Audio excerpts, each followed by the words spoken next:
not live. We're probably actually live right now.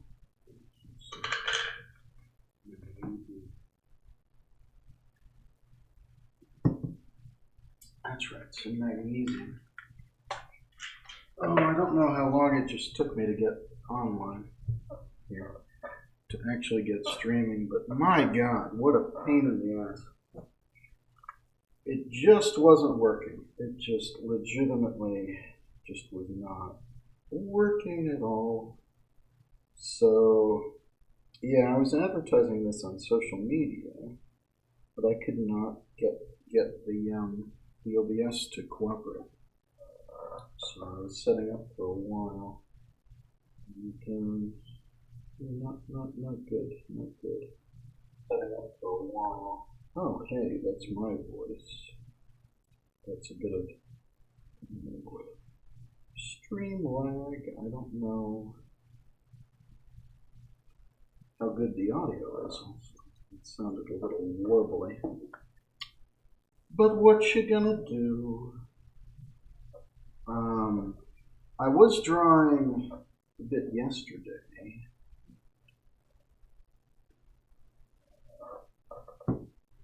But I didn't stream it. And we are back in HD today, which we've not been in HD for a while.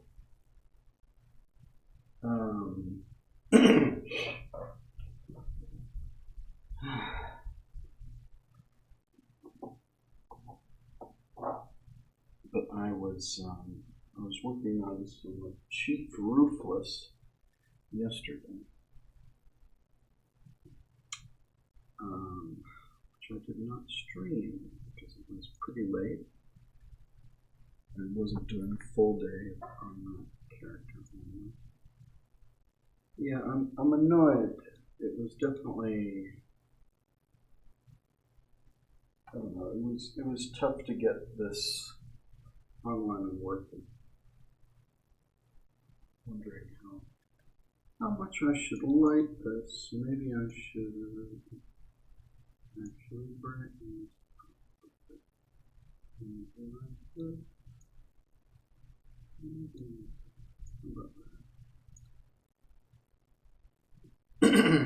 We can brighten this up a bit.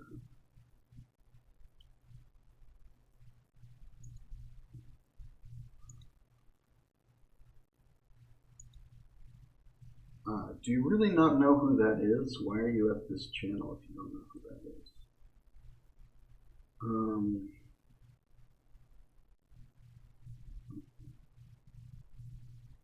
So, I'm going to try and pull some reference for this.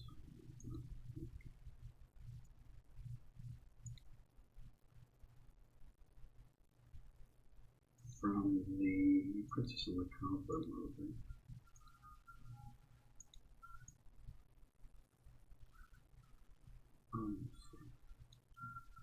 Oh, this is going to be annoying to actually pull the reference. But I don't know if you can hear that.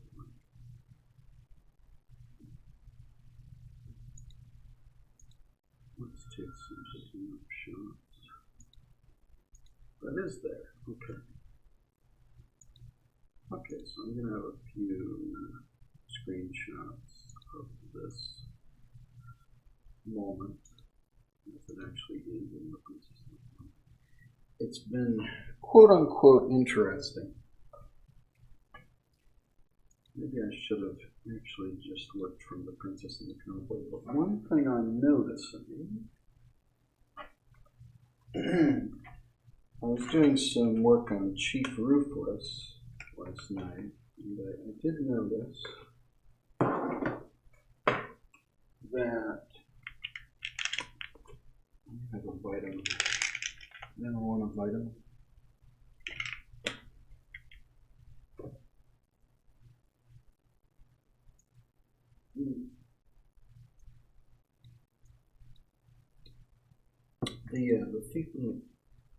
The Princess and the Cobbler versions of things just were actually significantly worse It does have them than the original storyboards would have intended. But let's see what we can do.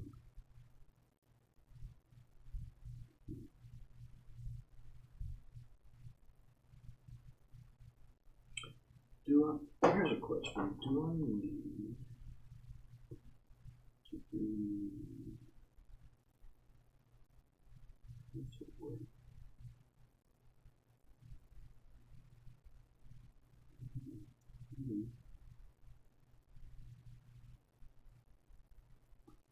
That's not what we're working with, at least in the previous version.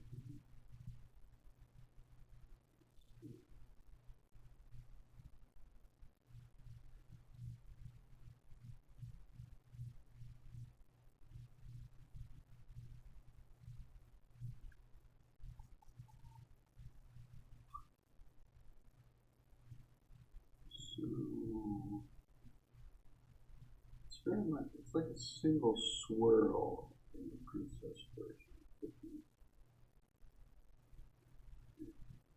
Cat is taller. There's a lot of differences.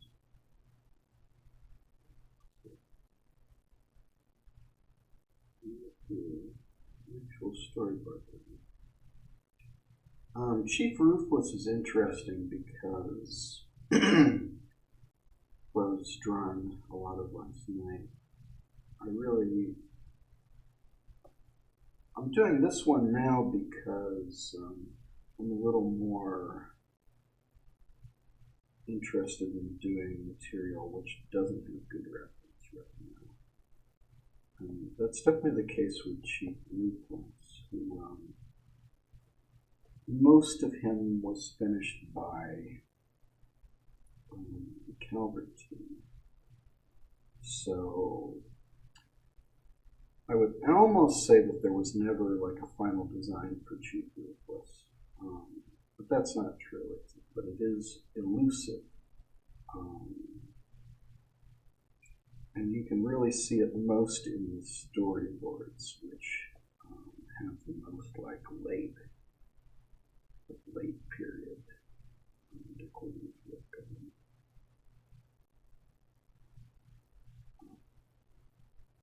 Oh yeah, this hug is totally different in these boards than it is in the actual Cobbler, which otherwise is quite similar. Some of the better work done. Technically, we don't count.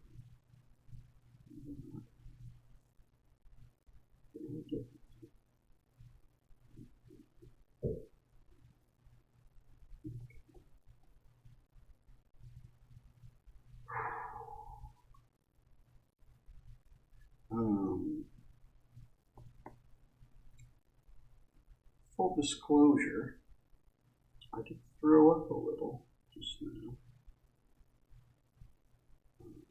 I was just like coughing, trying to clear my throat, coughed a little too much, threw up a little. It's gross, I shouldn't admit that. I actually think I'm sick, but my health is kind of a constant concern, I'm afraid. I'm just trying to stay non-wobbly.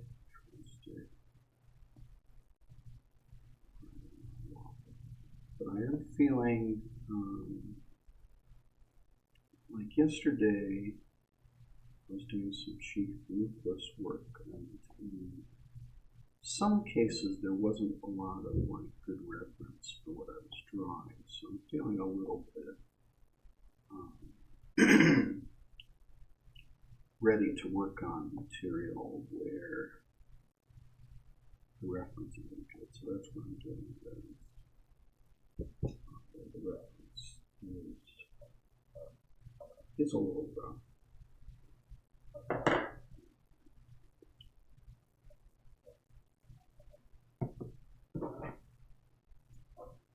You won't see it, but I did struggle with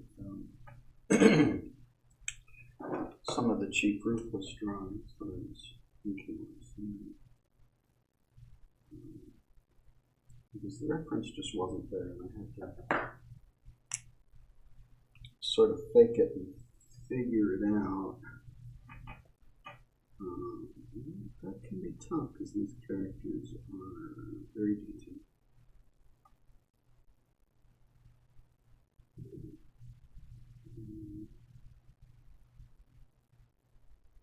Anyway, happy Saturday.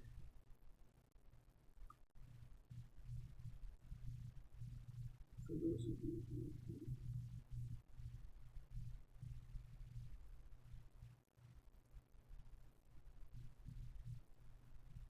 who should really be doing more than me.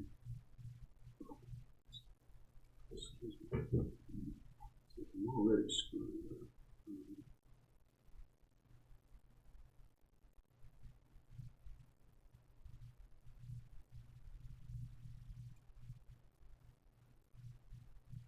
We're doing pencil.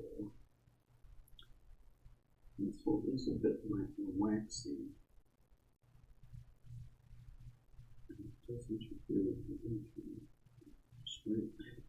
I just need something. It's not actually thinking out. It's sort of destroying these.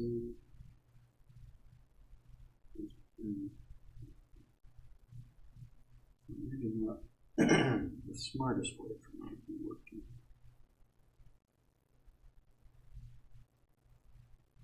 But I've not been getting out my white box with this. And I don't intend to start now. Oh, yeah.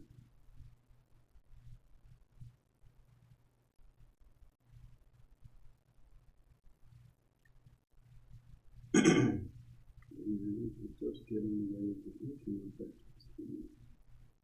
The blue. It's a little white.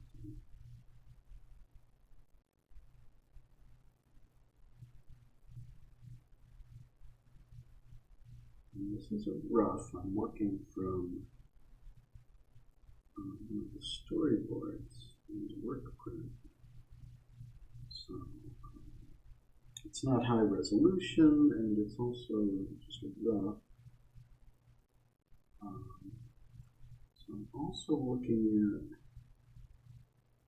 how it looked in the final film, The Princess and the Cobbler. And they did a version of this shot, but it was not supervised by the developers. This is one of the shots done by X Williams people, though, so it's one of the better post shots.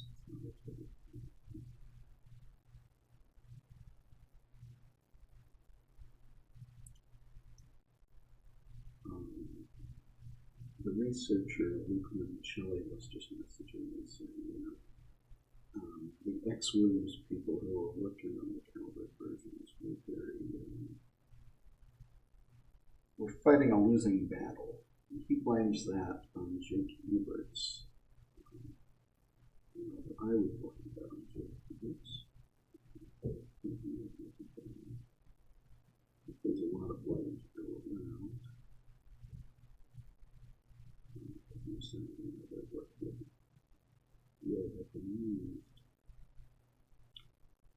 Some of them were.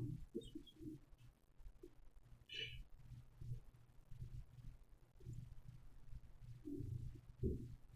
It's not exactly what Williams intended. There's an appearance by a mouse, which is not in the version of this. We had a few other changes. But there's definitely a strong similarity. They're hugging a different way.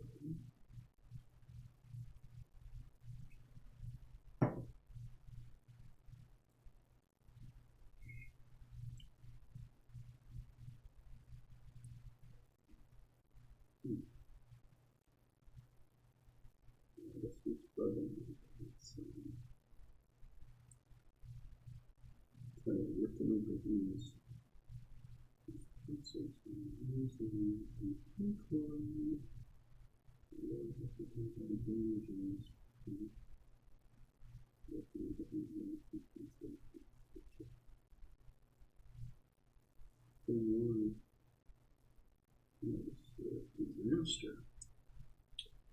What if I switch to a different pen? Do I have a point of pen or something? I do not. It's probably not bad. Okay, let's switch to this old fast sheet.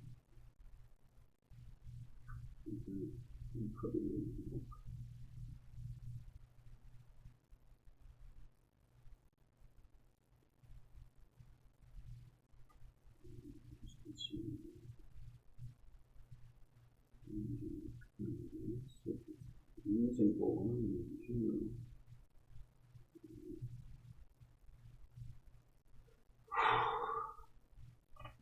if you fix things in the digital post,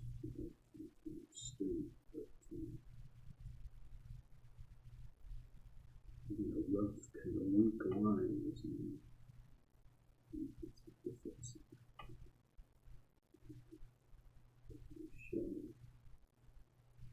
so fuck.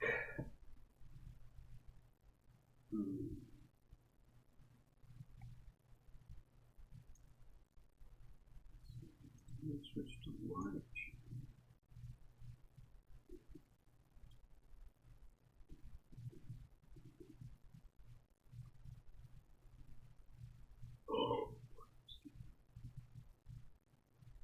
I don't know how good or bad the audio is.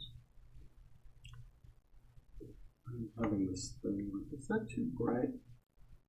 It kind of looks too bright. I did brighten it up, but that looks a little bright.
Trouble.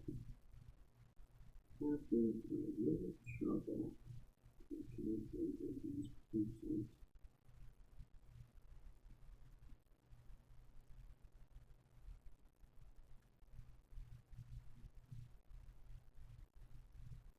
I'm not sure how much more do you do.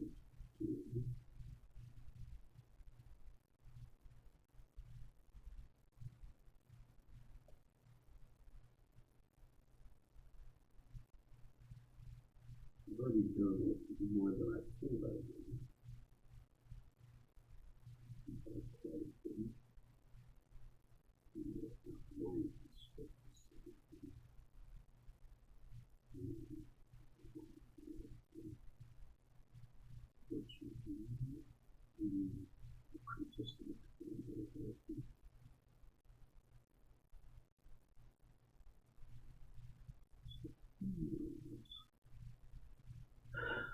Again, I'm just completely sputtering out. I don't know what to do about that. It's sputtering out. I think because of the pencil. I'm going to grab another pen. frustrated. And already frustrated. Well, let's see.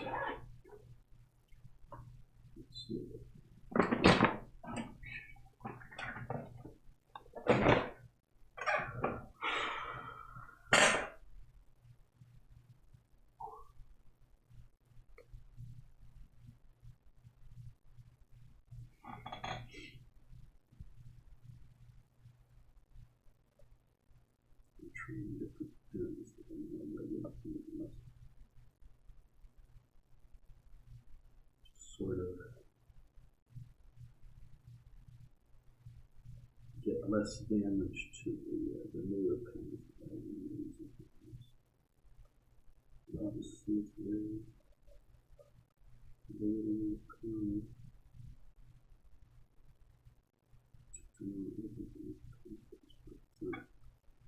in general, I think this is just going to be a bad drawing in some respect. Oh, shit.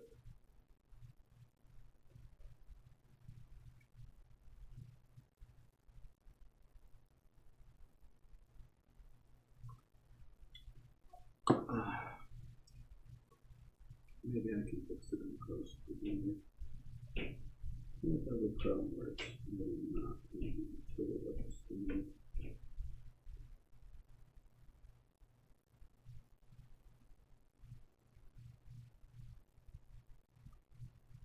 Fuck.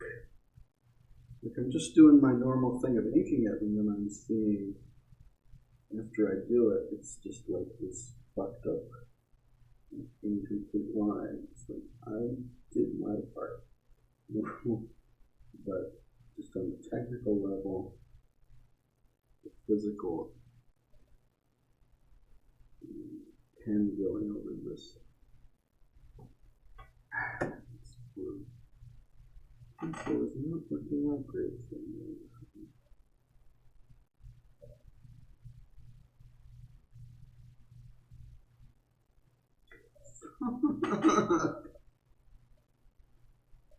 I gotta go over it again, which you can always tell.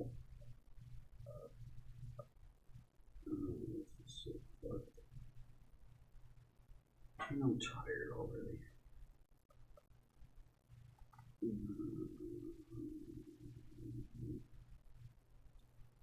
Oh boy, boy.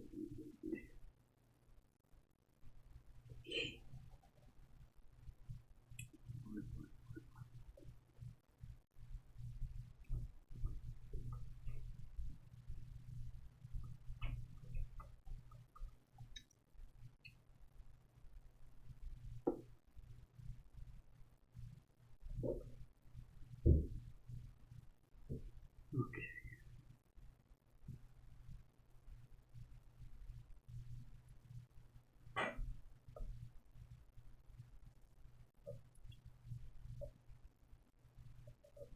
These circles are all fucked too.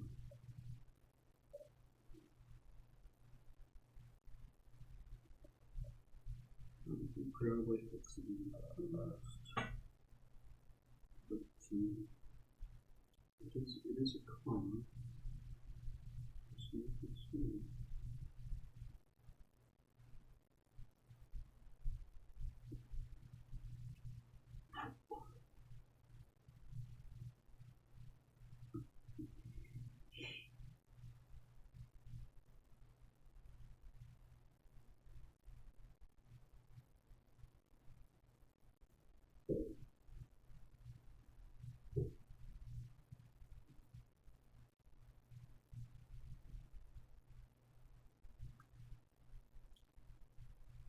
Maybe a little frustrated.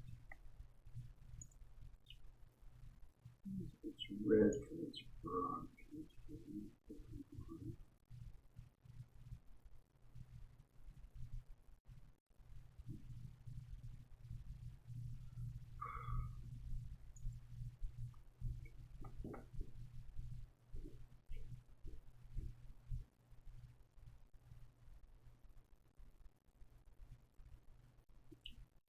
Working from these storyboards is tough.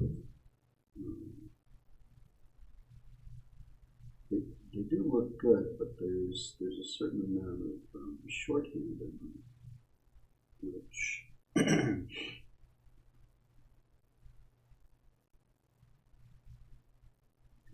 you sort of have to know what you're doing more than it appears at first. You can't just trace them. There's a lot that you have to like fix or see what the shorthand represents. Exactly what's on the page. It's tough. I was doing, as I said, some cheap ruthless art.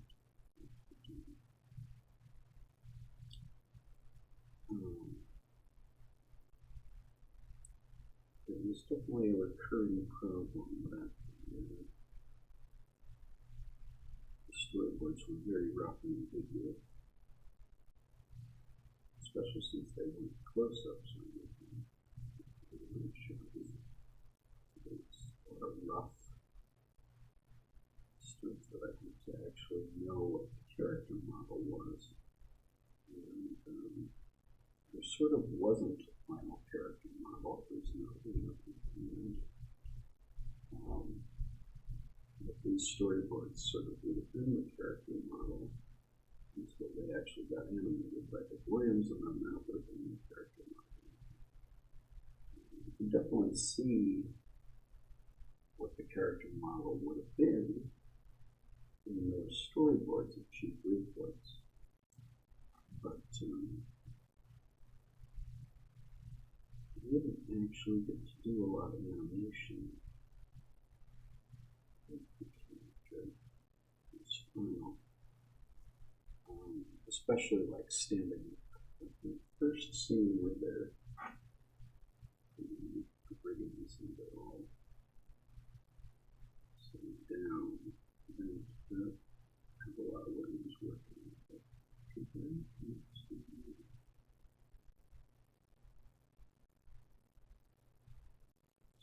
Sort of have to suss out the details from not very much reference. It's struggle. Some of my work was better than others.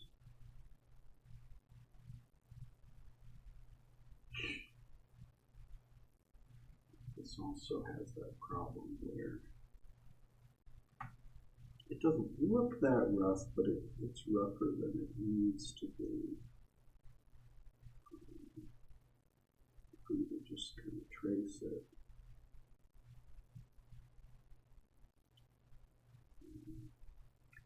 It is a storyboard.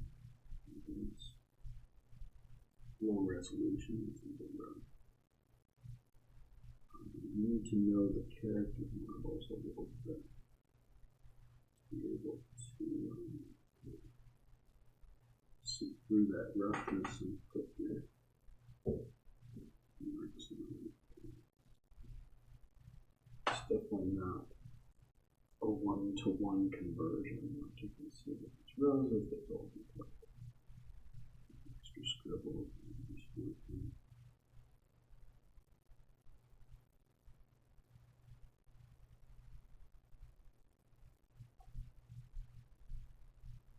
Yes, continue.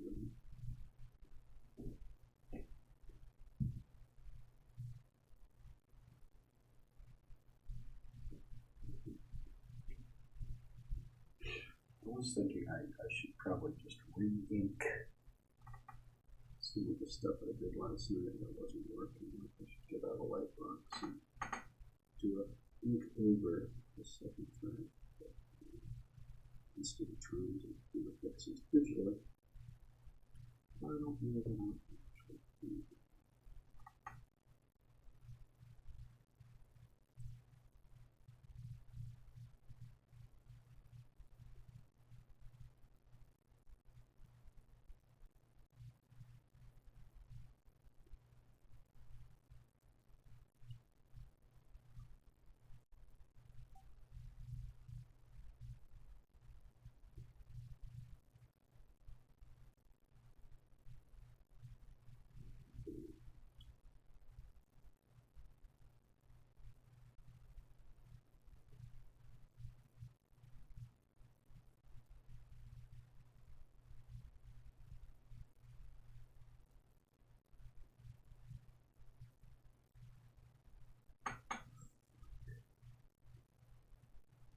Really? When I ink something, I don't want to look at the result and see that it was just this messed up line and it should get removed. It's very frustrating. Very, very frustrating.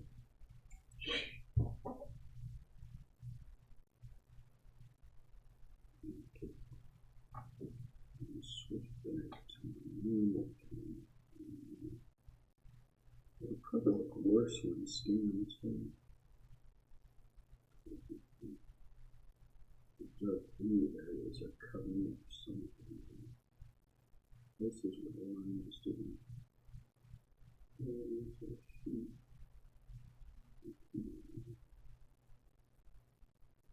To switch to permanent marking or something. That would be a big mistake.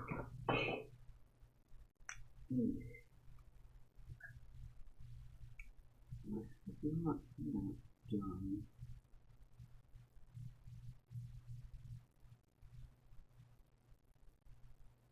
Eyes, which is traditionally more difficult. At least one of the most.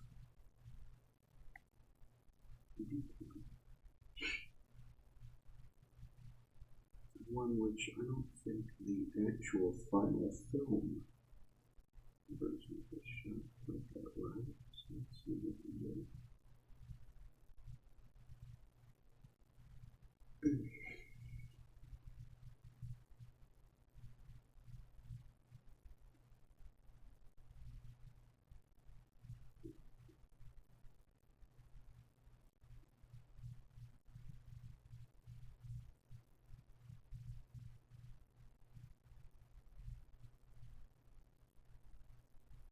Otherwise,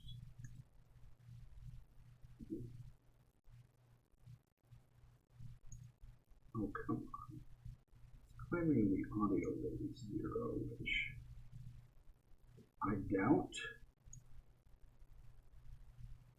I really doubt that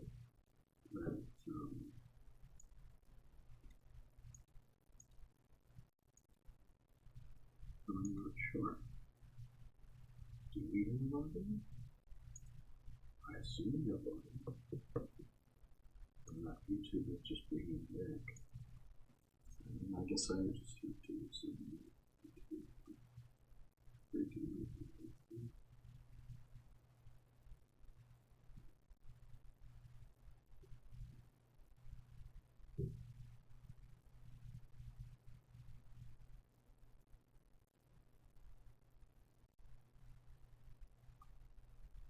I didn't talk for a second. I'm not going to read the video. What's up? Shouldn't be.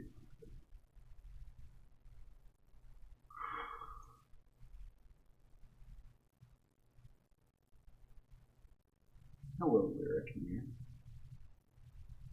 How are you doing?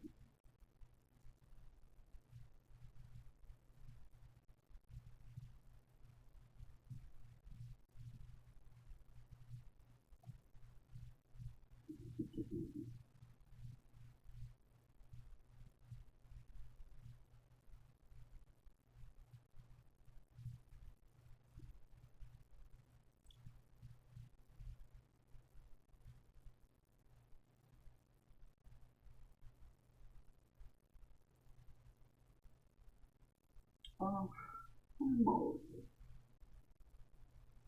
little tired. I threw up a little this morning, but I think it was just like I cleared my throat a little too much. I probably shouldn't mention that, but no more. I've been doing a lot of inking of these, just images from the Cobbler. I'll print it out, or in this case, print it out and then penciled over a little. The penciling makes it tough because it's very waxy and It kind of screws up my attempts to angle it. This is also like a storyboard, so it's a little rough. But, okay. I'm a little tired, but I'll try not to pass out. I was working yesterday on some stuff of cheap leaflets of the brigands.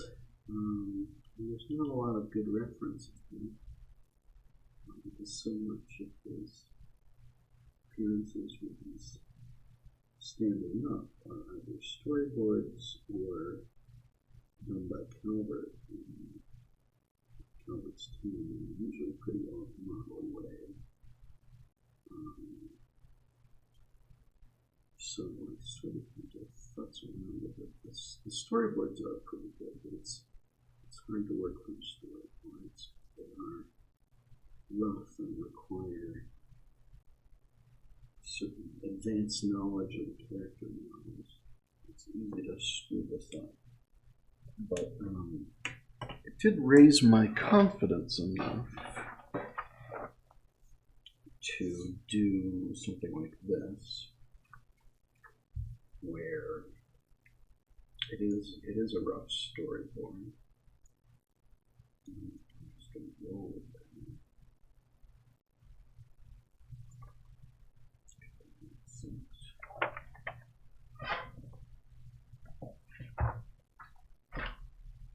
Because I did print out some stuff which was pretty rough and needed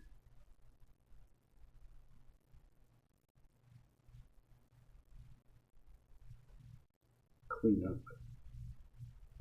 And that's something I would normally, or which was unusually low quality. That's normally something I would avoid because you do need to be adding details. Like here, I'm kind of adding her fingernails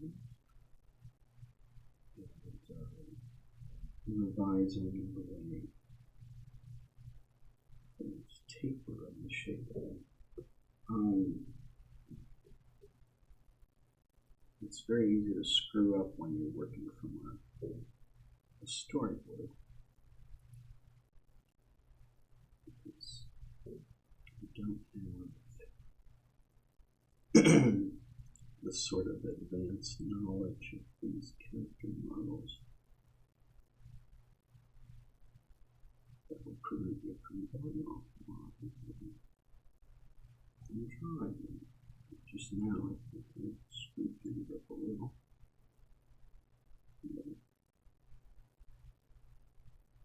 One does one's best, and I wanted this image of the scene because it tells the story.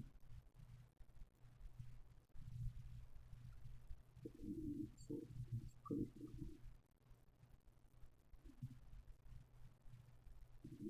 Just a weird looking hand that I've just done.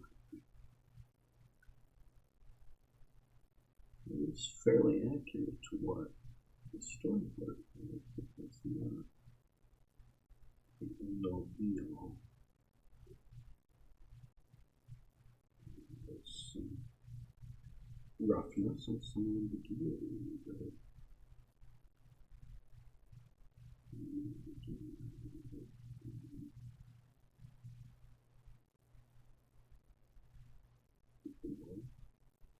I do my best,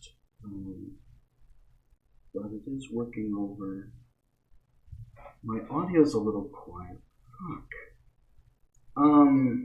Well, I'm talking quietly, but I've also got this boosted up by 16 decibels. So if I'm a little quiet, that's still, that's kind of fucked.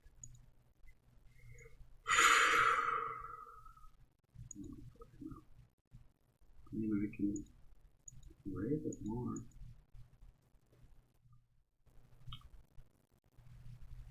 It's going to be a little fucked. I mean, I'm not going to talk loudly.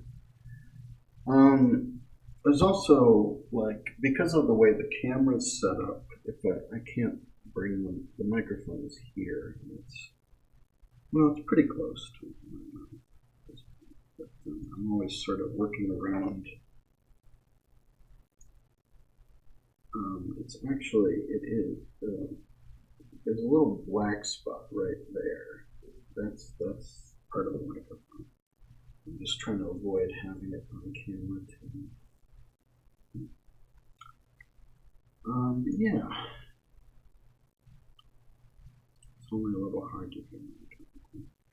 I've boosted it quite a bit, so I don't know how the quality is, to be honest. I don't know if it's the microphone might not be the best quality.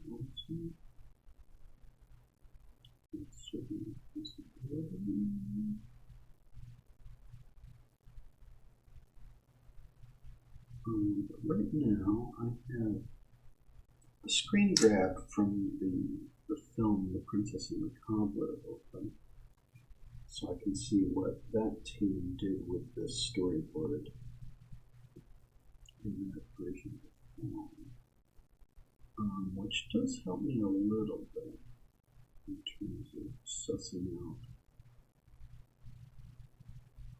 some storyboard intentions. I don't think they were exactly correct with what they did.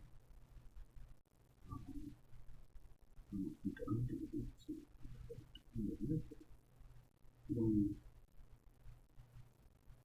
What does one's best under the circumstances?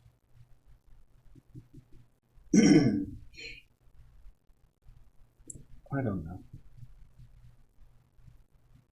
I wonder if maybe the mic should be this one.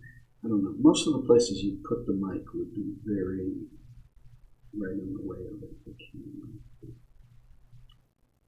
So it's tricky. It's trickier than doing like a different kind of stream where I'm not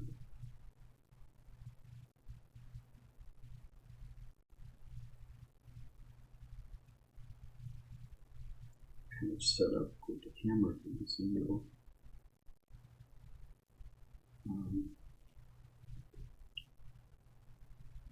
There's kind of no place to put the mic. I think I'm pretty close. I don't think I've pointed at it when I'm talking, but I'm pretty close. But yeah, I'm also boosting this a lot in post, so I don't know how it sounds. Okay. I don't want to do more pencil. So we've had some troubles with pencil. How's that going? I know that is it called a rally? I know that some of y'all are at a Raggedy Ann convention of sorts right now. How's all that going? Sorry if I don't sound super energetic, but I'm not going to fake it. I'm working.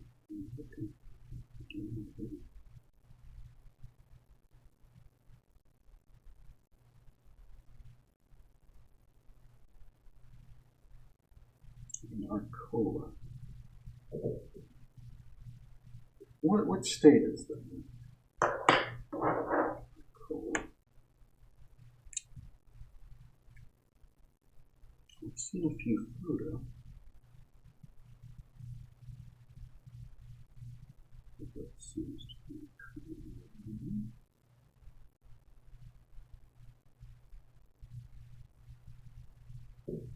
Oh god, I think this pen has given up. So good. I'm just struggling with the technical, just the physical reality of it. No, I have to talk to the rail. It's fun. If that's going no. Going on. Let's see if we can do it.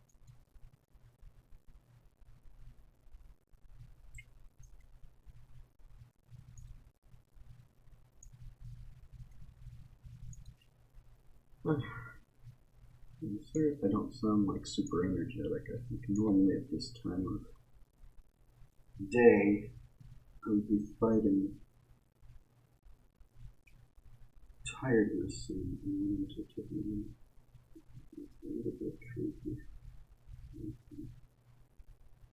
This is interesting because this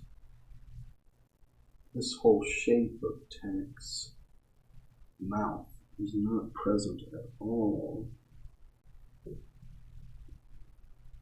in what Princess and the Complex did. It's interesting that they lost a lot of this subtlety. And that's sort of true overall, and I don't know that I can get this subtlety completely. Certainly not to the extent that Dick Williams would have, but this does vindicate my decision to work from the Dick Williams drawings.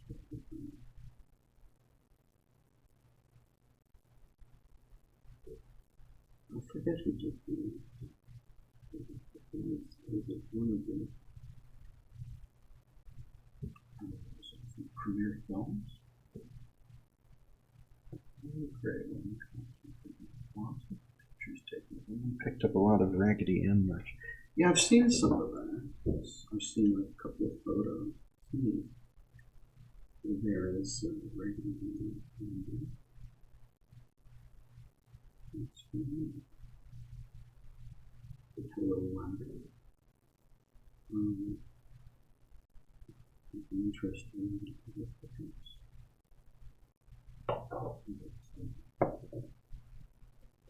Is that okay?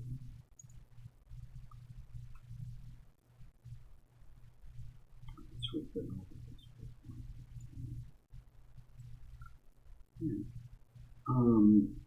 I haven't streamed in a couple of days. What happened was my micro HDMI cable broke, but it was struggling with OBS not working with this video camera capture. And it might have been like a different technical problem, but I started messing with it physically, and the micro USB cable split. The head came off, and the wires were exposed. So I had to go out and buy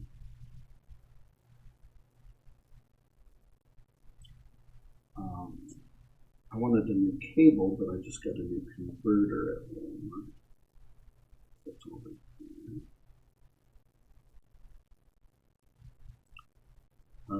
But for a day or two, I was streaming those 2 days. I was streaming in SD. And I could zoom in a little closer in SD, but it certainly wasn't as high quality. And I was sort of half playing Jeopardy! I put on a Sega Mega Drive version of Jeopardy! And we just had that running all the time. And it was, nobody was watching, basically. But I went out, and I did that, and I got some groceries. And then I had to go out again, I guess day before yesterday, I think it was, because I had something to pick up at the print shop. I've been getting some Nintendo boxes printed up locally, which I've got to do crafting on. I was thinking of live streaming the crafting too. I've got to just do all this crafting of those. I had to pick that up. And both days when I went out and did a little shopping and picked up stuff, I was just exhausted when I came home and just got no work done for 2 days, which is not great, Buck. Not great. This should probably be over this.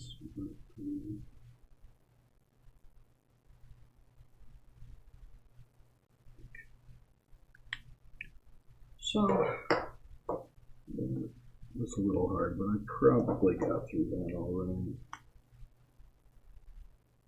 It's not going to be my best work, but it'll do.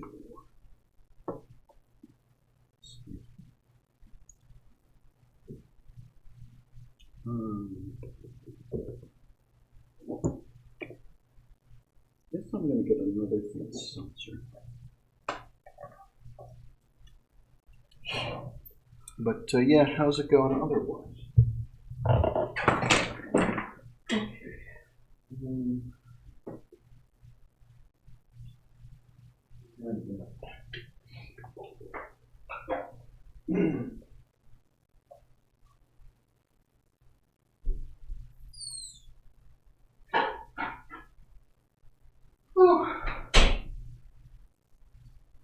Okay.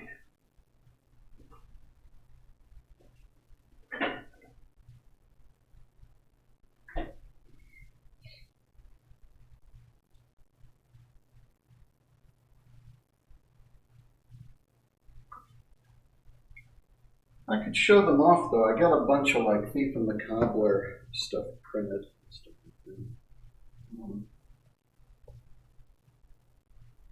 Why don't I?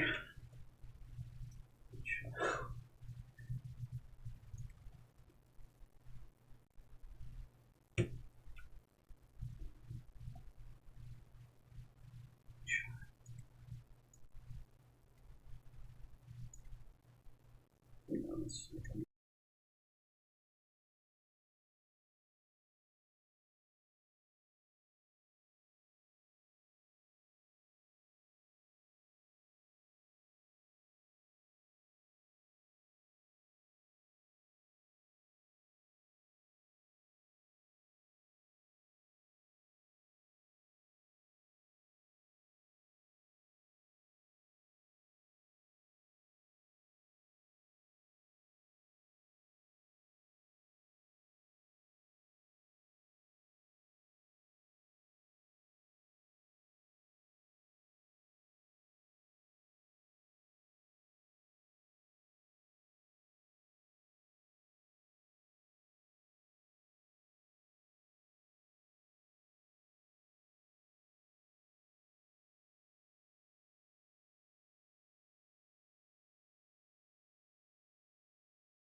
Let's turn the mic back on. Right alarm on there. Just put the thermos counter there. I'm going to show these off actually.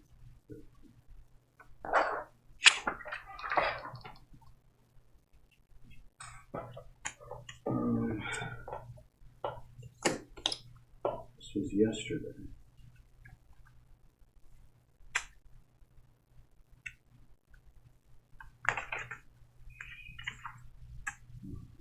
Get these last. Let's be a little darker.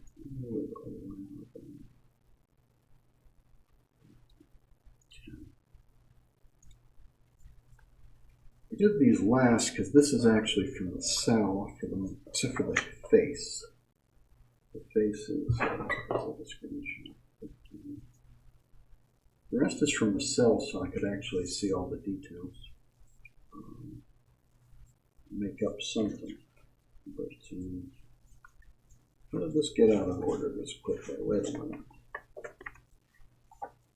I had more than this. Where are the rest of them? That's weird. Where are the rest of my drawings? I did a whole bunch of roofless drawings and I thought I put them in this stack and that's weird. I'm gonna look. I might have put them in the other room. Oh no, I just literally did not pick them up just now. Okay.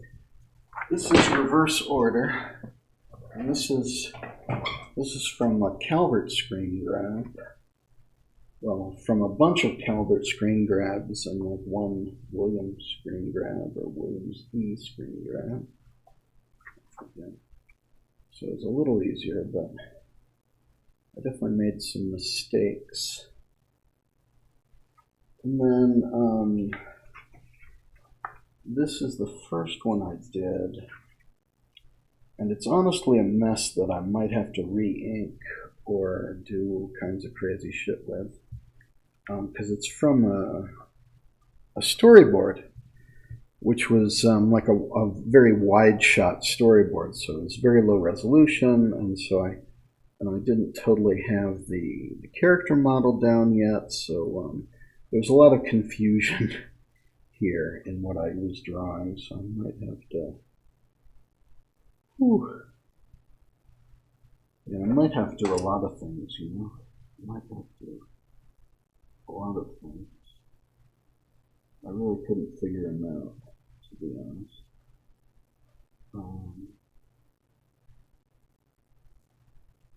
So some of that might have to be redone. But I'd never done Chief Roofless, and there's not a lot of like art of Chief Roofless out there. So I wanted to have a go at it.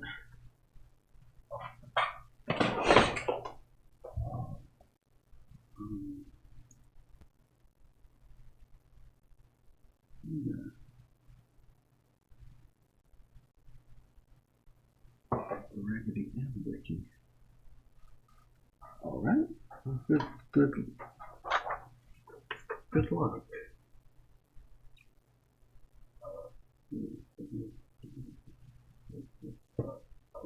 Let me crack open a seltzer because I'm getting a dry mouth. Because of course I'm getting it.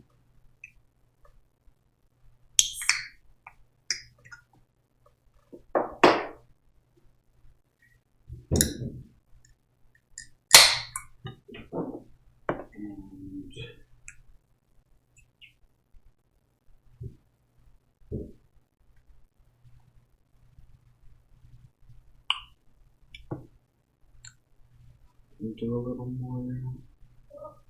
Excuse me. Okay.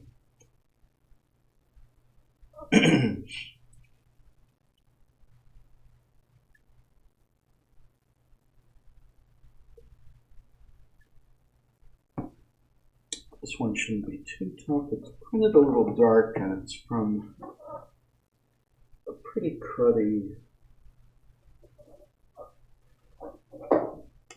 Xerox. So it's going to be missing lines and missing details, but mostly I think we'll be okay. It's printed a little dark. It's printed a little dark.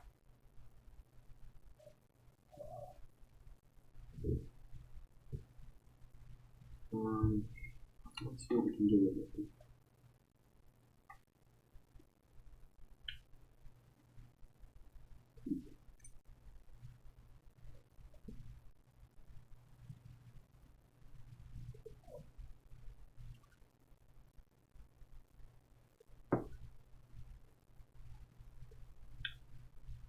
I don't know if this will be my last day inking this stuff, but I did want to have another go at it. There are 3 small stage plays from the 70s we're trying to find info on. Yeah, indeed. Not a lot of info about that stuff. Yeah,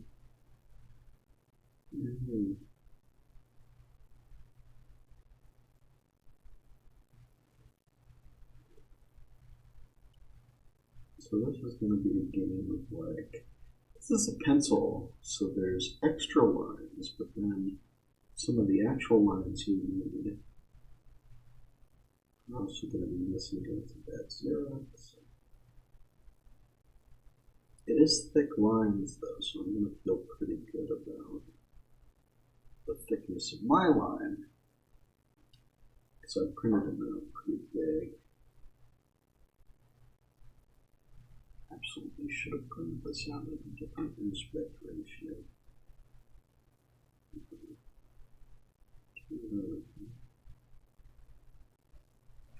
I think this is just...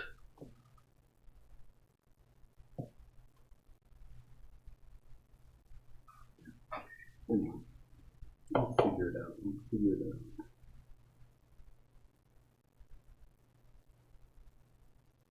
This shouldn't be too tough. I'm not going to look at reference.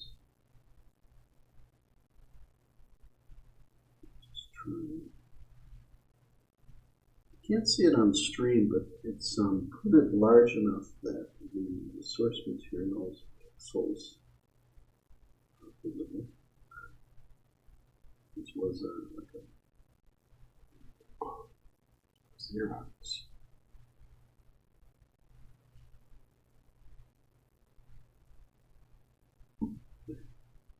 I'm just going to keep belching because I'm just drinking seltzer all day. So I don't want to waste time filling up my water pitcher on stream because it takes a couple minutes. I should do that, but I'm not gonna for now. Yeah, I had a whole 2 liters of soda and now I'm getting seltzer. Sorry if I'm belching a little.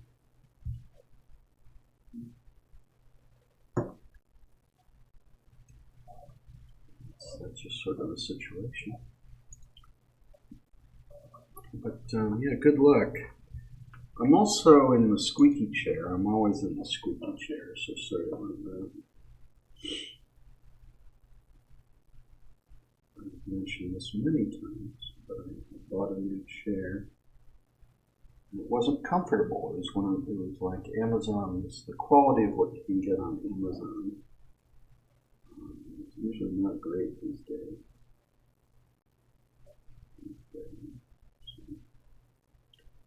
It wasn't very good. It was difficult to assemble. It was very hollow, and clearly designed to make it very cheap to ship, but not to be like a high quality piece of furniture. So I never ended up using it.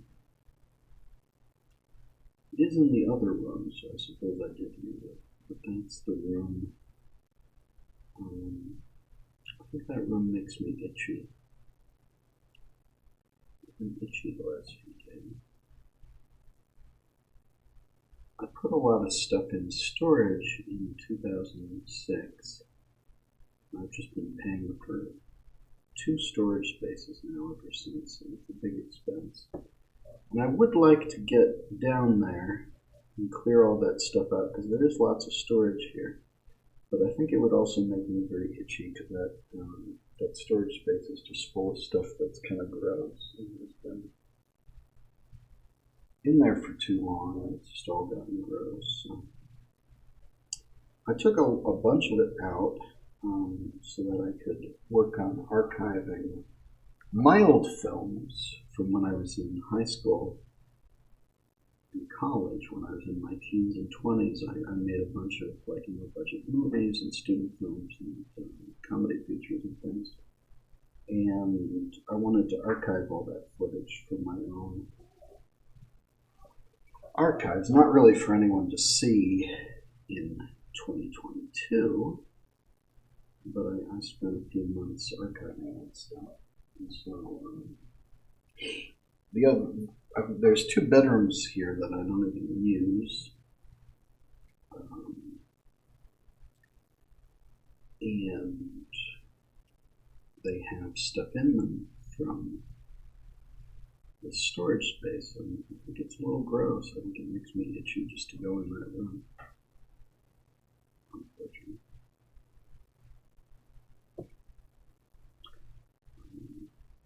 But I would like to get all that stuff out just to save money for now, because I've already gotten a bunch of it out. But it's also 97 degrees out these days, and I think I would have a lot of trouble doing physical work all day. So I think I've missed my window. I'm already very... Physically, I'm just not there anymore. I get very concerned about my health, and I'm just not physically, just don't have the stamina to do much these days. So I wasn't going to take that long drive, that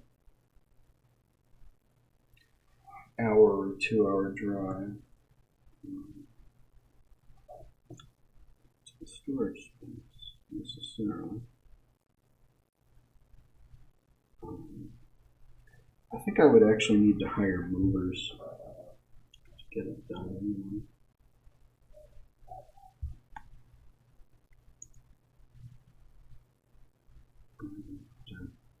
I don't know how much that would cost. I don't really have any income right now, and the rent, like my expenses are like $2,300 these days, and I think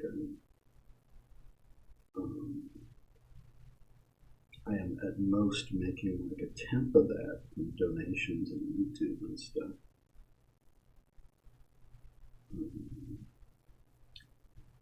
So, this is not like a sustainable lifestyle that I have right now. I need to be concerned about career stuff, but I'm not really sure how to pull that off and actually get my career going.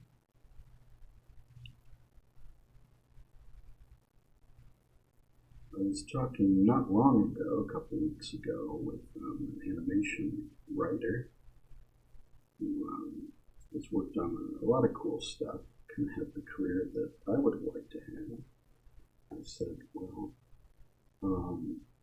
he said, well, I can't really give you advice on how to break in. If you've been trying for all these years, but my advice it's different for everybody, and my advice would be work where I worked in 2007.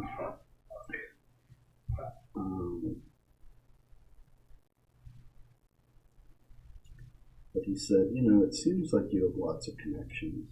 I said, not really, not like in any way that matters.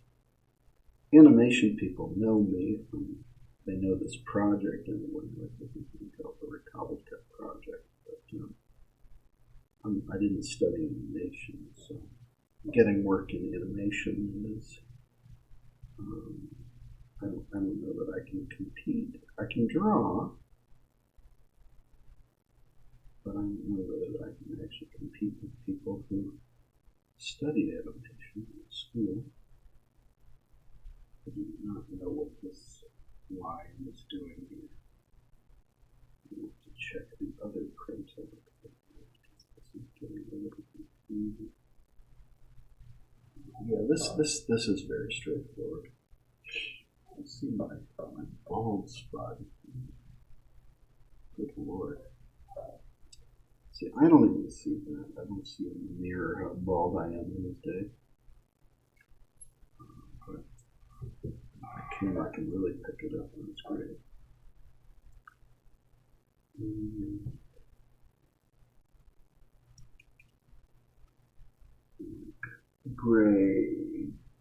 Gray hairs on my sideburns right there. So I've got some gray hairs coming up there.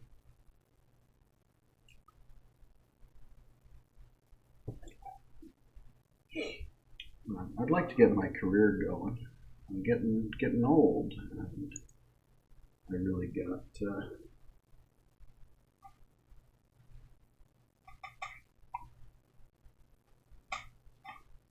like a lot of people my age, I really got hit hard by the by the recessions, the 2000s, which, as far as I'm concerned, never really ended. Also, so I have certain concerns. But you see, I should have been printing like a different aspect ratio.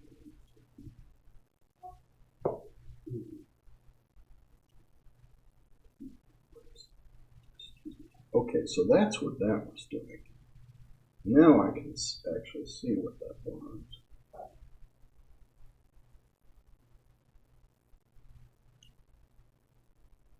This is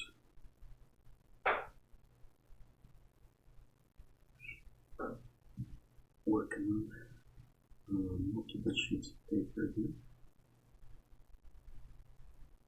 I need to do all the assembly too, but I'm sort of, I think once I start the assembly, I would probably feel done to an extent. Can I type that in, or do I have to? I'm going to darken this a little. I feel like it's getting too bright. Oddly. But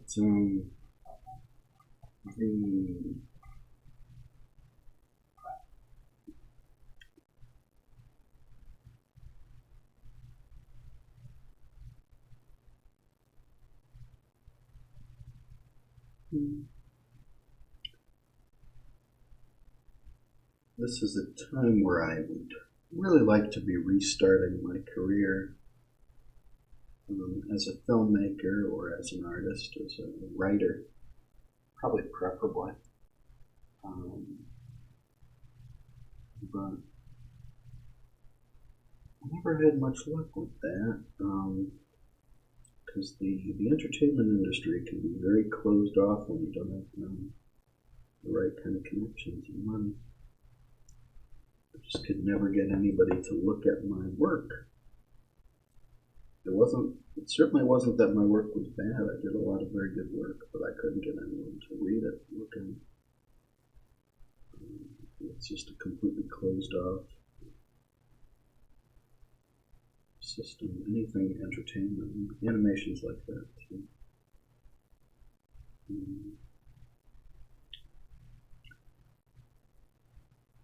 The bar to entry is very low if you have the right kind of recommendation.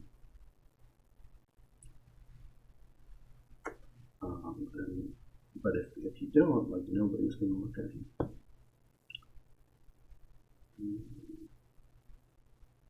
And having sort of struggled for so long with having no one in what you might call Hollywood reply to any of my emails for many years, I sort of got to a point of giving up and like saying, well, this has never worked, so it's probably not going to work from this point on. So I don't really know what to do to actually get that attention. But in theory, I need to get my shit together and then chance of having a future here.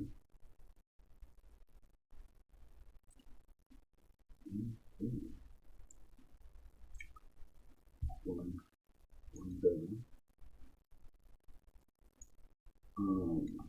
What was it? There's that tweet going around from, or is it? I think it was like a tweet thread that got screen capped on Tumblr maybe, and it's from like strip club workers saying, "Listen, we're in a recession right now because nobody's tipping, and our normal whales, like these strip club workers were like the canaries in the coal mine. So right now we're in trouble because of the pandemic. Everything is really just been fucked up for several years. So I don't actually know what to do. And I think somebody on Twitter, I think an animation artist, and I'm blanking at the name, was just posting something about feeling really trapped these days. Feeling kind of crazy because of the pandemic, I think, making us all a little stir crazy, unfortunately.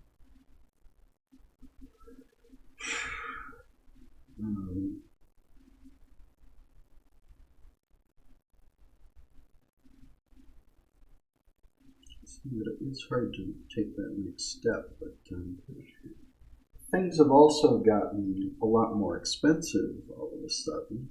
Gas is a lot more than it was, and rent here is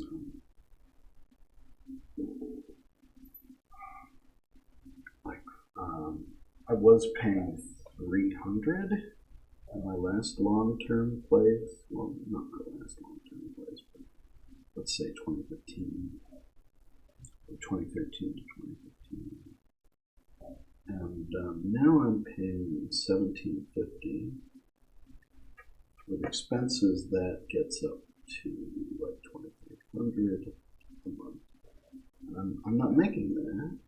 I was making some money off of YouTube in 2016. I got lucky. YouTube started promoting one of my videos. It was only ever like one of my videos, but it was one of my videos. I made a little money for a while. But right now, YouTube, like, I forget when it was, but recently, I was making less than $100, so they didn't even pay out 1 month, which has, even at my worst, it was never that bad. I need to believe that I can, be stable and self-reliant in the future.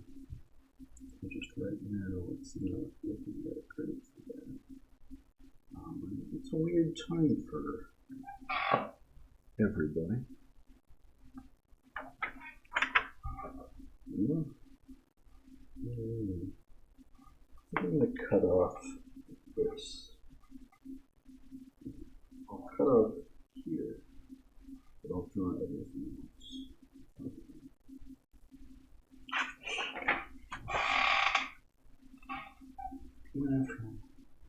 Huh. Right. Let's have to stop now.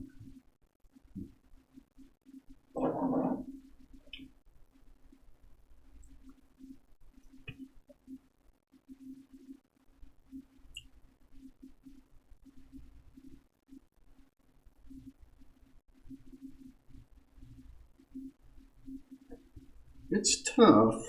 It's different levels of tough for different people, and I think we're unfortunately the economy here is very much rigged so that you don't really know at all or have any concept of how things are for people who are poorer than you. I had a really difficult time towards the end of 2015, and it really opened my eyes and broke me. I mean, it was something I never fully came back from, because you realize how bad it really is. Like that, I reached a certain point of poverty where the world was actively trying to kill me, and there was just no hope. No hope. Like suddenly everything was 10 times as much money just to survive, and it was just, I just hit a level where everything is really actively trying to kill you at all times, and there's just no hope when you hit that mark. I got a lot of help from people, which got me out of it eventually, but I'm still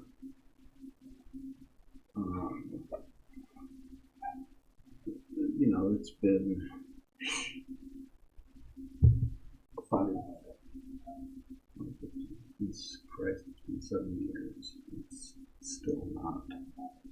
not something where I'm confident about the future or have totally let go of that worry. I was definitely having a lot of trouble finding places to live for some years that were safe, that weren't crazy expensive, that would actually rent to me, because that became the problem, like people wouldn't rent to me anymore. So you only find people who are really trying to mess with you.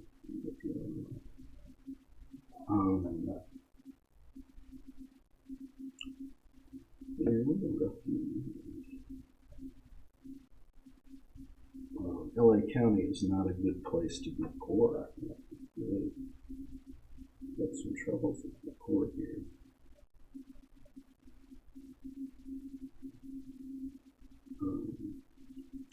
But I think like right now, I would really want to be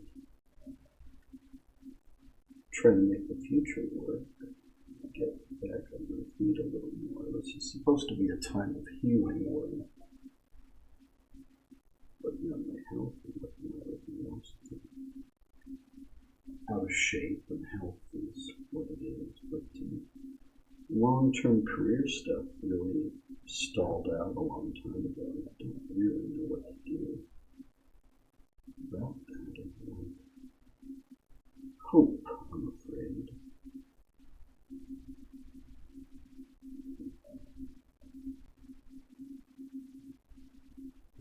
I wonder if I should shut off the AC, because I'm always doing this little dance with the AC, because it just turned on as I'm saying it, because it makes these awful noises.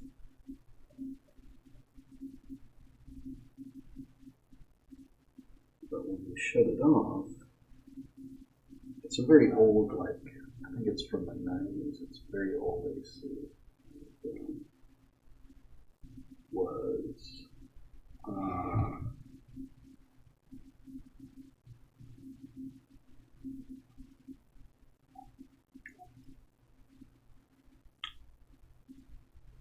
it's one of those things that they should replace, but they're not going to replace until it just breaks entirely.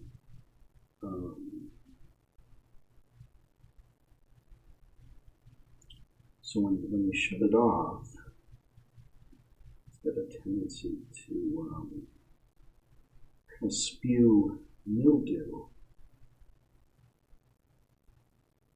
all over the place. It smells. And I worry about that because I worry about my health a lot. Guy said, "Oh, it's normal. It's just old, It's really wouldn't. So I've been leaving the AC off until it's actually too hot. I'm using the fan instead. I'm sleeping, which might not be the best tactic. But it is 97 outside. And I don't want to sweat on the paper, so I do have AC on this little thing. Sorry, I don't know what to talk about because my brain's only half on. So if somebody says something in the chat, I'll talk about that sometimes. But yeah, actually knowing what to say off the top of my head, I don't know. So, look at this. I definitely could have printed it this way. I should have printed it. It looks like we're low on battery. Should I switch battery? I should probably switch battery. So let's do that.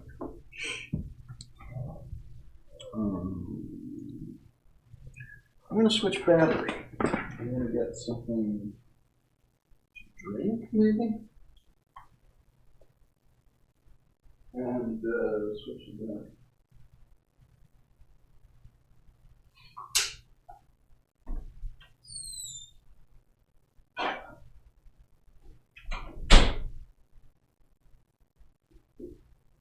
Comes from all the back of the city, I've been taking for the lost and gone, long, all that night.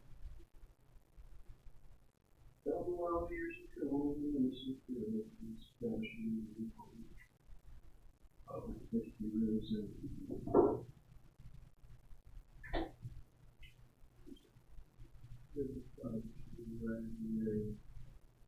Well, it said eventually brought her down. But she's still dancing in my night. I'm afraid of what a doodle do.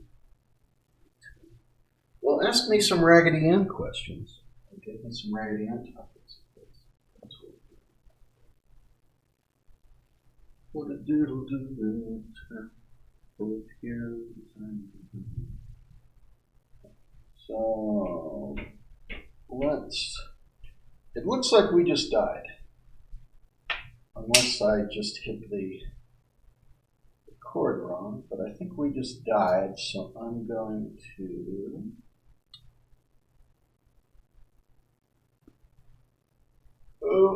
I gotta remove this, but I'm switching batteries.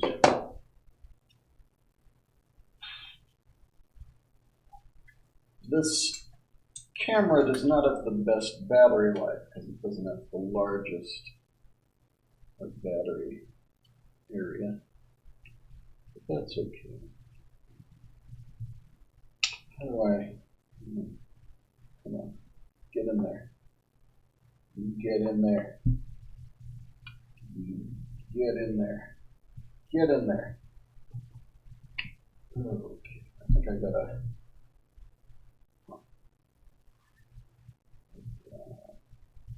Not good. Not good. Okay. Let's.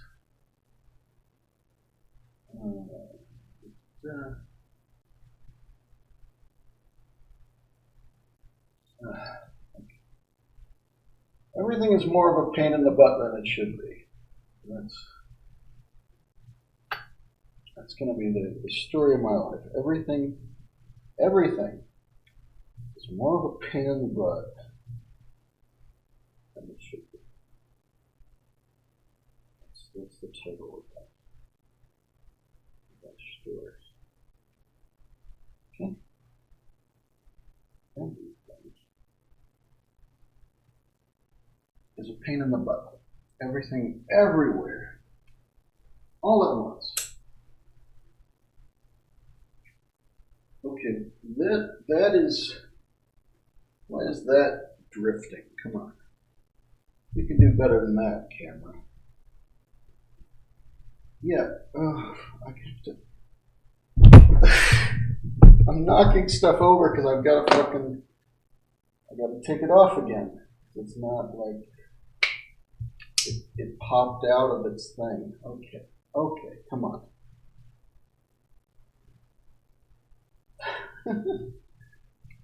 Okay, everything is more of a pain than it should be. Anyway, what was that? I'm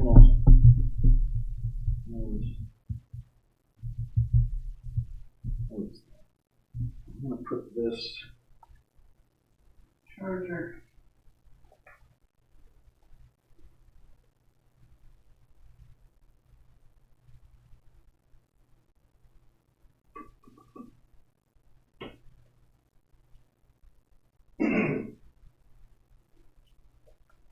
I've got my printouts over there, which I've got to make into Nintendo boxes and stuff like that.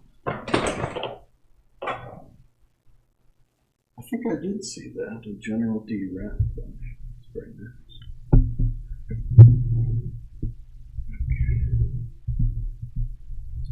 How close can I get the mic without actually putting it in camera?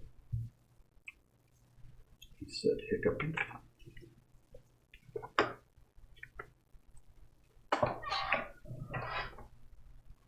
So very nice.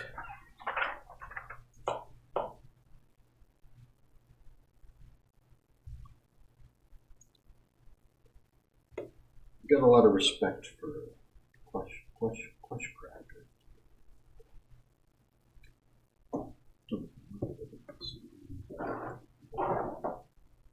Plushes are very nice.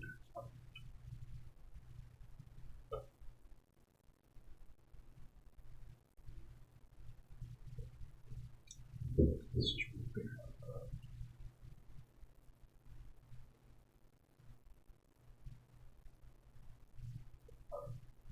okay.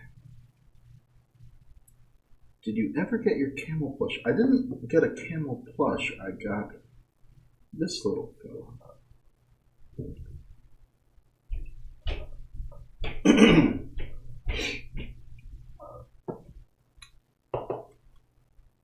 Which probably cheaper in Knuckle. But no, I didn't get a plush. I got that little thing.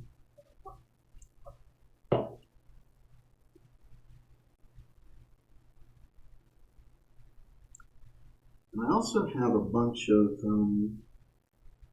like I said, things I just got printed.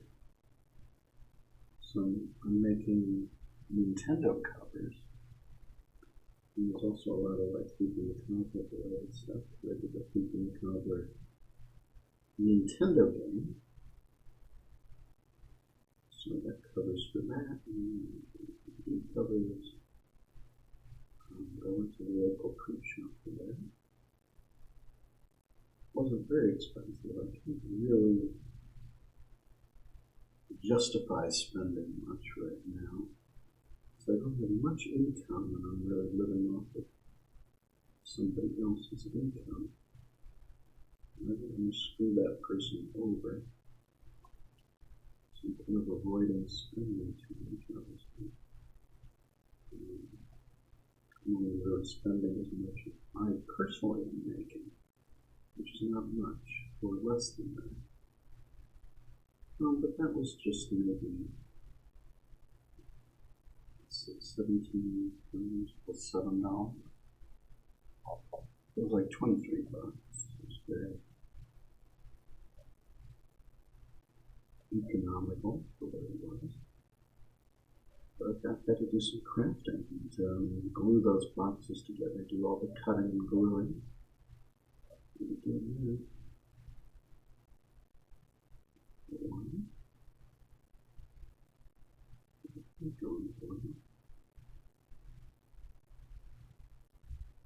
That line, I just put it in the wrong place there. I put it in the wrong place, but it's not on the Xerox.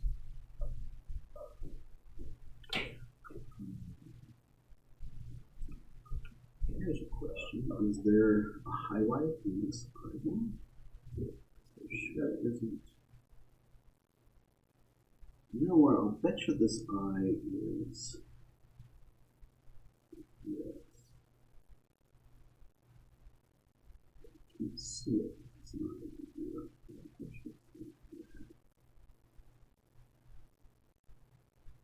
Maybe a much smaller version of that. Actually, that's probably smaller than I just did. Oops. It would have been hard to do at that size, but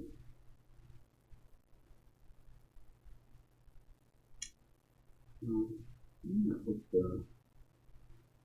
hope everybody has fun at the Illinois Raggedy Ann rally.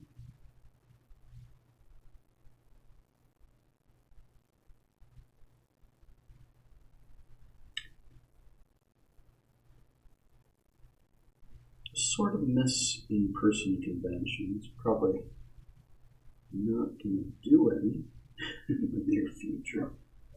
I've been very concerned about COVID because I'm very concerned about my health to begin with. I've been very careful. I'm kind of reclusive anyway, unfortunately. But when I was living, yeah, I heard.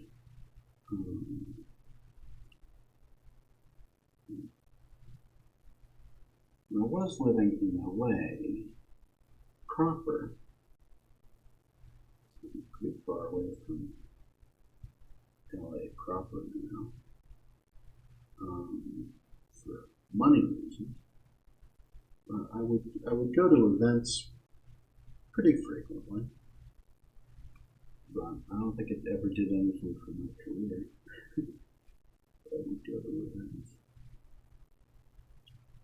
But I don't know that I would do that very much now. I do go out grocery shopping. That's like one of my one of the only reasons I go out. Not that. I've gone to the theater a few times, which I wouldn't normally do, but it's like I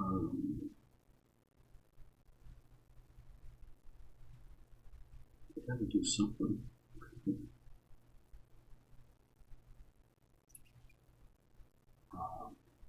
Last time I went, I just stayed for 2 movies. So I saw Bob's Burgers, but I'd gone there to see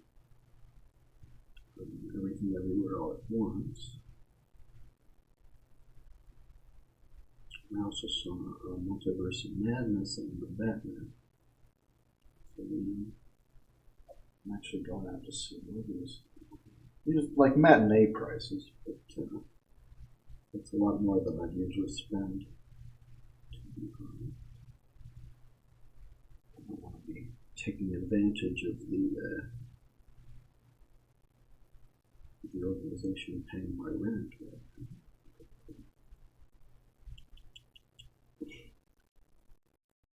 I figure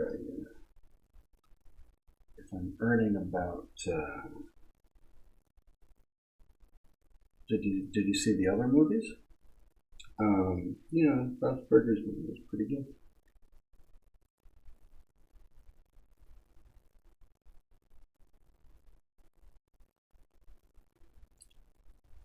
Everything Everywhere All at Once was very good. I wrote reviews of these at my website. I didn't actually write the Batman down. I thought it was good, but visually very dark and murky.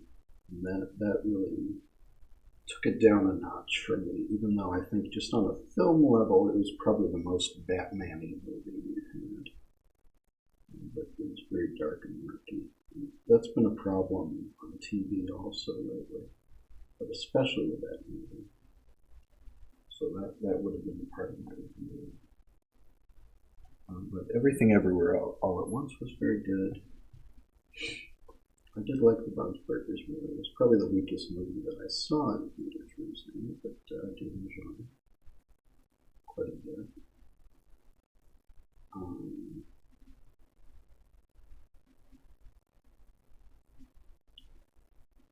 It's interesting that technically it's a 2D animated Disney musical in theaters, which is not something I think Disney would do purposely these days.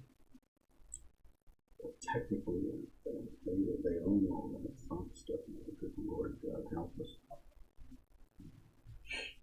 Your camel must have gotten lost in the mail? Oh! Wait, is that you or somebody asked for my address and then nothing ever happened? Is that what you're talking about? Because nobody ever, explained to me what that was all about, and I'd totally forgotten. If you were sending me a camel, you should, you should have let me know, to be honest. But that would have been really nice. That would have been a right good camel. But if you got lost, did you have like a tracking number? Because that was a while ago. Like someone, I forget who, but it was one of you bunch asked me for my address, which is not something I usually give them. But then, nothing further came of that.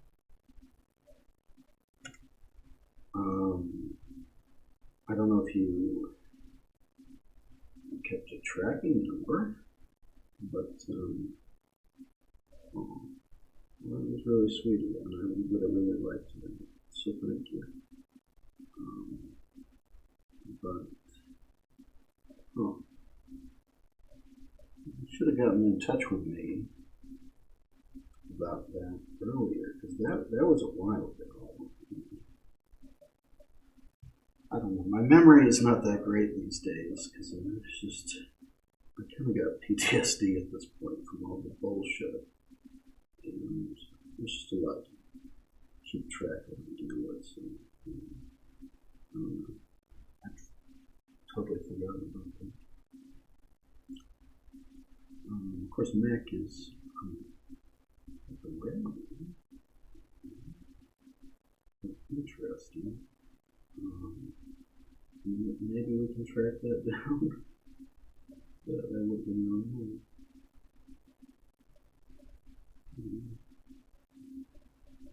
Thank you, though.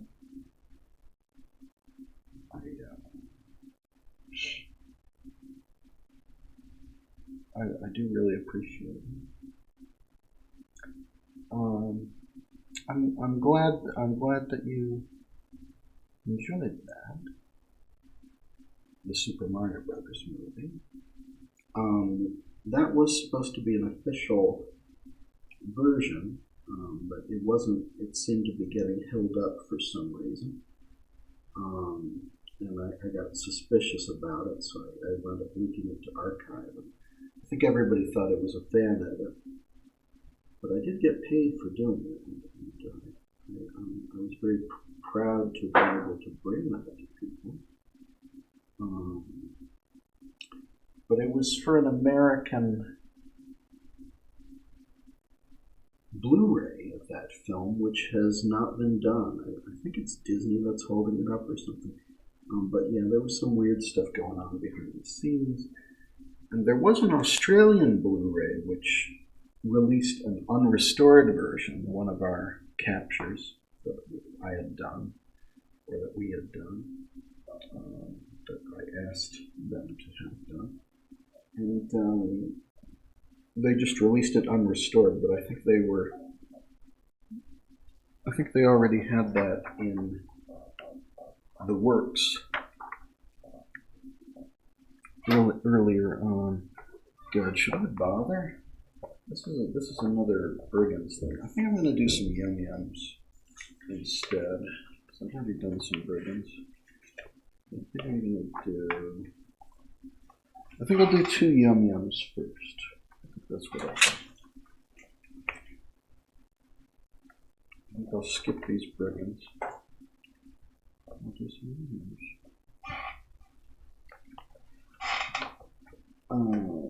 And this was a witch that I kind of wanted to do, and a tech that I kind of wanted to do. So, yeah, I'll skip. There's a couple things of like the Brigands that are like a group shot, so maybe I should actually do these a little bit to show more of the Brigands, but I don't know. I don't know. There's a one eye that I should probably do, buried in there somewhere. But yeah, thank you. Did that Australian release include any of the newly found footage? Yeah, it was just a straight transfer of the VHS deinterlaced.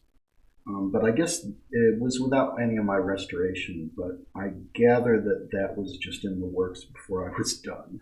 That's what they told me. Yeah, things got weird behind the scenes for a lot of reasons. And I don't think anyone was really telling me or anyone what was going on.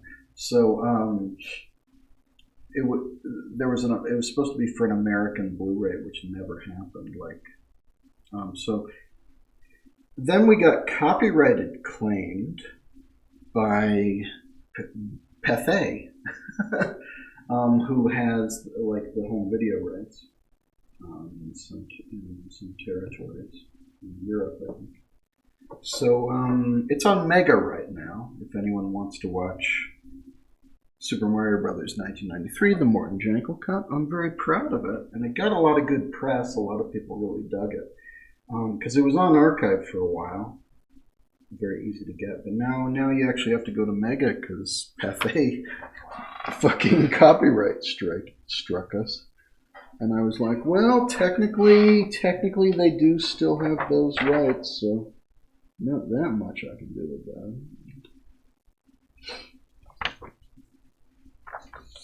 But yeah, that was weird because it was sort of an official project, which maybe didn't end up feeling so official by the end of it. That's kind of the story of my life. Like, you know, you impress everybody with these things except for like the one person you actually need to impress, and somehow Disney is involved. Like with The Thief and the Cobbler, Disney was a problem. With my Henson Rarities, Disney was a problem. But I was really proud of that project, and I was going to do another version, actually with more AI work and more matching of sources better. But I didn't, because it was just after a certain point we'd already gotten all the press and people. The behind the scenes seemed to be getting really toxic, so I just kind of washed my hands of it, to be honest. But I'm really proud of that project, and it certainly got a lot of good attention. The Australian release was interesting because in my restoration, I had been like, I was checking my bald spot right now. Good lord. I was checking. In my restoration, I was trying to avoid using all the copyrighted music that they used because they had a lot of like Danny Elfman music in their rough cut. But the Australian release just didn't care, and I guess they either cleared all that stuff or decided they didn't need to. Maybe it was a Disney thing. I don't know. But they used all that music, and the only thing they muted was "Smile Darn You Smile" from Who Framed Roger Rabbit. So I guess it wasn't a Disney thing. But that was the only thing they muted, which was really surprising to me. Yeah. Okay. I'm looking at the veil here. I guess I should just pencil this a little.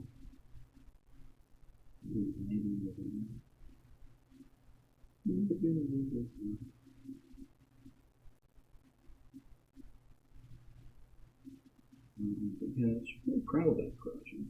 It wasn't a movie I was really familiar with. There's some oddly overlap with Thief and Cobbler's ruined versions. In terms of the writers and the production company, there's a little bit of overlap, oddly. Do I bother drawing her feather? Do I bother drawing her feather? That's a question. Lord, I don't know.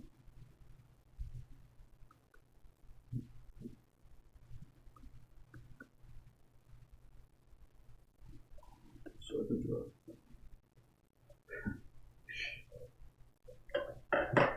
I'll partly draw.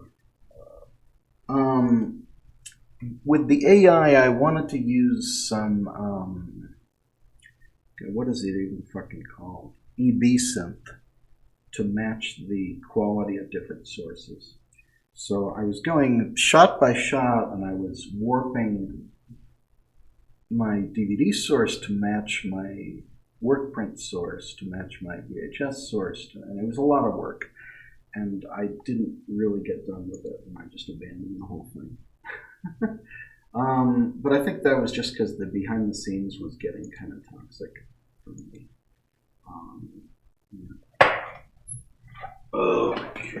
Like it was after a certain point. Sometimes this was true of The Thief and the Cobbler too, where this was always an unofficial project, but it was also like, oh, it's never going to be an official project. Fuck. So I had to step away back in 2013. But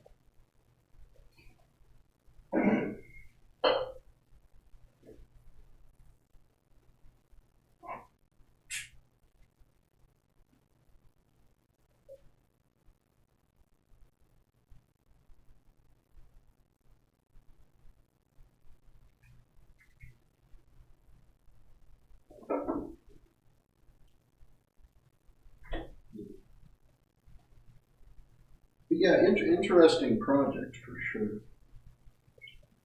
I'm going.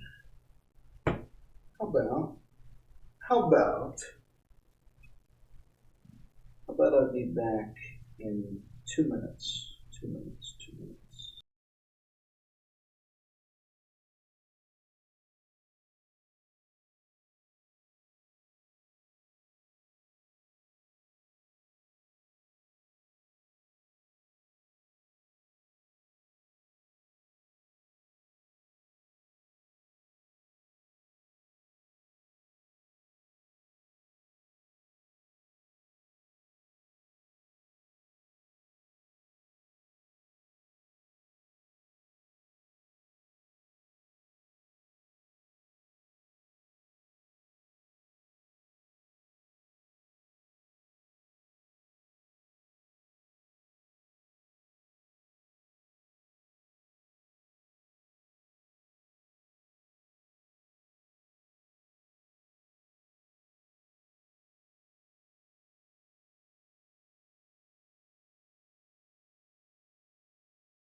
Do, do, do.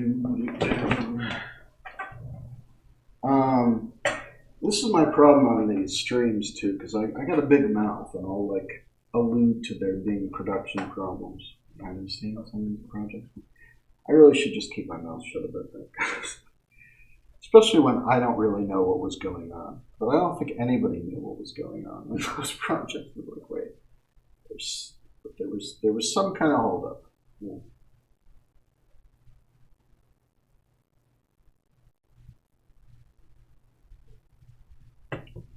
That was true with the thief too. I don't totally know what the behind the scenes situation is at this point.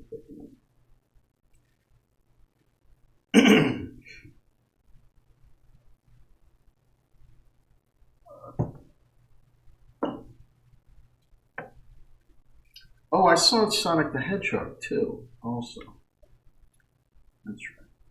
It was a little harder to see everything everywhere all at once because it wasn't playing as many times during a day. So it took a few tries to actually see that, which is a great movie. But yeah, I saw Sonic the Hedgehog 2 also. I didn't see the first one, but I saw Sonic the Hedgehog 2.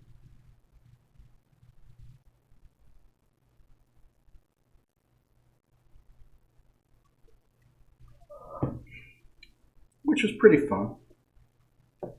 Felt like it was trying to be a lot of different movies. But at least one of those movies was like a Sonic the Hedgehog movie, so it was alright. As I put up my vintage Sonic here.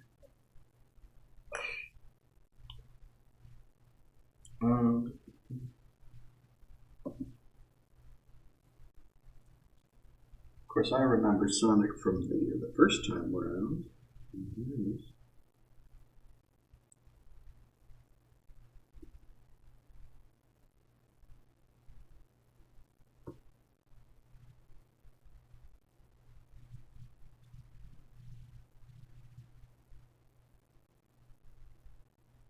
I didn't watch the first movie, but I felt the second movie was pretty good.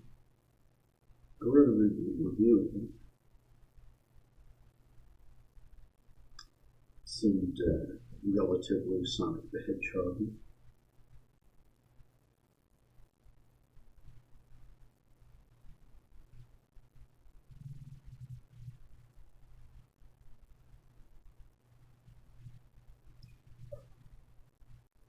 There's some stuff that was weird about it. Especially like Tails' backstory was very weird in the movie. But for the most part, it was pretty recognizable.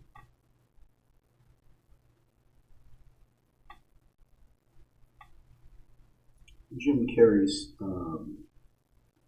really seemed to throw himself into it.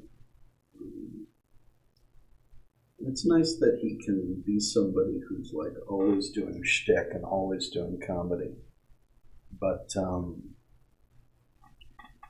is also like the villain of the piece, who clearly has something really wrong with him. So when he's doing his like Jim Carrey comedy shtick, it's still like, oh, there's something really wrong with this guy.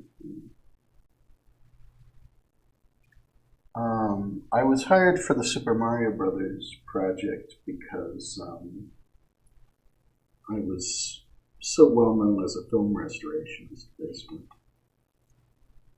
From the Thief and the Cobbler and from Jim Henson Muppet Rarities and Raggedy Ann and all my other projects. So they wanted somebody who had that background. And it took a while to get off the ground because I really insisted that they do a good transfer of the VHS work print that they've been able to get from the archive of one of the producers. But they've gotten hold of this VHS work print of the film, and I basically just I had no way of judging the quality of the work print. But what they originally sent to me was not of a very good standard, I felt. And I just kind of kept at them until they got a better version done, which took like maybe a year to actually happen. And then I got to work on restoring that. We had to first get a good transfer. And what was originally sent was not that great. I'm really glad I complained, but like whoever did it like vanished. It was weird. Like the original person who was transferring it got things wrong, just became unresponsive, and then I don't know. There's a lot of stuff with that project where people just weren't talking to me for some reason. And then it just eventually got done. But what we then got done was, it was like a much higher end transfer place, I guess, or like transfer people. They did it twice, and it was a huge improvement. And I had no idea it would be a huge improvement.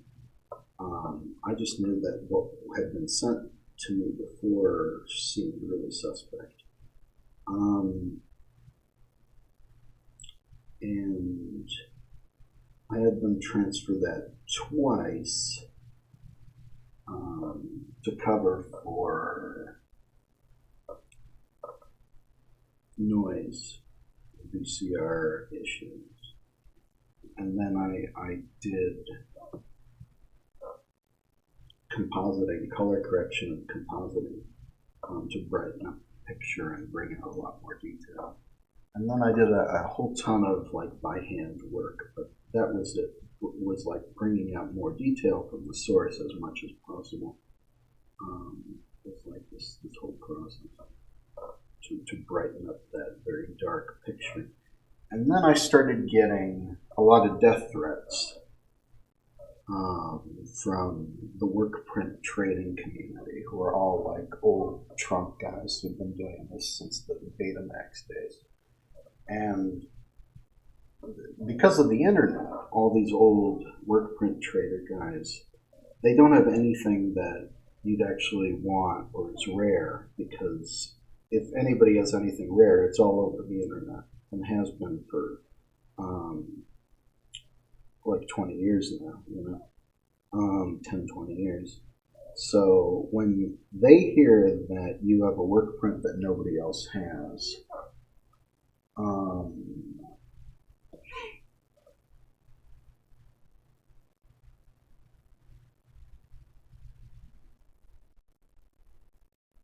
I'm not going to respond to that. I haven't heard that, but I'm going to delete that comment. Sorry, I haven't heard that. I would have to look that up, but I haven't heard that. But I'm going to delete that comment because that's a little bit too heavy. I do know Jim Carrey is an anti-vaxxer, so he's got some issues. Which might have just been from his time dating Jenny McCarthy, who was also, an anti-vaxxer and a comedian in his day. Oh yeah, I've heard about that. A fan project to make season 3 of Sonic the Hedgehog set in. Yeah, I didn't actually look into that. I was never part of the Sonic the Hedgehog fandom, but I did play the games on Genesis back in the day. And I've got a friend, Jen Hernandez, who is like a Sonic the Hedgehog artist who's worked for Archie and whatnot.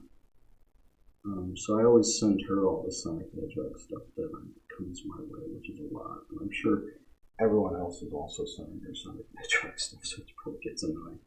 But you know how it is. If you're the Sonic the Hedgehog person, people can send you stuff. There's always a lot of Sonic the Hedgehog memes and fan content and stuff like that.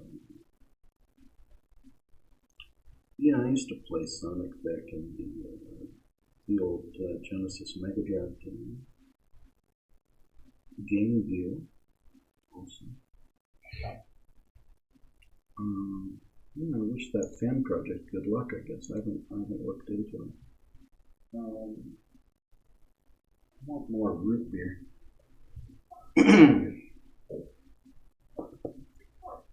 This is, by the way, this Yum Yum is another, tiny Xerox. There's a model sheet of various pencil drawings from the animation of her to be a model sheet of where they were at with her design at that time. But it is pretty small and you lose some of the finer details, but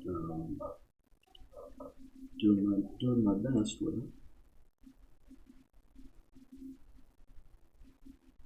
Hopefully putting the lines and lots of other things.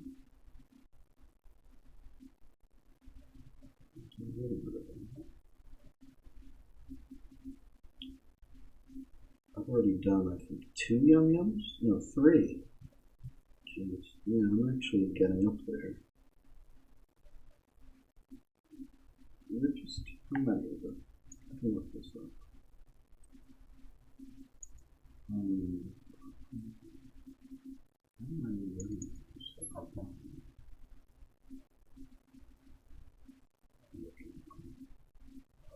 Windows Explorer, which is taking its time to load, so maybe I shouldn't load it.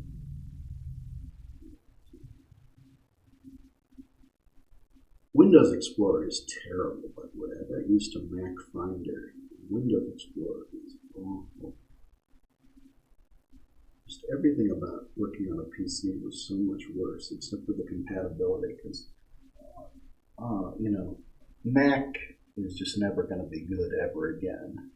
Nobody's going to be developing for Mac ever again, I think. But the actual quality, I can't believe you put up with PC. Looks like I've done 3 Yum Yums lately.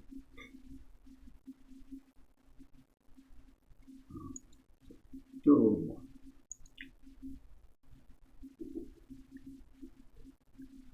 Okay. They already have episodes in comic form. I should look this up and find out about this. Looking up old Johnny Gruel books. Very cool. Very cool. Very cool and very Gruel. Looking up old Johnny Gruel books. I'm curious what Mac and Ron Gray will find at the Illinois Rally.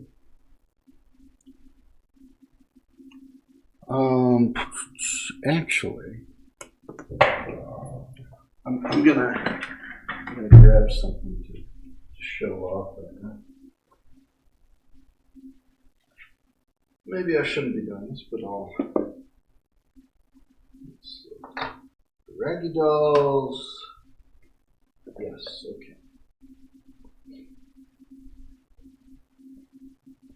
I've got a couple of these things. So just put that there.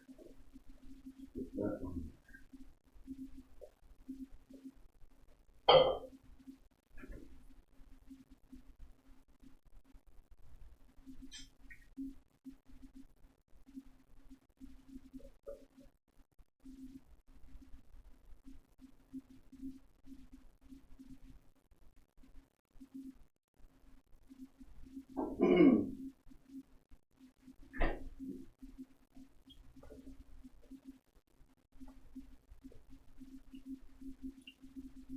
I do like Super Mario, like I think everybody likes Super Mario, especially if you're my age, but I hadn't watched the movie at any point, and so it was all new to me, and I tried not to watch it as much as possible when I was working on it so that it would be fresh for me and that I wouldn't just have gotten sick of it. But I think I was able to make an improved version of that film by the end of it. And it was a lot of work, but I think it was an interesting project. In your upload for the Apple, Richard Williams was credited with designs and storyboards. To your knowledge, do you know if Richard Williams worked on all of George Dunning's TVC cartoons? Not all of them, but definitely that one. I think he worked on a couple of them.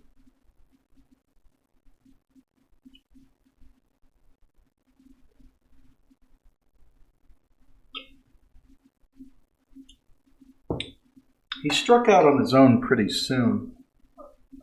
But I think the Little Island was done when he was still probably working with Dunning, right? I forget. IMDb might actually have good info, relatively, for this sort of posting. I don't know. Did I get this wrong? Did I get this wrong? It's really hard to tell if I'm getting these lines wrong. So I'm sort of making a little note to myself. Ben Hurst.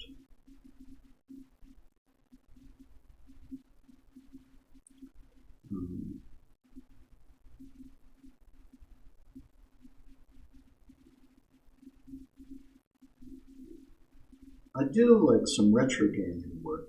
I painted the covers to a lot of retro, mostly like in television and ColecoVision releases a few years back, by a few different companies. You can see that on the Tiger Bug DeviantArt. Oh, I still have that text of "We'll be right back," and I am back. Jeez.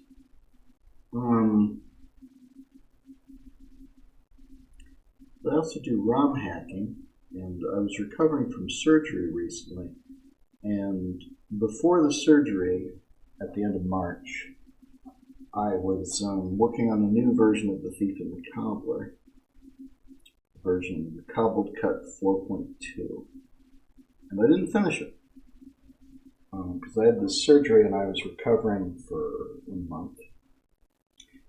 And I wound up doing ROM hacking during that time because I just needed a change of pace. I needed something different to do for a while.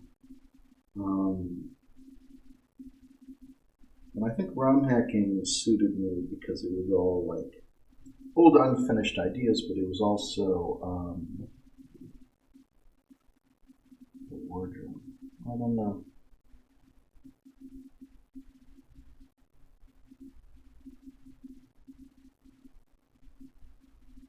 I might have information about that, but not off the top of my head. about the wardrobe. I wonder if my forum has it. My forum is a little hard to search, though. It sort of got broken, this search. I'm searching for Dunning. Here's some early Richard Williams animation done for George Dunning and Ford. Richard Williams animates Sigmund von Freud in his familiar 60s style, probably in 1962.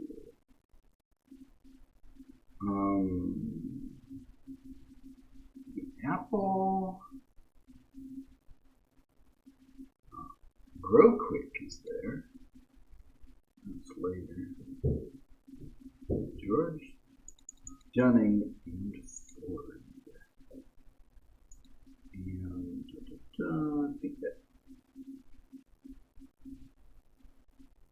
the ever-changing motor car, the story of the motor car engine, and powertrain for George Dunning and Ford Motors. Produced by George Dunning, directed by Jimmy Murakami, written by Dunning, Stan Hayward, and Richard Williams. Dick may have worked on The Redemption of a Retailer, as it's from the same period, for Gillette, perhaps even Mr. Know-How in Hot Water for the Gas Council, which has been credited to either Dunning or Industrial Animation. TV. It's really a studio, George Dunning said, it's really a studio Dick Williams has had a lot to do with, in the sense that he did a great deal to help with in the early days to get it started. When I got to London, he was working on the little island, and I helped him a little bit on that, says Dunning. Then he did a lot of commercials, a lot of stuff sort of through our studio. I was sent over to London to set up a UFA satellite. They wanted to get more footage for, probably means UPA. I wanted to get some more footage for the Gerald McBoing Boing show on CBS.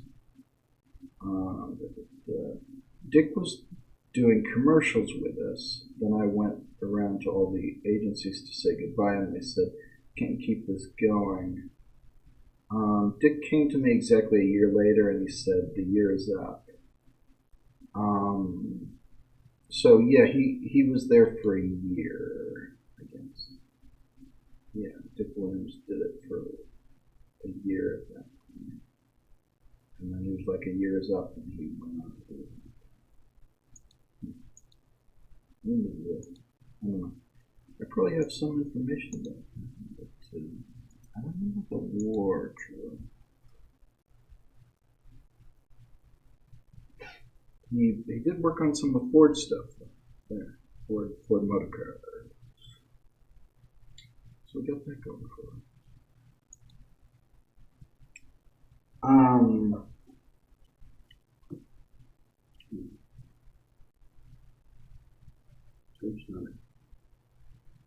But yeah, at some point, Dick promised to help them get set up for a year, and then said, "Oh, the year's up," and left to do more of his own stuff. Probably by like 1962, I would say.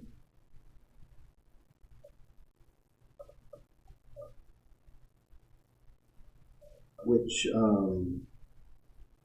was also when he started working on the Masterdine film, the Masterdine books, would be also the early 60s, which became The Thief and the Cobbler by the early 70s. Because of the dispute with the Shah family, another incident for too much of a cut. And Dick has always said that Omar Shah was embezzling from him and also put some sort of curse on the production, if you want to believe him.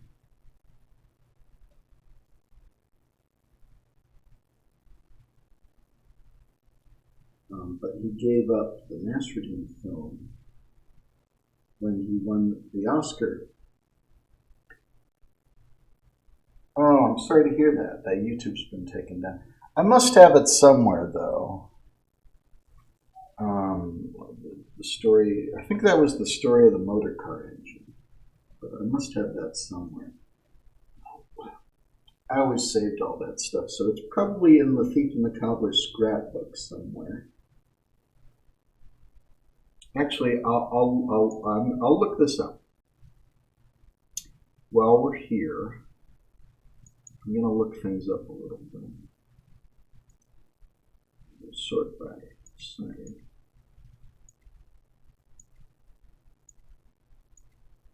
I should probably just search, actually.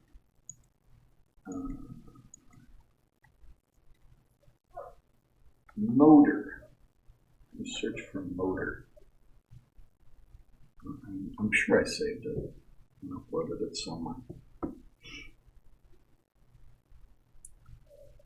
But yeah, did a few board pieces. I think I just put a line in the wrong place, but I can fix it in post. I put a line in the wrong place. This Xerox is pretty clear, but it's missing some bits because it was Xeroxed and shrunken down and this and that. So you do lose a little detail. Because of that, though, because you do lose a bit of detail, I feel a little better about what I'm doing. I know it's an improvement, whereas, when some of these, when you've got them in high quality, I can just visibly see that my version is worse than the source material. I start to feel bad about it.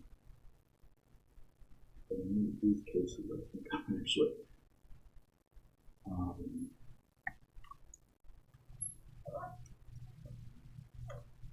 I bet you it would have been an MP4, so I'm going to search for some MP4s.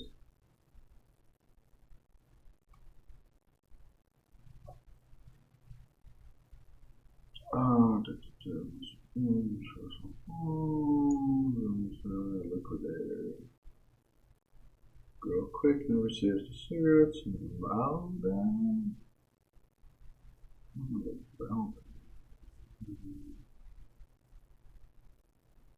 Fuck, I don't know, but I probably have it somewhere. Probably have it somewhere.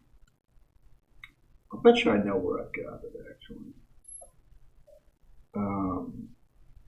I bet you it's a mega somewhere. Unless I legitimately didn't grab it, but I feel like I'd be a real dummy if I didn't grab it. I must have it somewhere. Fuck. I might have just saved it along with like non-Dick Williams stuff. I'd have to look for that. But sorry, I saved it somewhere.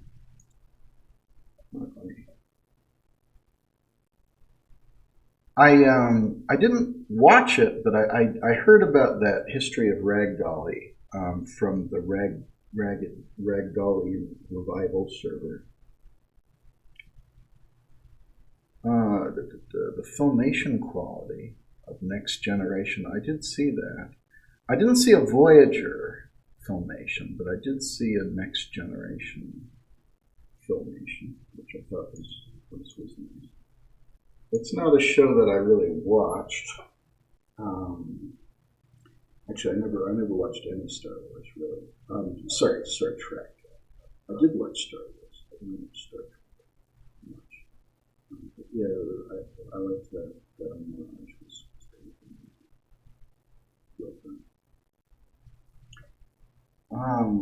The one I saw recently was someone did an animated series. It was supposed to be like a bits and pieces of it on VHS of a Gex animated series from the 90s, obviously. And it was presented as if they had recorded on VHS from like Toon Disney in 2000.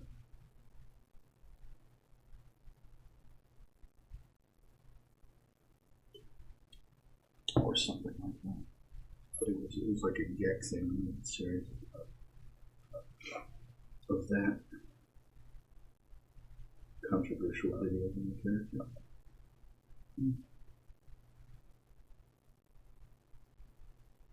don't think I entirely got the shape right of this eye. It's close. And I can maybe fix it in post, but it's close.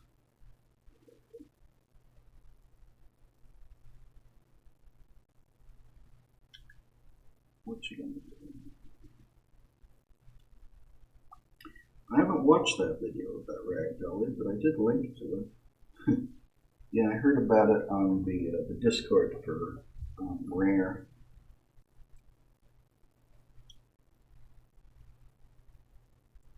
Which I don't follow religiously, but I do check in occasionally. I try to skim a little bit. But I do want to know what Rare is up to. Besides, I guess, trying to send a camel plush, which then gets lost in the mail. That's what I'm thinking.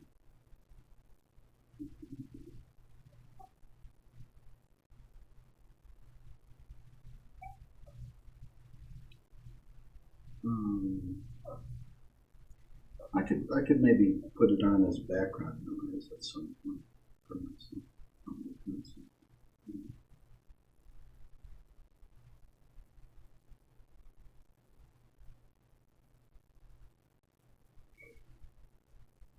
A nice review too. That one's more. It's nice.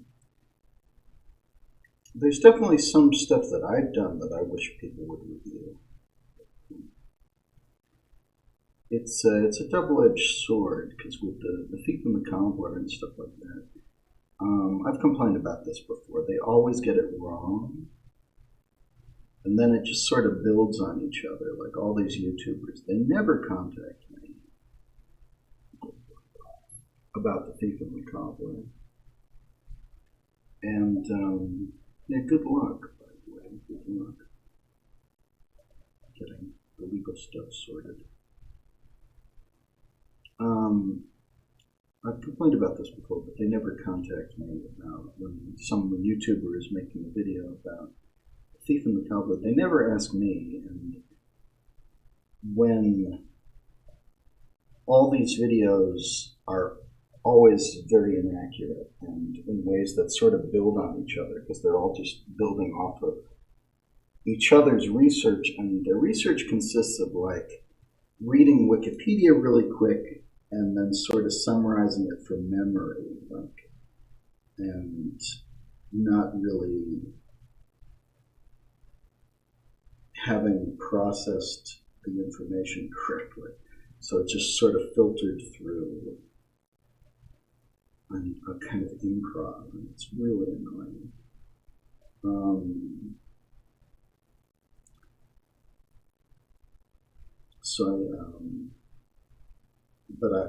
I just don't watch these anymore because it would just make me mad.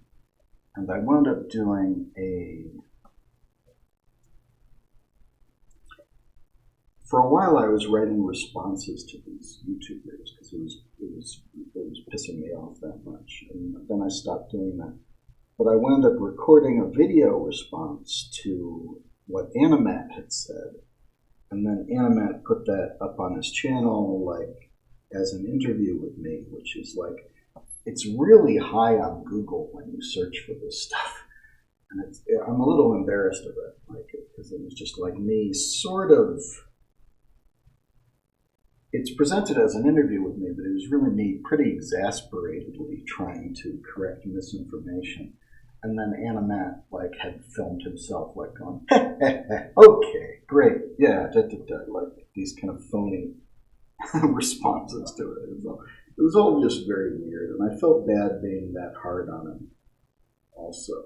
But I think that's why it happened, because like I watched his video about the thief and the cobbler, and I was furious.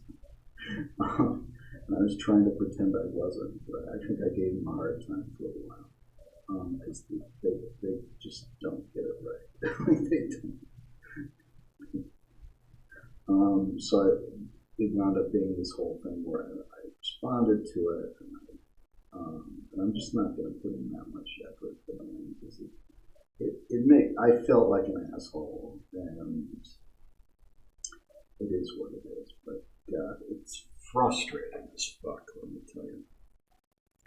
What are your thoughts on those that claim that Aladdin is a ripoff of The Thief and the Cobbler? I think it is.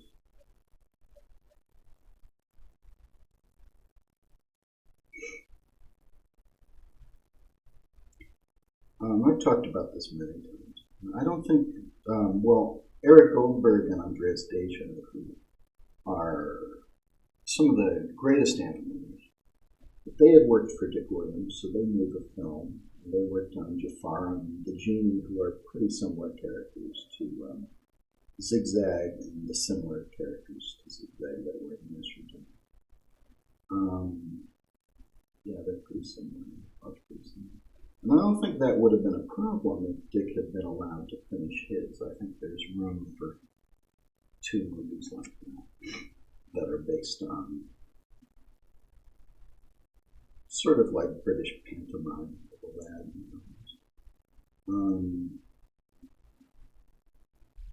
But Dick wasn't able to finish it. I think Disney played a part in that. I was surprised because when I was doing this art recently, I was sort of redoing my old DVD cover for The Thief and the Cobbler, and I was really hard on Disney in the text on the back of that cover, and I didn't change it this time around. But I'd sort of conflated things together and compressed the timeline because I was trying to keep the word count down, but in a way which made it seem like Disney was the bad guy here, which isn't really the case, but is also not the case in some ways. It's like, the story is a lot more complicated than I was presenting it as in one sentence. But they were involved. I don't know to what extent they were involved, but the fact that The Thief went to Miramax, which was a Disney subsidiary, has always been hugely suspicious to me. So yeah, I would say it's not something I like to talk about. In the Kevin Schreck film, he did a little montage of similarities between the 2 films, and that was something I'd wanted to do myself but never had bothered to do. But I had taken notes on. So if you watch Aladdin and you know The Thief and the Cobbler well, there's a lot of little things that are not coincidental. But also the Aladdin work print has a scene. Well, it's in the final film, of course, of Jasmine almost getting her hand chopped off in the marketplace when she's in disguise as a peasant. But in in one of the Aladdin work prints, it uses a music from Scheherazade, which is also the music used in the scene of the thief almost getting his hand chopped off. So it was the same story point and the same music. It's like this stuff is so much more. There's lots of just little things that are not coincidences. Okay, anyway, Near, what is... Yeah, that's the film I'm talking about. Near, do you want to be on the email list? Well, yeah, I guess so. I guess I could deal with that. I don't know what sort of emails y'all are sending out, but I do like to be... I would like to know what you're up to. When I first was talking to any of you, it was awkward at first because it was I realized later that people on the Discord were like, well, who is this guy? And why is he so paranoid? I didn't realize you didn't know. Because I had been researching this, the Ragdolly musical back in the day when no one else cared. It was just me and Vinny Rutol who were researching this. And it wasn't a topic anyone cared about, but I thought it was an interesting topic. And you were all kind of building off of my research, but didn't actually know what my deal was. But we reached a point where we were sort of hitting a brick wall with people. And I didn't want to discourage you by saying, oh, we actually had a problem with this and with that. And y'all have done such amazing work getting a lot more stuff and getting a lot more people to help you and really getting into the archives in a way that Vinny and I, of course, weren't able to do. And you've got this whole fandom and community, and you've worked so hard and been so enthusiastic the whole time, and I didn't want to like discourage you. So when Gwen is, when Gwen's mother, I believe, because Gwen is quite young, but you're trying to like get the rights to do this legally, and like I'm hoping you can. Like my outlook on this would have been pessimistic, and like at this point, I'm way out of my depth in terms of like not wanting to discourage you because you've accomplished so much, and hopefully you can actually do it. With me, even with the film, like I maybe shouldn't say this, but like Steve Stanchfield, who's a very fine film restorationist of cartoons who runs Thunderbeat Animation, he was trying to get the rights to the Raggedy Ann movie for a long time. So I kind of deferred to him for a long time, like seeing if he could like figure it out. And he couldn't figure it out. And I've never dealt with like rights and rights peoples, really, this sort of stuff in legalities. Because I just figure I wouldn't be able to get through the red tape. But he could never figure it out with that film. Like all the rights were kind of lost, and it was. Had Williams ever made comments about Aladdin? I don't know, because Dick Williams didn't really talk about The Thief and the Cobbler for about 20 years. I think maybe he legally wasn't allowed to, but I don't know that for sure. But that's something that someone who should know had hinted. Someone very close to Dick Williams had hinted that to me. That maybe he wasn't legally allowed. But they phrased it like maybe also. Like they didn't say like for sure this is what's happening. But they were someone who should know.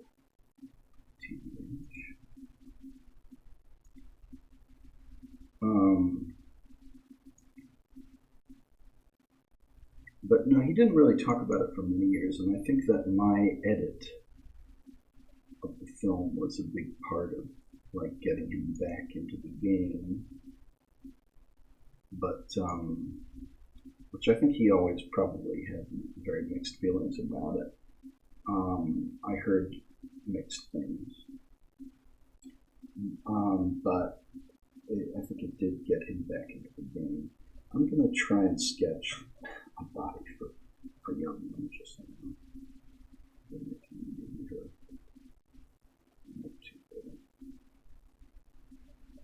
The reference I'm looking at is very Cobbler.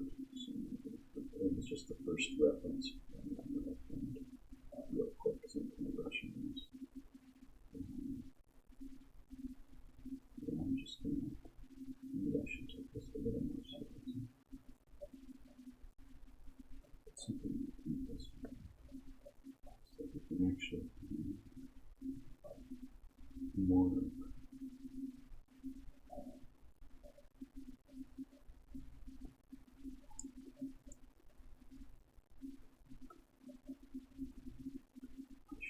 I maybe shouldn't just be faking her.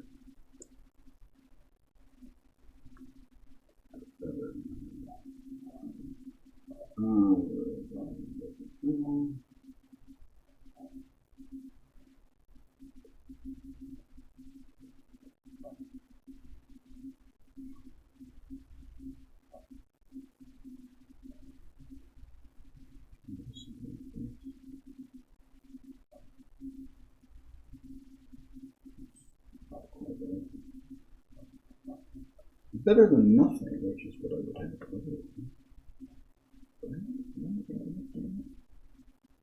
Better than nothing. Surely.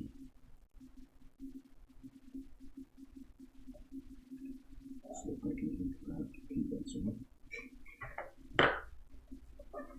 I should probably check the actual frame, but I didn't, so I did not actually check the frame. National Keller poster and just like not superb. I'm looking at the cheap roofless, and that's the model they went with.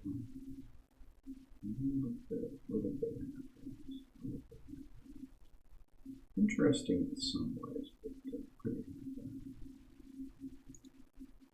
What to update?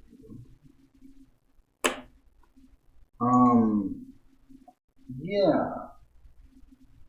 Like even me, and I only talked about this stuff very briefly, like in 2011 or something, or whatever we were doing. But I would be interested in hearing like the behind the scenes a little bit, like how close you are. I don't know how much help I could be in that regard, because I don't fucking know. But I would be interested in hearing about it. But when I first spoke to whoever I spoke, I'm blanking on who I spoke to first from that server. So whether it was you or someone, it was somebody on that night. Like, I think y'all thought I was paranoid because I was like,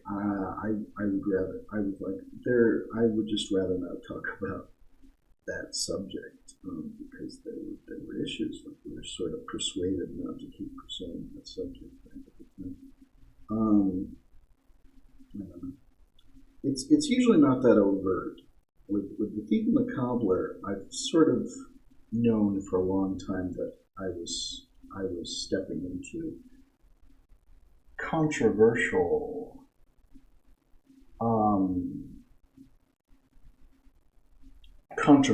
waters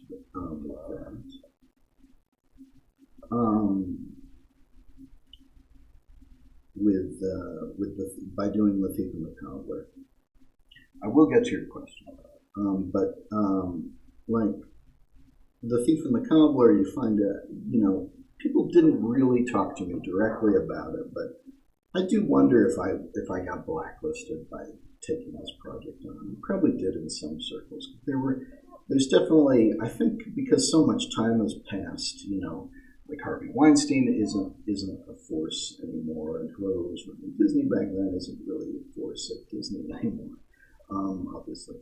So, and Dick Williams is dead, sadly. So,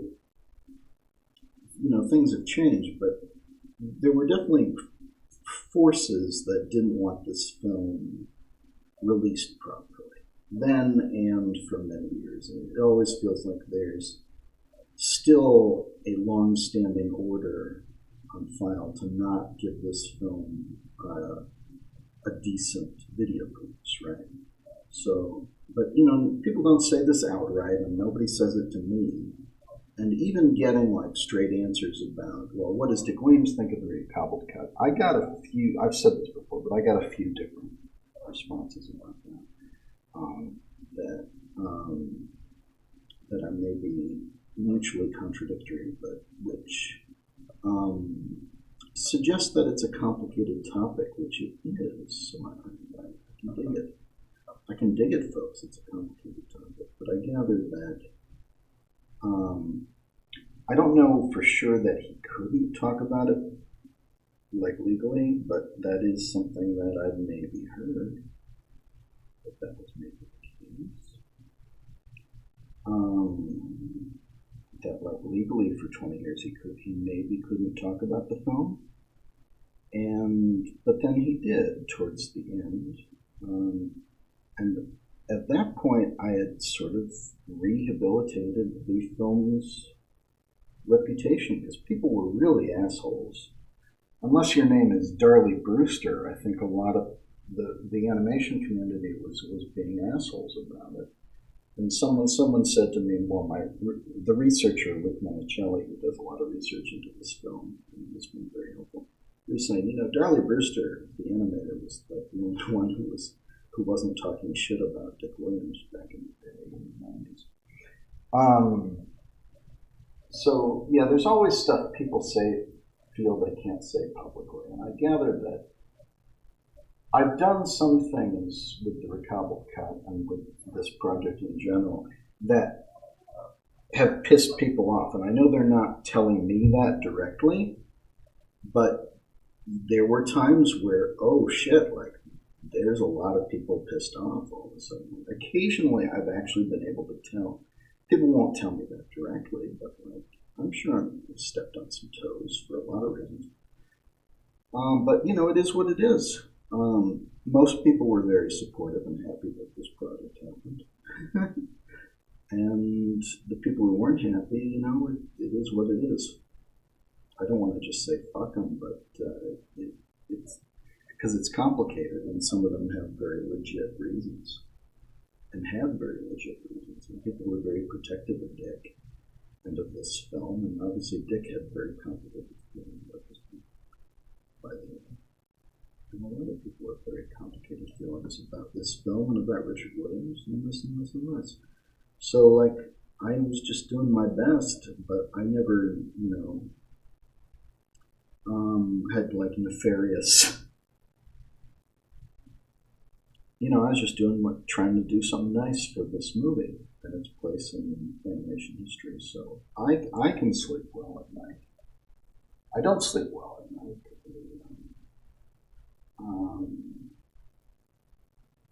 Because of health issues, but I can be proud of what I did. Anyway, Duck Window asks, just curious, Garrett, was it a tricky decision to recolor the four guards from their purple skin to the original not so acceptable colors in the comic book? It's probably not something I would do now. You know, Dick Williams had these characters of the eunuchs. They are called eunuchs in the production materials, and their design is just so simple. And I can find drawings, which I think were Williams' era, which had a different design for these characters, so that there was, you know, some question of what exactly they would look like. And he settled on something which was a very simple design, which looks racist because it's so simple. And I don't know that that was intentional, but that is what it looks like. And for consistency's sake, I did decide to fix that stuff because Calvert's work was not of high quality, and they were usually just like still images or not particular. He had just changed them to purple and made them even simpler. But like that was supposed to be the solution to what was looking like a racist design otherwise. But for me, I was like, well, I'll just keep it consistent. I don't think it was intentionally racist. I don't know. But I think what I do today, you know, if I had all the budget in the world, I would want to actually try and fix that design. That's what I would do today, you know? Even if it was inconsistent, I don't know that I would make it perfect.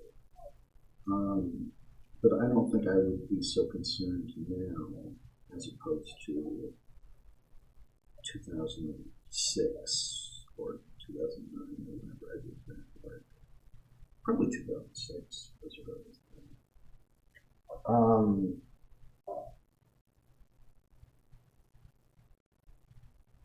Be easier to call. I don't know.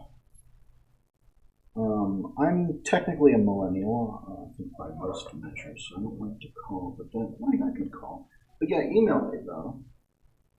If you got my email, you probably have my email. Let me know about the camera.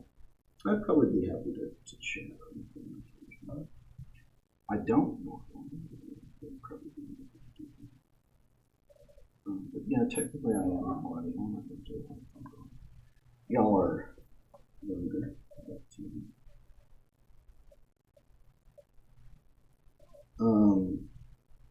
Yeah.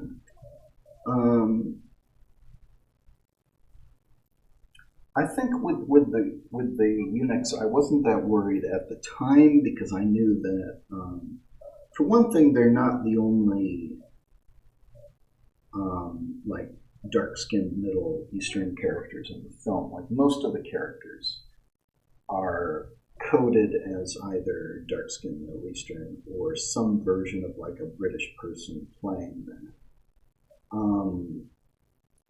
Like a pantomime or something. Like Aladdin was originally done. Like Aladdin was Chinese. So I wasn't that worried about that because it's not like the other characters in the film aren't also like of similar ethnicity, and it's just like, or also simply drawn. But it was definitely like he stepped over a line by making them that simplistic and sort of like almost like a cartoon frog or something. Like it just looks like a racist caricature or something. I would choose not to do it that way, certainly. I would never have done it that way, but he did choose to do it that way, so I left it that I did the extra work to make it consistent. And I can make excuses for that, but I do think it's not great. And you could make an argument for the whole production being appropriated. But it is interesting because what the stuff that we're just posting, if you're in the Recobbled Cut Facebook group, and you should be, somewhat, or even at the orangecow.org/blog, these links are in the description. We've just been posting some development material from Nasruddin, which is maybe a little more not safe for work than the final design, and also it's based on, as he often said, it's based on Persian miniatures, which is a very different style of artwork, which was very exotic to him.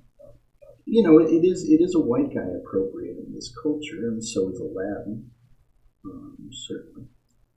But he was doing it to figure out like a totally different style of animation, which turned into something different in the end. But like the early Nasruddin work is even more just visually quite simplistic and strange and based on traditional art styles from Persia and India, because that was the original Nasruddin script is sort of is mostly centered around a conflict between Persia and India. And Persia became the Golden City, and India became the One Eyes, unfortunately for them, who just became like orcs or something, basically like Lord of the Rings kind of thing. But there's development art where the India in Nasruddin is much more obviously India. And, you know, maybe it is questionable. Like it's a white guy's interpretation of this stuff, but it definitely interested him to seek out styles of art that weren't just Disney, and weren't just like his own, like, or weren't like mainstream, like British, Canadian, American culture at the time. So he was interested in that sort of thing. You know, it does. I'm not going to name names, but some of the like British animators at that time, including Dick Williams, or his studio at least, did. So it was him. But they did step over the bounds of what we do today. But I don't think that they, in terms of like doing stuff that looked racist, would look racist maybe. But it was a different time. I don't know that they meant anything by it. I can't. Nobody ever asked them about it. Full stop. So I don't know what they were thinking. It might just have been a stylistic choice.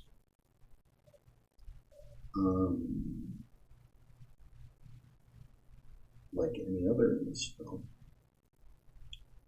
But no, it's not the way I would do it now if I had the budget or like to mess with it a little more. And if I had the budget to mess with it a little more, then I wouldn't have done it. But you know, it wasn't me. Again, I don't need to make excuses for this shit. There's a lot of stuff that was, in terms of like appropriating culture. For one thing, Britain didn't have slavery that we have in the U.S., so they did sort of invent the kind of racism that, like Western racism, in colonial, Britain kind of invented a lot of kinds of economic racism, colonialism, but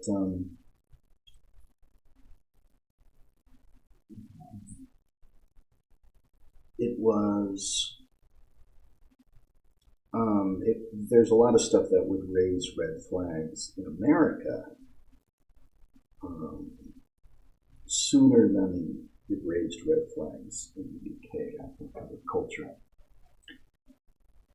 And the stuff that, like, Warner Brothers was doing in cartoons in the 30s and 40s and 50s could get very racist in a way that maybe would not have raised as many alarms in people back then, especially in the UK. So. But like, the BBC was still airing the black and white minstrel show until the 80s, which admittedly they don't have the same background in actual minstrel shows, but like British pantomime can be very racist too. And that's sort of what something like Disney's Aladdin or The Thief and the Cobbler probably have a lot of pantomime influence on, because that's just how maybe a British person would have, or someone living in Britain, might have thought about other cultures. It's sort of comedy or cartoons or children's books.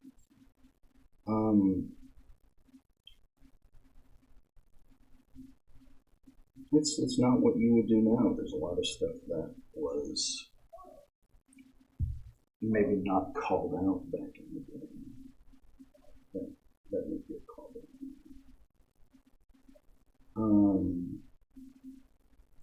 And it is what it is when you're restoring this stuff. Like I sometimes have to restore material which is questionable, and I don't like doing it. And I didn't really like having to weigh in on whether the eunuchs in The Thief and the Cobbler were racist or not, because I don't know what was in Dick Williams' heart or head about these. But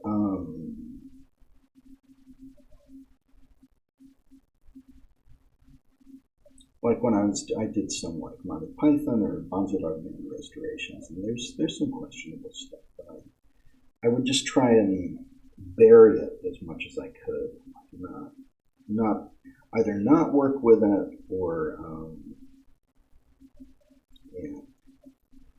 I run a Lost Media Facebook group, which is called Knights of the Lost Media, and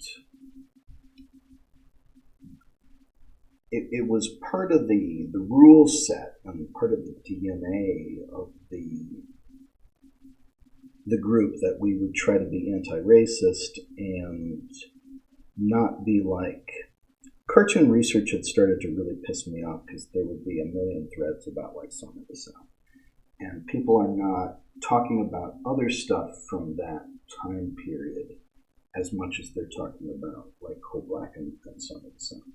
And I'm like, come the fuck on, you know what you're doing, all these like old dudes always bring up Song of the South, and like, I think when you're talking about old media or restoring older media, you can't avoid it entirely.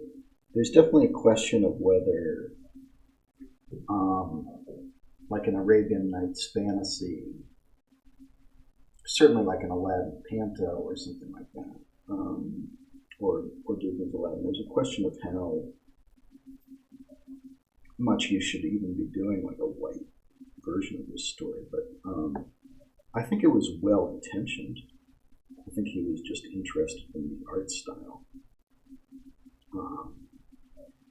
and would experiment from that basis. I think maybe in 2022 you'd probably be called out on it if something looked a little questionable, or maybe you just wouldn't do it, period. But we'd miss out because Disney's Aladdin is quite a good animated film.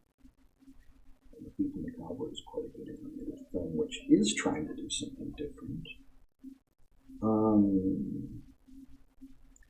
But do I want to be canceled for having watched or restored some of this stuff? Not really. I don't really condone everything. And if something is questionable, it's something that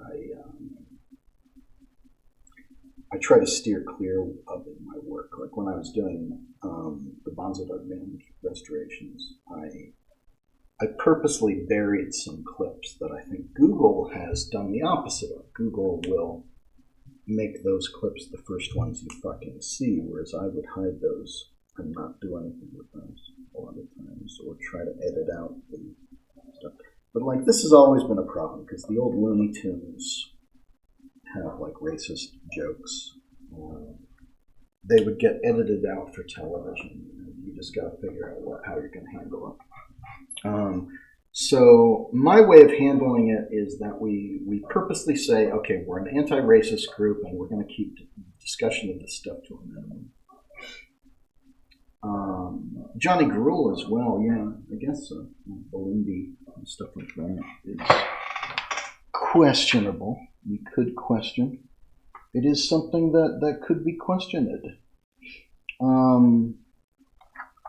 But it was a different time.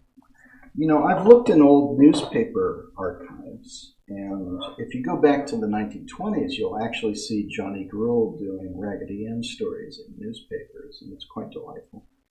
But if you're looking at 1940s newspaper archives of comics, the whole comics page in the 40s was very racist.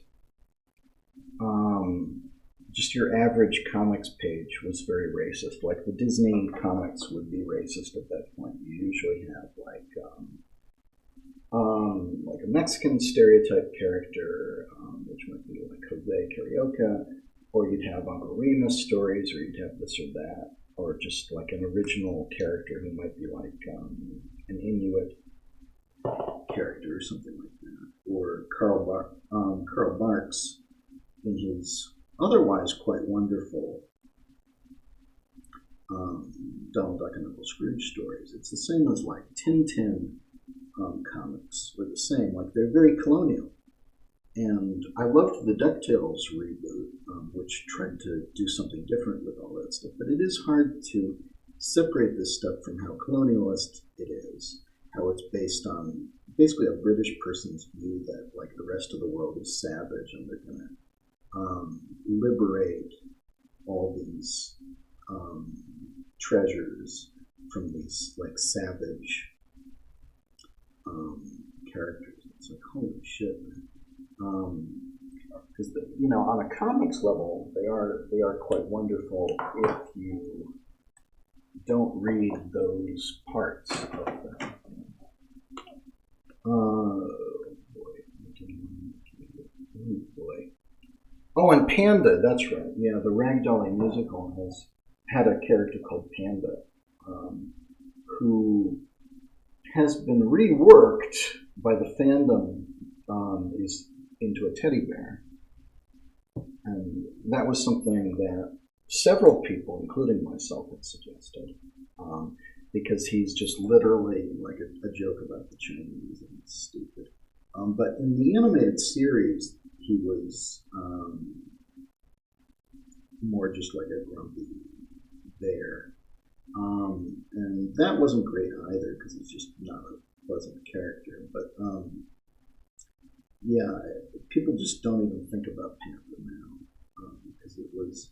But that is a character that is very much like British pantomime. Like British pantomime would have a lot of characters like that. Children's theater has a lot of characters like that. It's a tradition. And like a lot of traditions, it's racist and it sucks. And my usual policy is like I try not to focus on it. I would like we can cut that stuff out to an extent, or just say, look, we're all adults here. As long as someone isn't like salivating and trying to get hold of that version of Fantasia or Song of the South or something like, you ask once, but it's after a certain point, it's like I had somebody in my Lost Media group, Knights of Lost Media, like, to join that group, you purposely have to say like we're trying to be anti-racist and we're trying to be. But we're also not like superstitious. We try not to be like those Lost Media archivists who are like trying to scare children. Like saying, here's the spooky banned YouTube video about SpongeBob smoking weed, that kind of thing. Actually, I'm not calling out anyone. That was just like a typical bit of subject matter. Like Quentin Hoover did a video like that, and it was fine. It wasn't like spooky, haunted, creepy pasta shit. Sorry, Quentin. Wasn't calling it in particular. But you know how superstitious the Lost Media community is, because it's all kids who are like trying to remember a YouTube video which scared them a few years ago. Anyway, somebody in that forum, I gave him a few chances to not be that way, but he was asking about like minstrel shows and stuff like that. And I gave him a few chances, and I think I gave him 3 chances, and then. But if you're in cartoon research, which should be a good group, because there's a lot of good people in that group, but I think everybody gets fed up with it eventually. Like the great Jerry Beck runs the website that it's based on, but like you do get a lot of like just kind of old racist dudes looking for specific, who are just bringing up racist stuff too often. And yeah, the spooky Raggedy Ann musical, like this level of, I can't stand the Lost Media community the way it is, because they're like that, and like they're just literally like children being childish or trying to spook people, and it's so stupid. But the Lost Media community, the younger people, they also get really attached to stuff like. They're not interested in the sort of stuff that I'm interested in, and they'll just be like, "Oh, we spent years trying to find this one Subway commercial, this local Subway commercial." It's like, why? Because it's lost. I'm like, okay, a lot of things are lost. And why are you interested in this? And they're like, I'm interested in all Lost Media. No, you're not. You're just sort of bandwagoning something that somebody else posted about, and you're acting like it's the most important find, whereas it's a fucking commercial. I mean, they get really obsessed with stuff, and then when I post about something that I think is a huge find or important, like nobody gives a shit. So it's just so weird. It's this bandwagoning thing where like, if you're told something is lost media, like they get obsessed over it, when it's just, there's so much that's lost, and I don't think they get that. But it's also because they're younger, and so their interest in stuff that's lost is like newer stuff. But like, there's so many like lost older films, and lost older bits of television. And so much like, yeah, but where is the, they're looking for some like YouTube poop that scared them in 2006 that they can't find anymore. And it was so scary, and it was SpongeBob farting, or SpongeBob in Saw, and it was like animated by a child, and it's like, phew. Again, I feel like I'm calling out Quentin Hoover, who I like. I like his work because he did a video which mentioned this stuff. So that's like the only examples that are popping into my mind. So I shouldn't be calling it out because I do like his work. But I'm just calling that stuff out because it's the only stuff that's coming to mind. But it's all that level of stupid. Oh, sure. I mean, the guy recreated it with Lego, so it's a thing. But it was a total bandwagon because that's not actually important in the scheme of things. If that was on, there's 100 things like that turn up every day and nobody gives a shit. But yeah, have a good one there. But like the I don't know. So I joined some lost media servers, and they weren't interested in what I was doing, and they were like saying, we think Garrett Gilchrist should be killed. And I was like saying, why? So I joined those servers, and I was like, I didn't realize that you guys, for some reason, had conspiracy theories about me, because I worked on like lost media finds and stuff. And it was weird. They said, well, we'll shut up about you because you joined the server, and technically we can't talk shit about someone who's in the server. Okay, fine. But like you don't know me. Why are you being like that? But it was weird, and I don't know. Just the stuff they focus on just was not that interesting to me. I guess it's my thing. And the stuff that was interesting to me, I don't think they were interested in.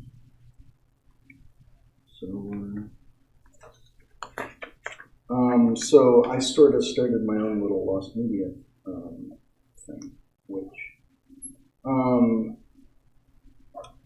then the rule was just like, don't be bigoted and don't be superstitious, and I hoped that we could do something a little different. It's not like a big deal, but I can just post whatever.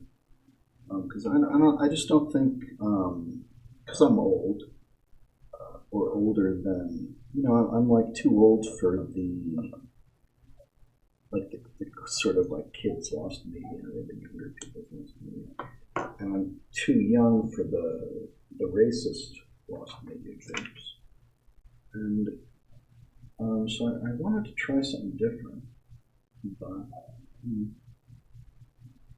like we're out of focus. We're out of focus. It's bugging me. We're out of focus, and it's bugging me. I actually do have to draw this. Everything else that's here. So I'm going to do that. I'm sorry to complain, because I'm sure I like most of those people fine without getting into it. If you're not talking shit about me for no reason when you don't know who I am, that's fine. But some of them were doing that. So I'm talking a little shit right now. Normally okay with most of this. Okay, that's me fixing the focus. I'm going to be back in two.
Okay, I'm back.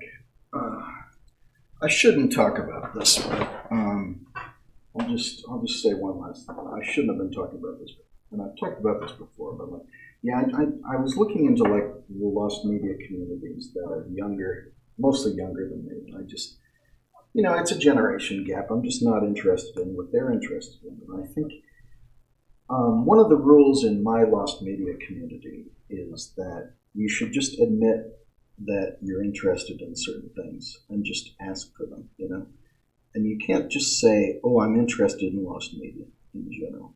Because that means you're interested in whatever somebody else who maybe has more of an agenda is telling you to be interested in. Because if you're my age, like I'm interested in like 80s and 90s stuff more, and if you're younger than me, you might be interested in like zeros and 2010s more, right? Hmm.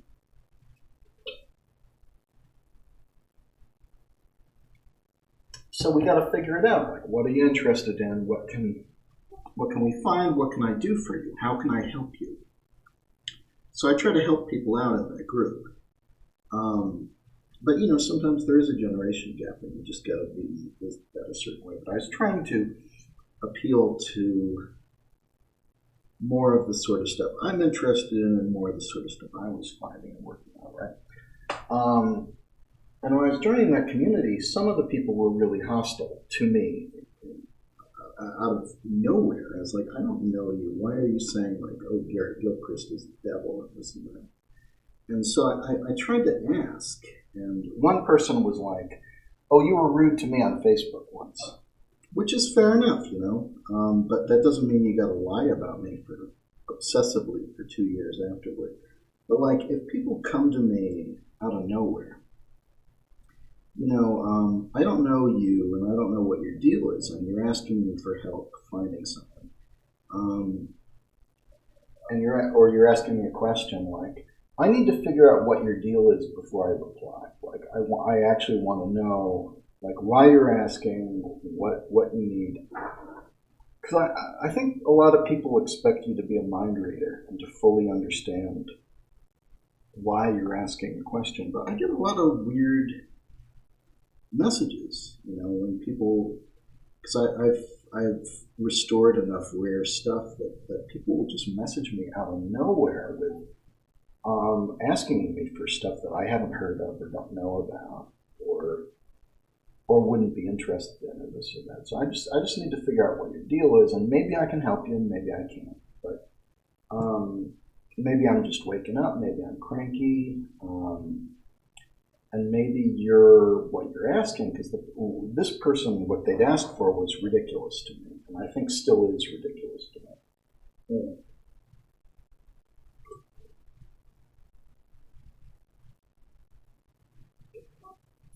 So I was a little rude to them, I guess, and they just lied about me for a few years, and just pretty much constantly. But they were asking for something that was really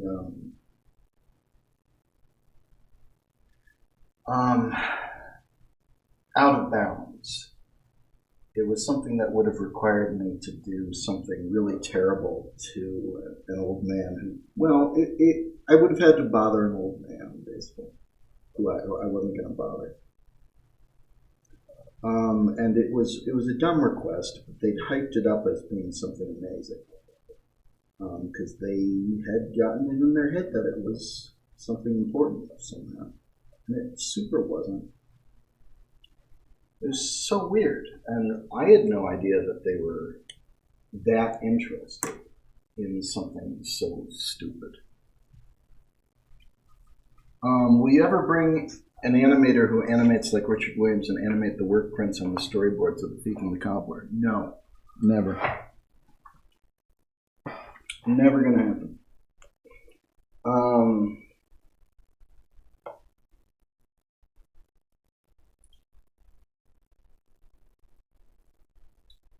I don't have $1 million, and neither do you.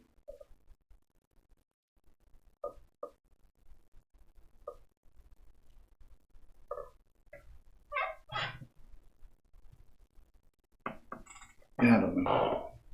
But someone else I asked why you're being so rude about me, and they were just like, well, they admitted, like they said, well, I'm jealous. You've done a lot. And I was just jealous, and I started just kind of making stuff up as sort of a fanfic, and then it got just really dark really fast. I was making stuff up, and I said, well, you know, making stuff up about somebody can really fuck up their career. And that has definitely been something that happened to me. Like, kids started making stuff up about me, and it fucked my career. You know? I mean, I can't know for sure, but I believe that's kind of the case. But no, I don't have a fucking $1 million animation budget to animate the people. And you don't either, so you know. it's really not a fair question to ask. If I sound exasperated with it, it's a question that a lot of people ask, and they just have not, you know, you could think about this for a few seconds and realize that it's not really a bad idea.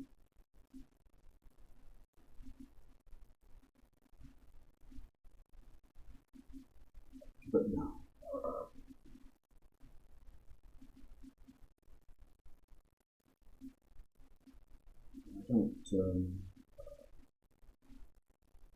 I don't really have money. I don't make money for this stuff. As you can see, it's not really doing too much looking at future animation projects.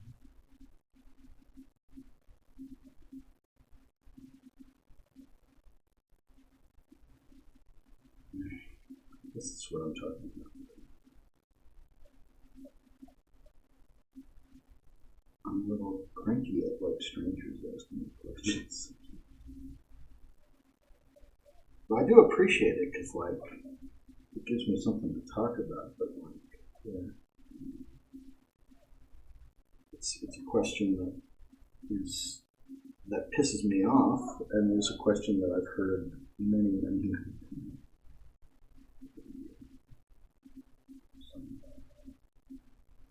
So I guess I am going to give a cranky answer today. Not proud of that. There's your cranky answer. You can enjoy cranky answers.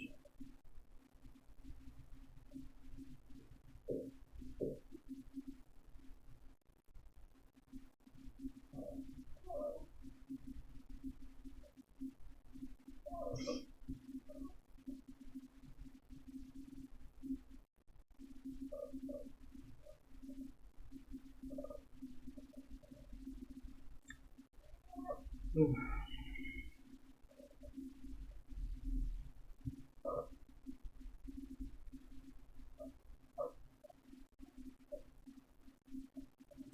don't like to give cranky answers.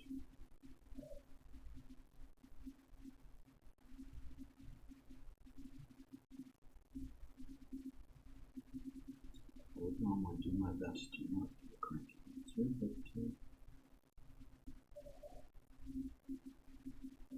I'm not always at my best, you know. I'm usually pretty tired. And, you know, I'm 41 years old, and I'm kind of just tired of all the bullshit at this point.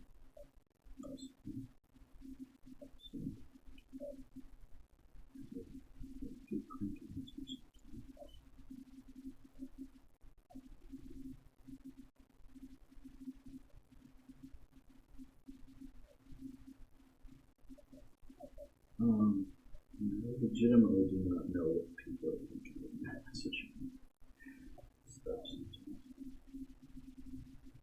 What do you expect from me?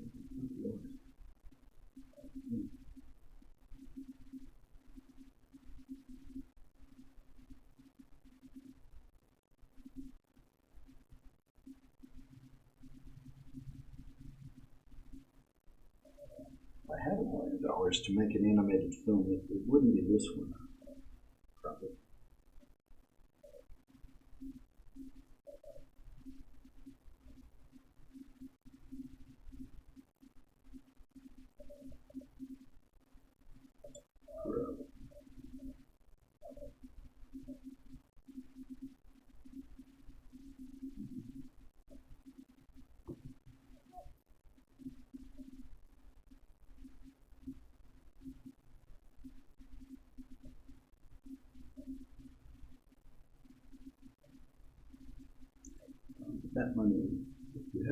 And that comes with a lot of strain.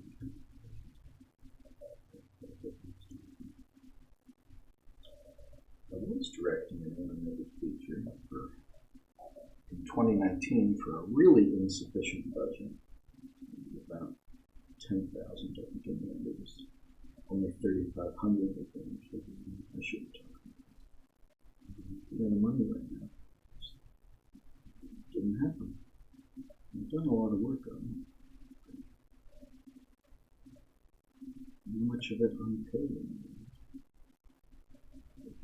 Very little money. I was doing my best, and it was burning me out because the money wasn't there. I shouldn't talk about this.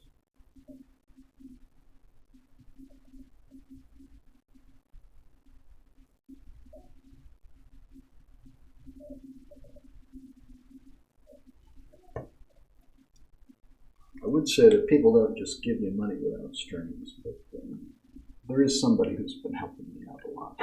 So I shouldn't actually be this down on things because I'm getting a lot of help, but I don't like needing a lot of help. I've been having a rough time of it, and I've been getting some help. Did you really post the same thing again? Did you delete that and then post the same thing again? Deleted. Thank you. Oh boy. Okay. I did answer that question in a cranky way. Am I taking crazy pills here? Okay. Okay. Okay. Oh, I shouldn't be cranky. I shouldn't be cranky.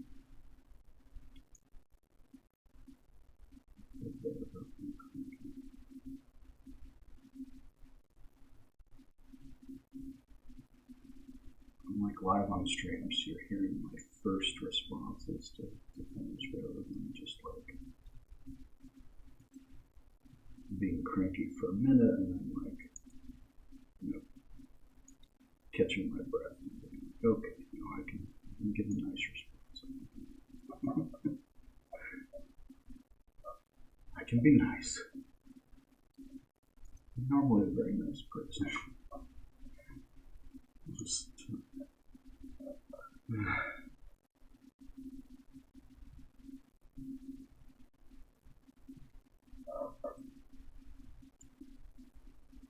there's just only so many times I can hear the same question. Okay.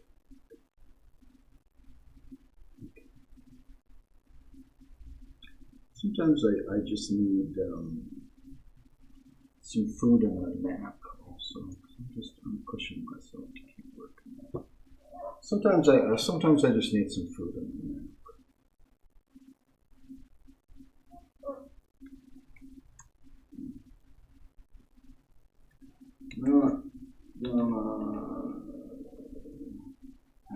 Didn't I literally just answer that in a way which was like, please stop asking me that question?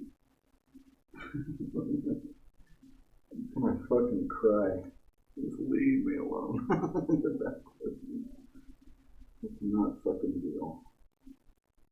I don't think I should have to deal with that question. Just, okay.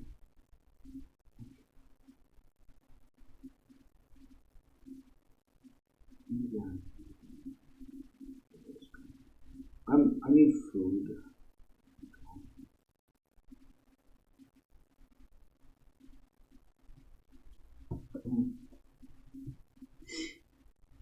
It's hard enough to get old animators to not immediately just talk shit about this movie. Also, to not be like really super rude about this movie at all times. It's hard to get old animators. As I said, someone pointed out that Darry Brewster was like the only one in the 90s who wasn't talking shit on these groups. But,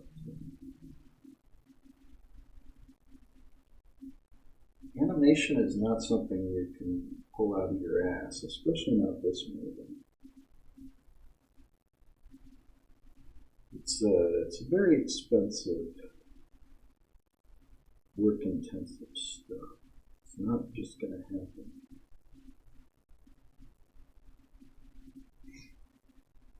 And I'm certainly not the one you should be bugging about that. Ask someone who has millions of dollars. And they're not going to do it either, because there's legalities involved. But no, it's not going to fucking happen.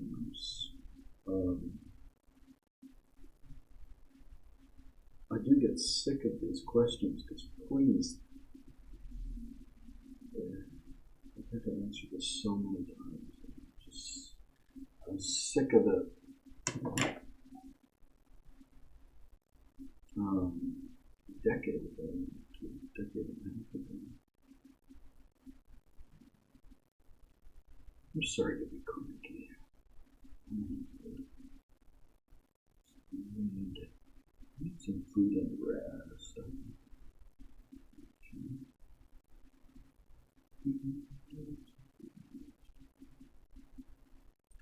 I probably shouldn't make you feel better by asking these questions. They're not new questions for me. It's a question I've had to deal with a lot. So I'm not a fan of it.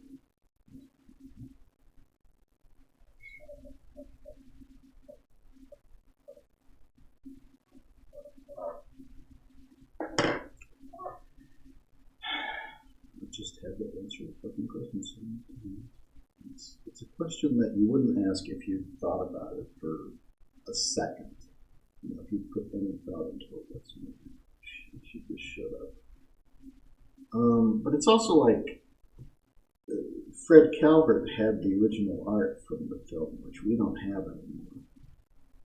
Like he was working from, because most of it got thrown out by his team. He was working from the actual materials, which we don't have anymore, and had a budget. Had all the blessings of the world, had some of the original crew behind him, some of the original animators. And most of what he produced was complete garbage because of his maybe creative sensibilities. But some amateurs would not be able to do better. Some of the best animators in the world could do it with the help of original materials that we don't even have at this point. But you need a budget. Oh, do you still post regularly on your blog? What blog do you mean? What blog do you mean?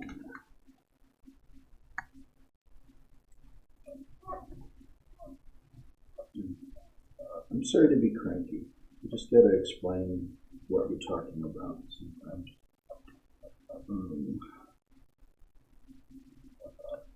As I squeak, I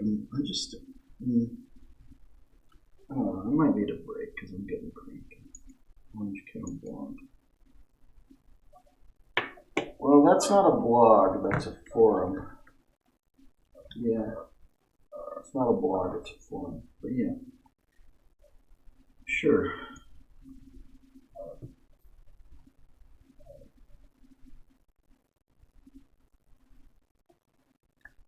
Yeah, and on Facebook and stuff. I'm on Twitter way too much. I might just legitimately need a nap.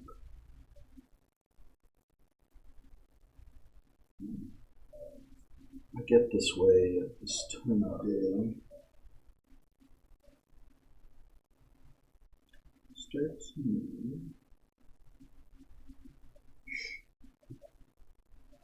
some food and a nap. How about you? Some food and a nap.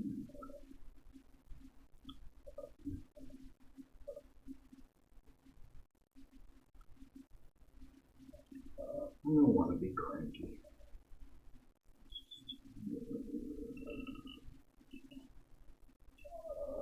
I need a minute. I'm doing this for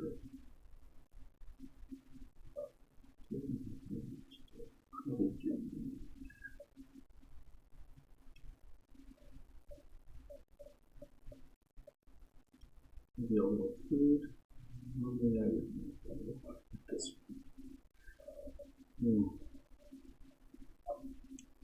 Anyone watching is going to just think I'm an asshole. Okay. Sorry. Oh boy.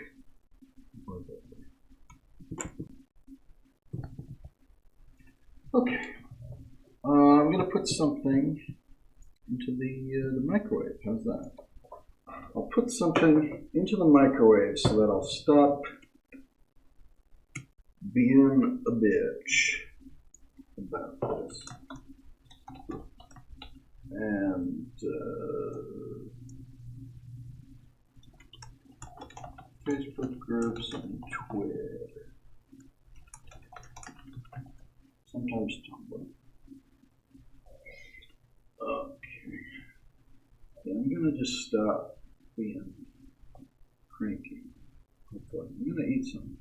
That's what I'm gonna do. Because I'm losing track of things. So let's do that rather than just apologizing for being cranky and tired. It's a marathon.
Okay.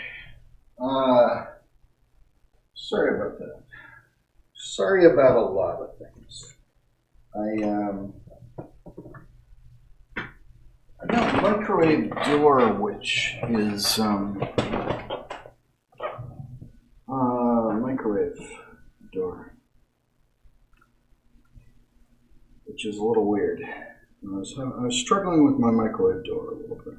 So that's if you were hearing slamming. Oh, I put a microwave meal. I'm gonna eat that. But yeah, I am getting a little burn.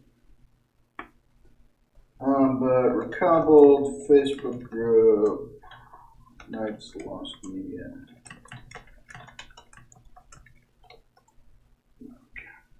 I do want to do more work today, but I wonder if I should have a break, because I'm just losing it. I'm losing it.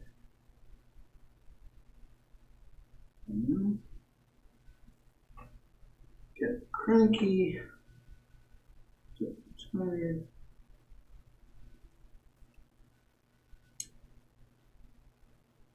So this old witch is another pose. This is from a deleted scene, which we do have, which was animated pretty early on, and this is basically the scene that established the witch's look, I think. Final look, basically. Because he printed off some drawings from this scene. as a model sheet, but it does mean that these were Xeroxed a bunch of times and they've lost a lot of detail, a lot of like missing bits of lines, and I just sort of have to, I mean, it's good reference, but I have to fill in a lot of, it'll catch you off guard if you're not careful. Little bits of, fuck, I need to sharpen this pencil already. Little pencil sharpener. But yeah, I do still post on orangecow.org/board, which is a forum, not a blog, but it's one I've had for a long time. We rebooted in 2013 after a troll attack, but it's been there since then. I think it existed in some form since, I want to say 2002, it might have even been earlier than that.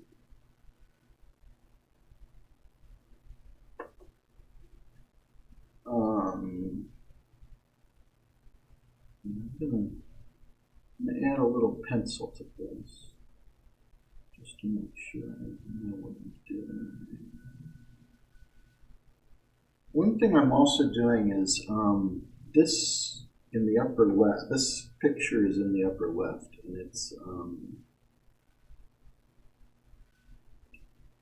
a little more, it's missing more lines than the almost identical pose right next to it, which maybe I should have printed instead.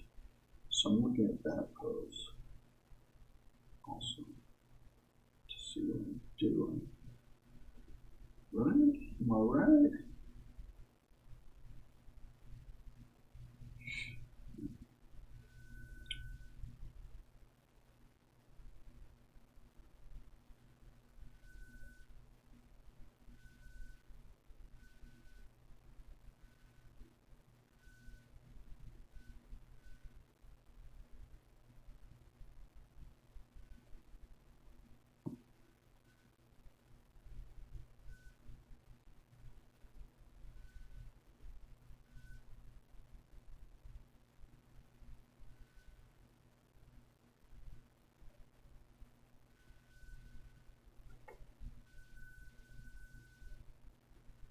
I often feel that people don't actually process how work intensive and difficult it is to make an animated film.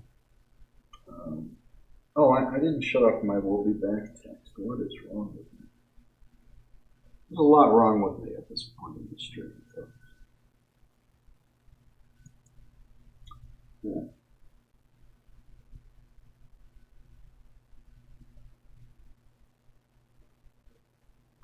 There's just a lot wrong with me at this point in the stream.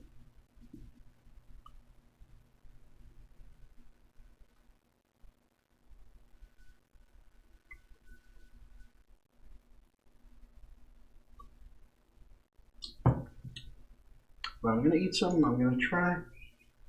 This does get to be a bit of a marathon.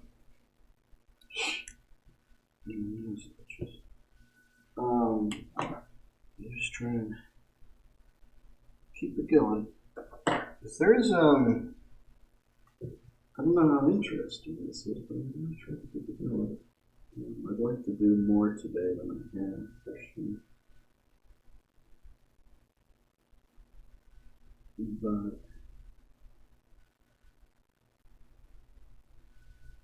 I think if I wasn't streaming,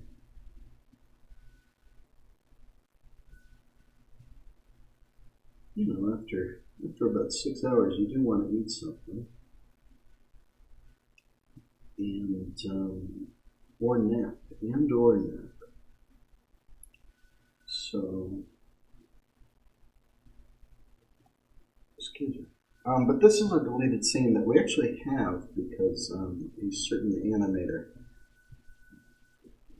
kept it on 35mm film, but this was like an early scene of The Witch, which was from like the transformation sequence that all got cut. But this sort of established her final design, I think, this scene, or at least was one of several that established her final design. It was animated a little earlier.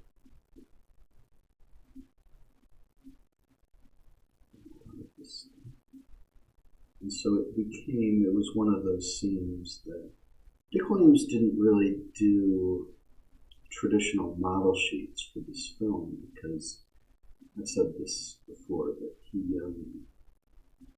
he was always trying to evolve the designs of the characters, which is why he had to redo so much work over the years. But he would revamp the designs of the characters like every decade or so, certainly at least. But he wanted to explore the characters in animation a bit before committing to a design for them. So the model sheets that we have anyway all look like are just compilations of drawings from the first scenes that he did with these characters that he was happy with. And that was just sort of a model going forward, and then he would update those. Like certainly Zigzag got updated several times based on the next scenes that were good in the scene. So the designs would evolve a little and be a little more flexible. Because the film wasn't finished, some of these characters never got to evolve in the way that they should have. I was talking about this with Chief Ruthless of the Brigands. I was drawing Chief Ruthless of the Brigands yesterday. And you can see that he has a final design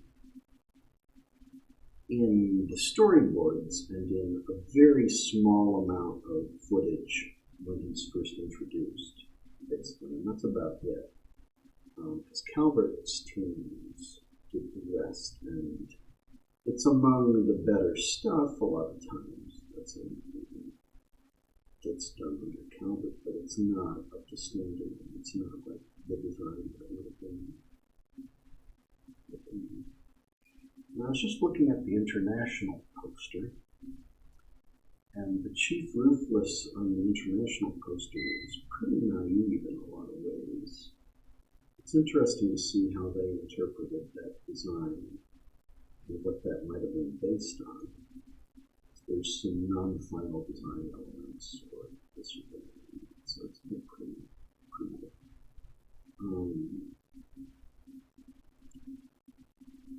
But Ruthless would have been drawn in different ways from scene to scene also, because they're supposed to be very expressive characters. And the storyboards are very expressive.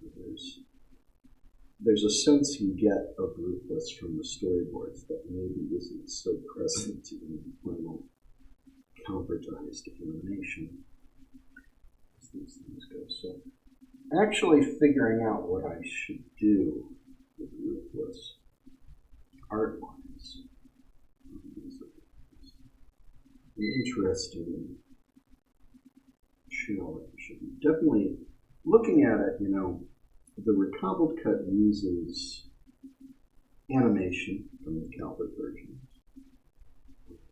obviously, quite a bit. And going back to look at the storyboards, which I didn't use, they are better than what the actual animation was,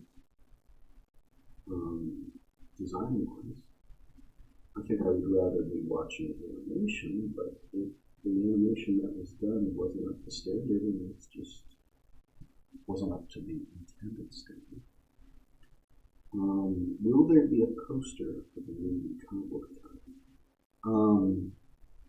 That's sort of what I've been doing. I did a new poster. If you're in the Recobbled Cut Facebook group, you can see some of the art that I've already posted.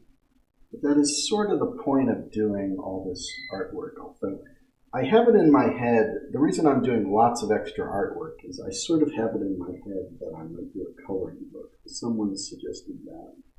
Kind of just offhandedly and flippantly, but it stuck with me as something that I might actually do. But that doing a coloring book from this material, I have to do it all myself because the source material is, you know, a little bit, like you can see, is a little bit missing bits, and it's all patchy, and you would actually have to ink it.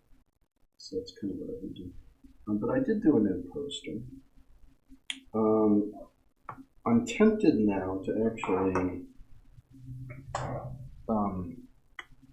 have a visual aid. So let me see. I'm going to get a visual aid. Let me see if I can find it.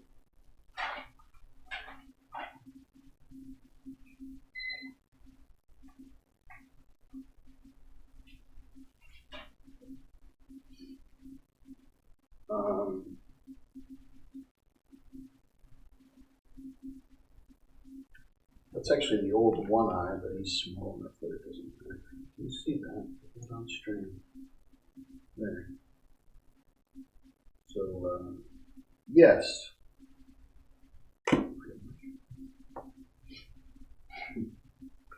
There. There's your. Ooh.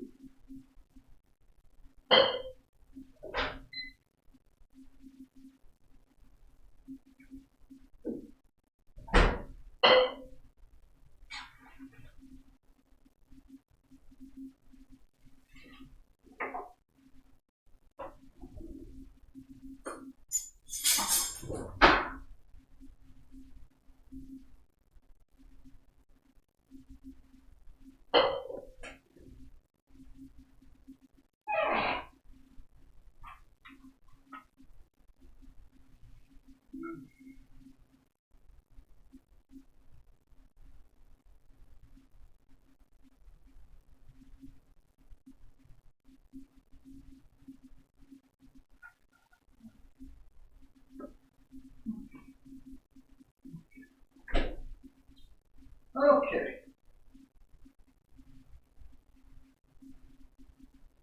Ow, I'm burning myself.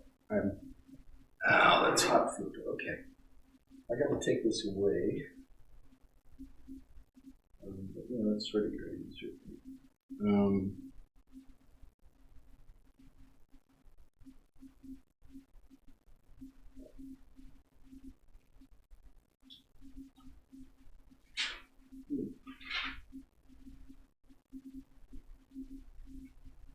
But this food, I got some food just now, which I guess I'll keep drawing a little bit. It's good. But check Recobbled Cut Facebook group for new art. But that's kind of what I'm doing. If you'll pardon me being cranky, but that's part of what I've been doing with this artwork is redoing, like going back to the original source material and re-inking stuff that I originally inked back in 2006 and coloring it, like recoloring it at a much higher standard than back in the day. That's sort of what I'm doing. I'm kind of replacing all the old promotional art that I did back in 2006 with more accurate versions done now.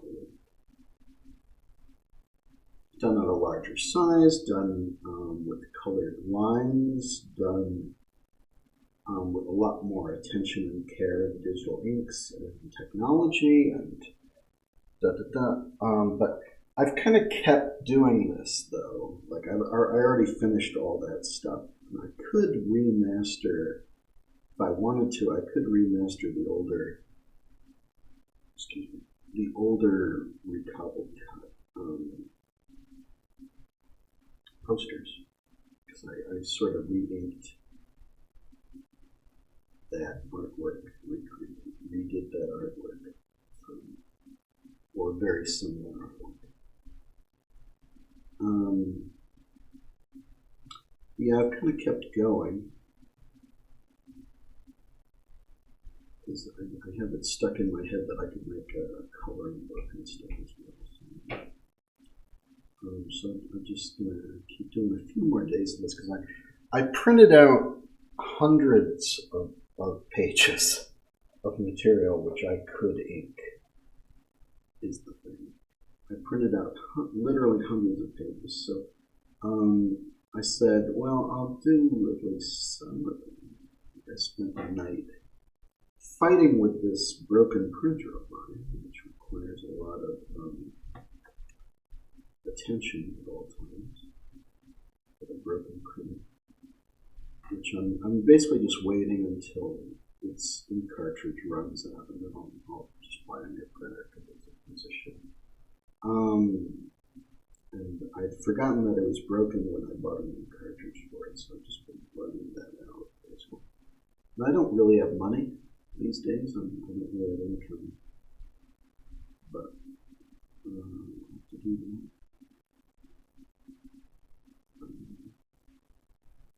Yeah, that's sort of what I'm doing, is doing new promotional artwork. Because I wanted to do a new poster. And one of the reasons I wanted a new poster and new artwork was because I did a video game of The Thief and the Cobbler. And which the link is in the description. But I wanted to do poster because I did a Mario video game of the Thief and the Cobbler.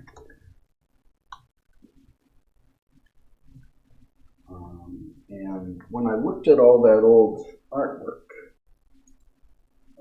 it really wasn't up to standard. And I said, I could do better. So I started doing that. I was doing a new version of the recobbled cut, so I actually have to finish that. It was almost done, I think. That was the end of March, and I just haven't revisited it since then. I wound up just doing other stuff for a while, but I did need to do other stuff for a while. So,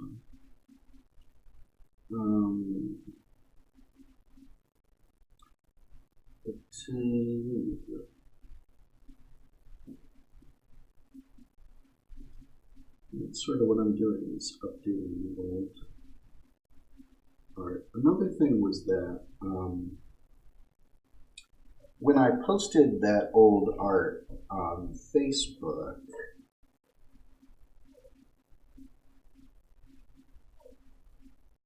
I was embarrassed by the older stuff, so I started to want to remake more of it than I'd originally intended to.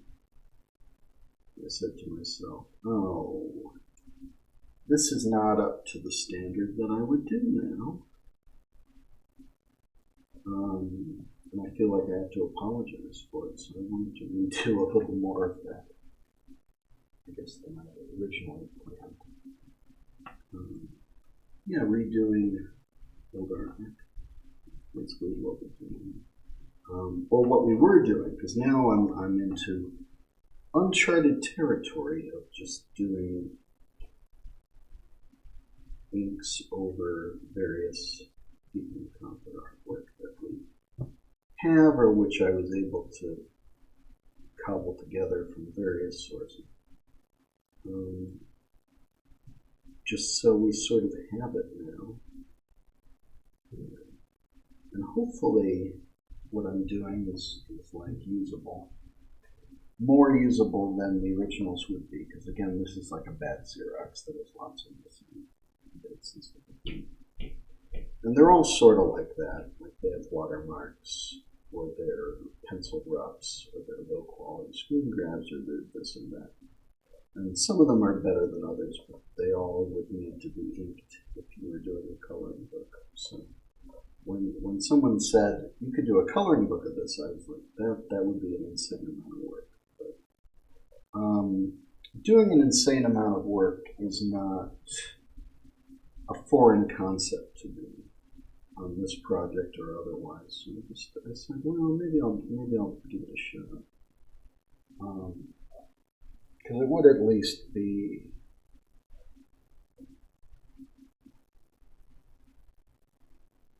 interesting to come up with more promotional artwork for the film and sort of clean up on more.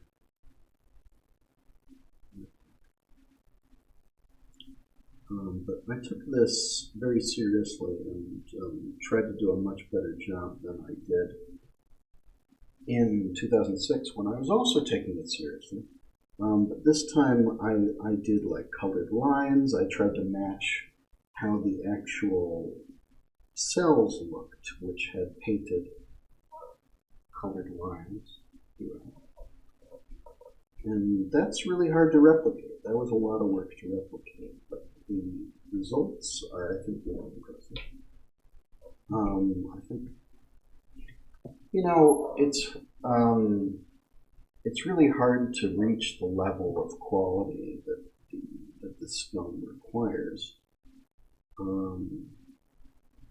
But once it was all, like sometimes when I'm inking this stuff, it's very clear that what I'm doing is not as good as it actually needs to be. But it's close, it's as close as I can make it at this size with these tools. And when I'd actually colored it, it did look very much like a cell from the film. The color makes a huge difference. Because, of course, the actual cells aren't like 100% perfect, are they? They're more perfect than would be easy to do. There's a lot of detail and effort put into them. But they are what size they are, and they're painted, and they're designed to look good as part of a film. Like they're not necessarily something you could zoom in down to the molecular level and find absolute perfection, but but the way they're painted is very subtle. Has a lot of like subtle colors in it, which gives the film its unique look, which is hard to replicate, but worth it. Like my work, I felt was not quite as good. You can see where my inking would fall a little short of what it actually needs to be. Once it's colored, that was the extra push that made it really look right.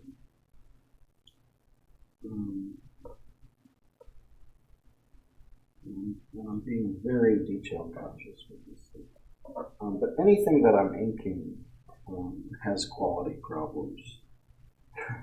We do have some art from this film, but it's not always the exact poses that you'd want, and a lot of times it does have like picture quality problems because it's always like a pencil drawing. It might be a pencil rough. It might be like a very low resolution image.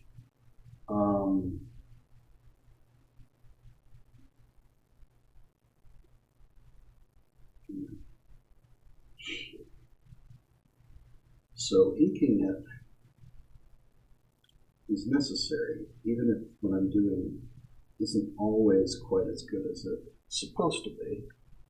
But inking it is necessary to get it into that form where you could digitally color it properly, or do a pencil. Or do a coloring book inked version. These drawings were never going to be inked this way, with like a black line. They were always going to be painted.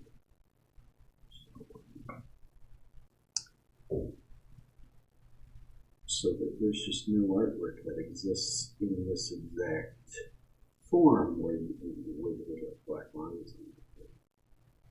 It's always reproductions of pencil drawings and sometimes painted color. But I literally have to ink anything that would be using for digital color or a coloring book. It's not a work, it's a line, but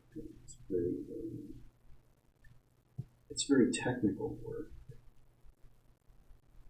to try to achieve the intended level of quality. It's very time consuming. You've got to be very detail oriented. There's a lot of details, and you have to be as accurate as possible. It's tough. And sometimes I'm working on something rough. This is a finished drawing, obviously, for a scene that was finished, in which we have this completed scene.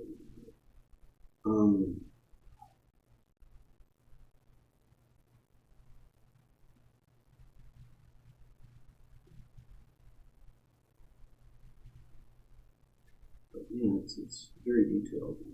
Very detail-oriented, and you have to get it right. Be very careful about when you find these lines to do this justice.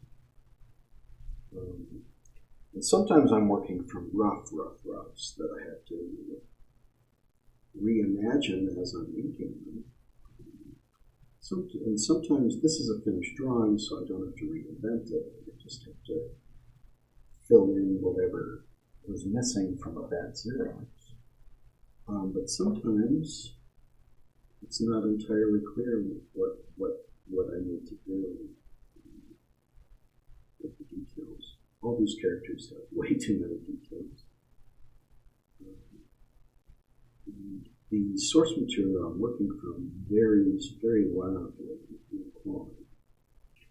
And the only thing it has in common is that it would all need to be inked, because it's all going to be mostly from pencil drawings.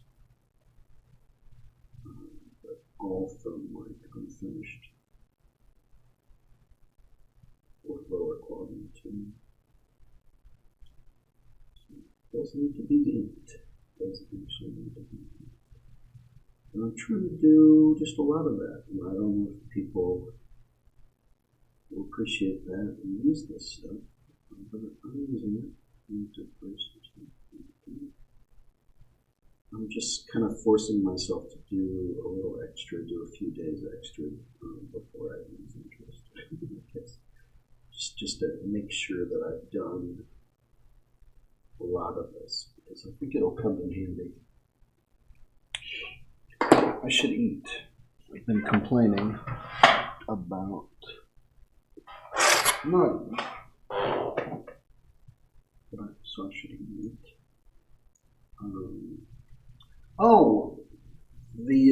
Wow, okay. I didn't realize the camera had died. Okay.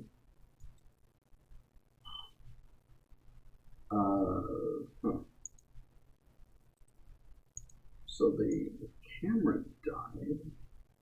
I mean, I'm eating anyway, but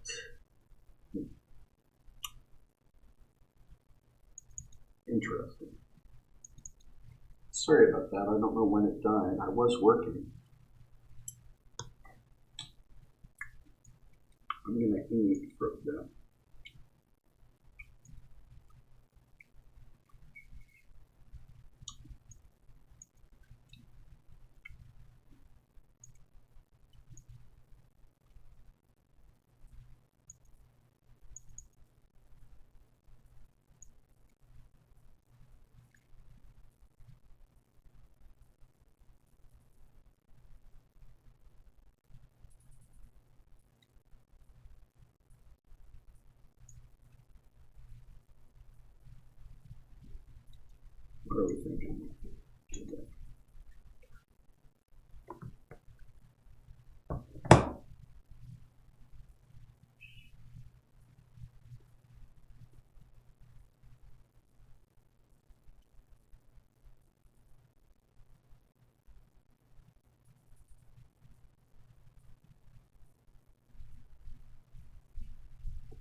feel like I've been an asshole for the past hour or so, so sorry about that.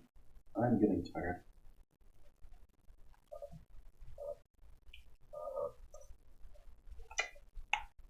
I'm gonna eat something and see if that doesn't help.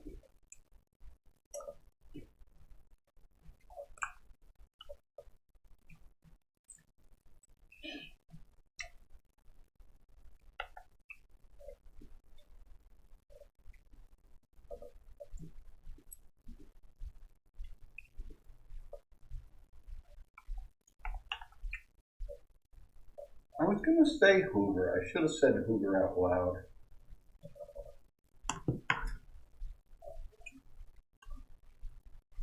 The band leader of Baker's Broadcast.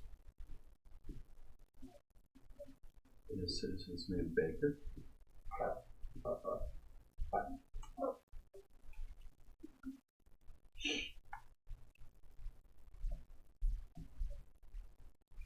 Ozzie Nelson.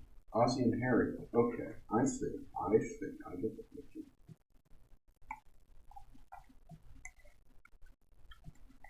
It's April 1st. I'll go with Norman Rockwell. Because he famously painted covers. I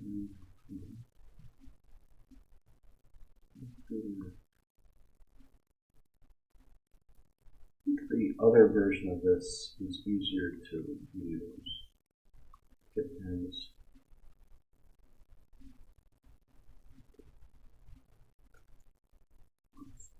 two different rows of letters, so it's easier to type in.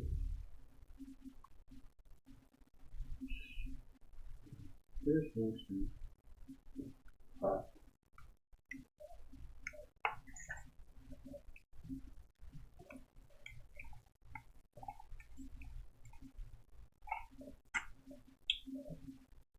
Was giving way. Oh, right. Gone with the Wind. I should have known that.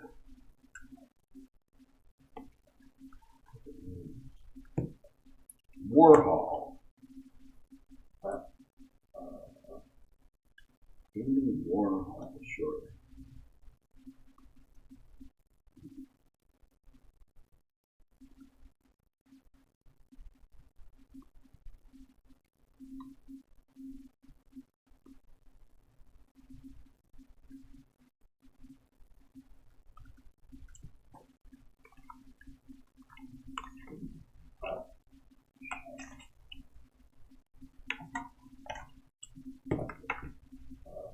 Art's been relatively easy.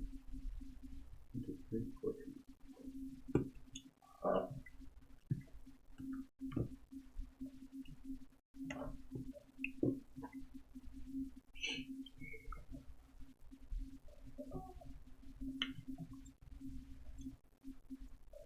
was going to say John Singer Sargent, but that's got to be wrong. It's just the name that's popping into my head. I just don't know.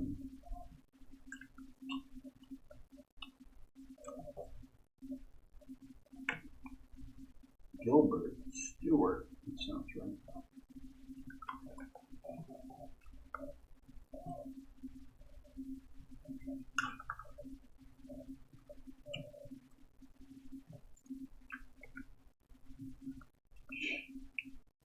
It's Mark Twain. Huckleberry. Surely. What is the Huckleberry? Huckleberry film. Surely.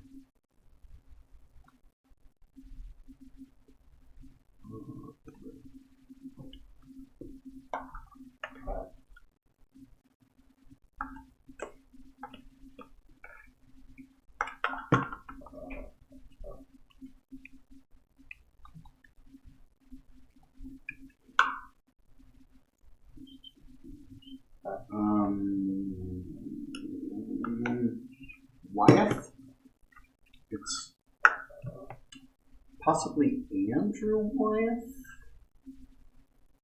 It's a Wyeth, though, surely.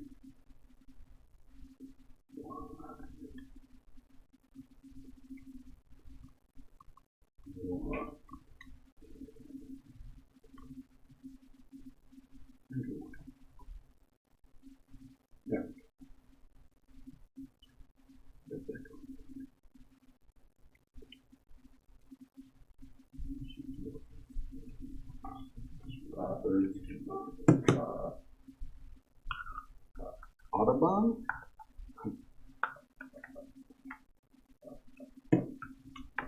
Who does the bird guide? John James. Audubon. I don't think that's how you spell Audubon, but I think it's an Audubon. You can see it's bulbs. What do you think? Bulbs?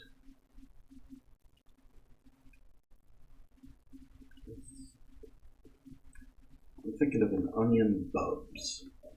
Onion bulbs. Onion bulbs.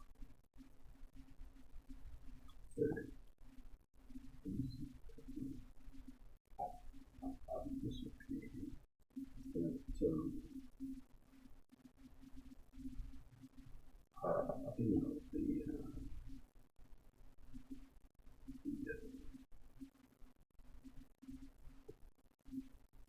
aviator. I'm totally blanking. The aviator, the famous aviator. Yes, this is Clyde before he became Orange Juice. The aviator.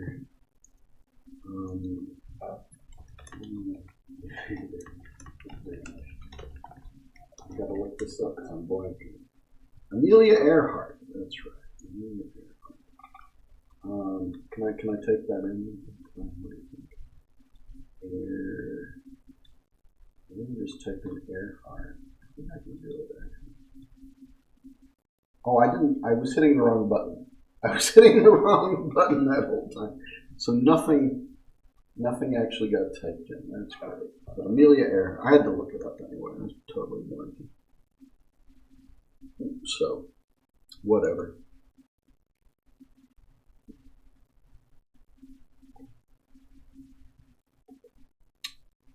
What do you think, Chad?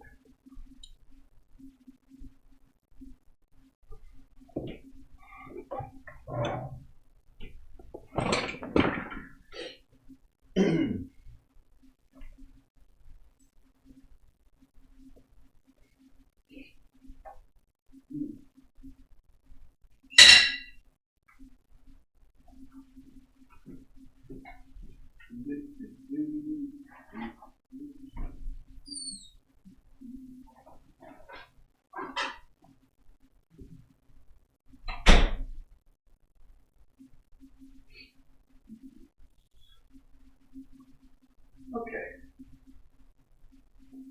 Well, I've eaten. I'm getting back to work shortly. I'll swap out the food.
What if I had some candy? Would that help me get my spirits up and be less cranky? What if I had some candy?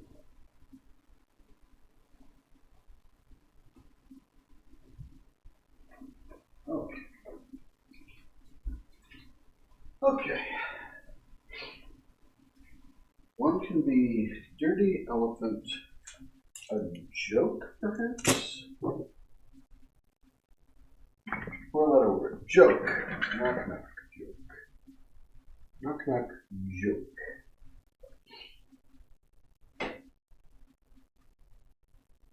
Knock knock joke.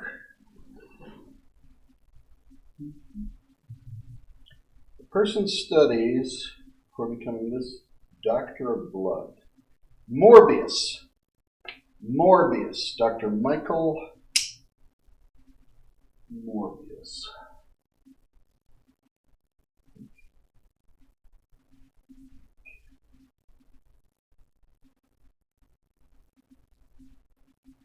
Morbius.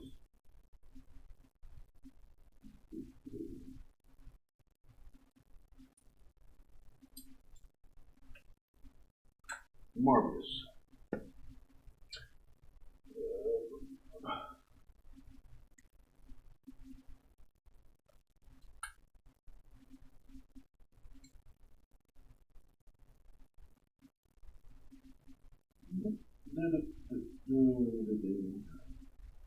Barker. What? Coffee grounds.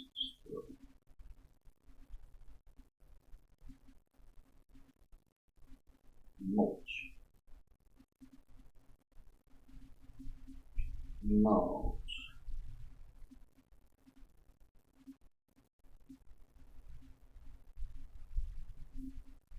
I said mulch. I am correct. I am correct.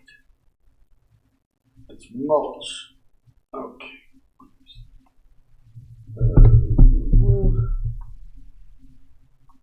It's also known as the Roadrunner.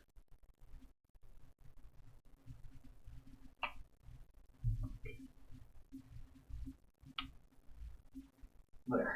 Okay, I think we're back on, actually.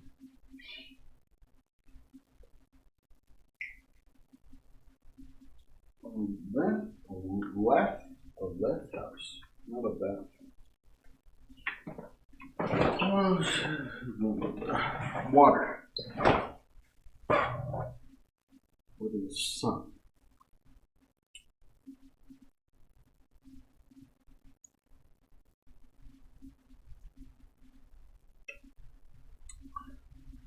Nylon.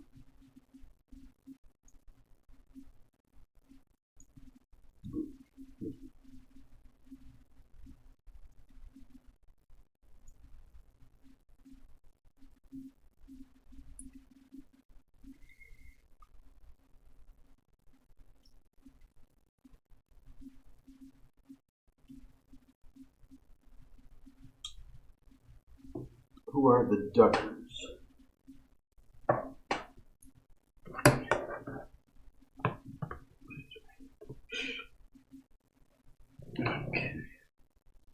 Okay. Let's see.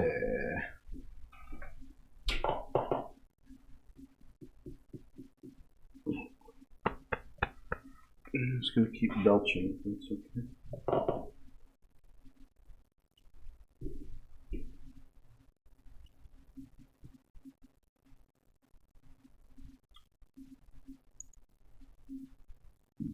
Excuse me.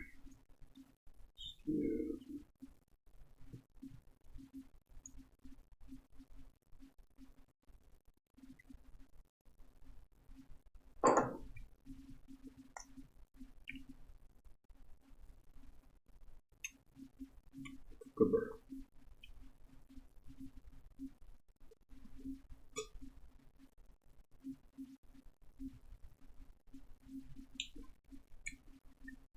See, I said Cobbler.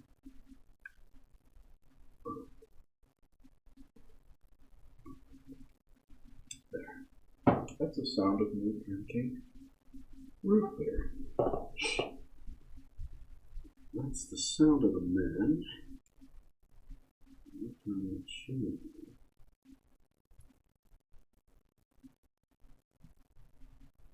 I should have shut off the AC. Air conditioning makes a noise and is going to annoy them.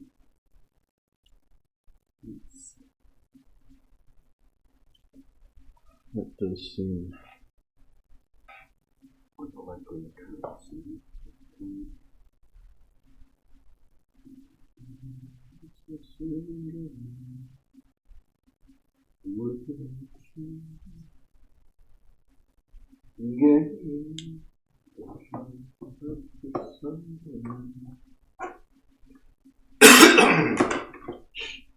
Royal House.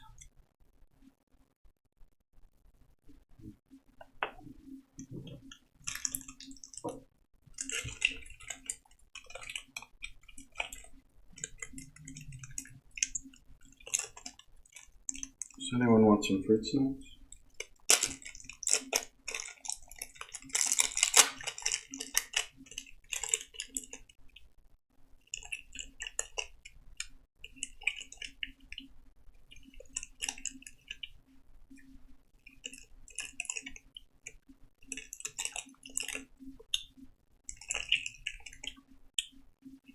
I'm just going to blow these down. I wouldn't normally, but I want to keep my energy up because that was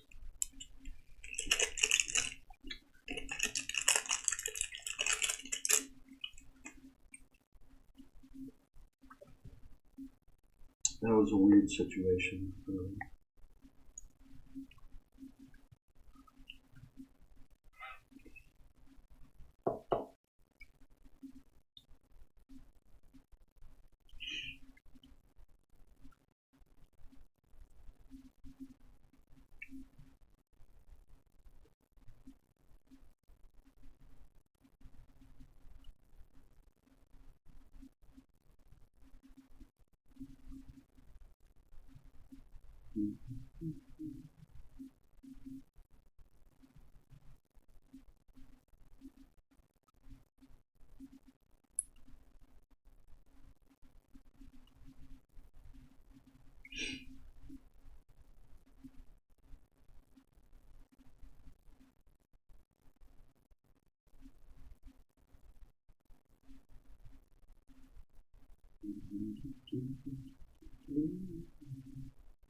Working on the chain. Again. Oh, don't you? What's the sound of me? Working on the chain. Again.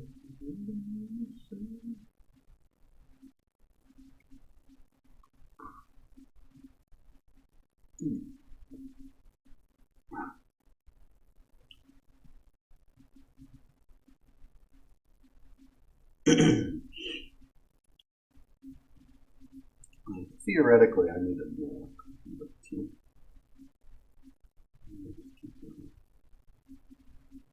what I can do.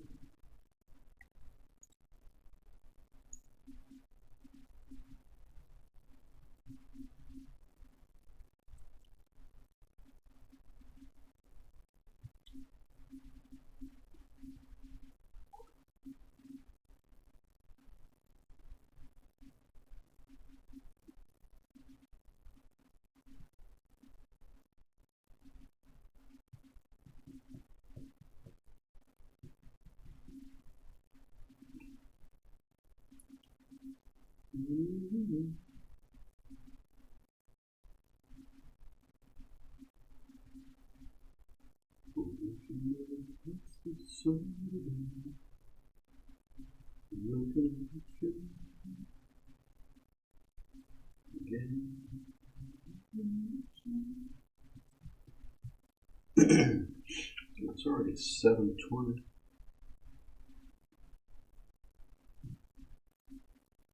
It's been working a while. I'll get a bit more done today. Since I'm streaming, I'm not really taking it in.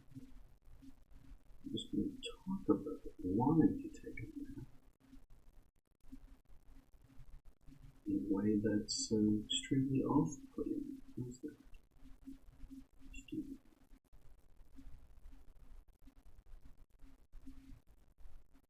You might even say that I'm putting this stream in jeopardy.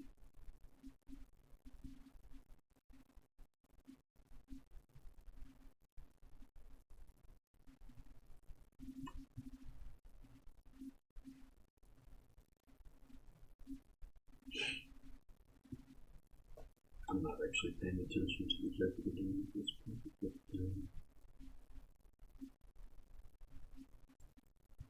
I'll leave it on.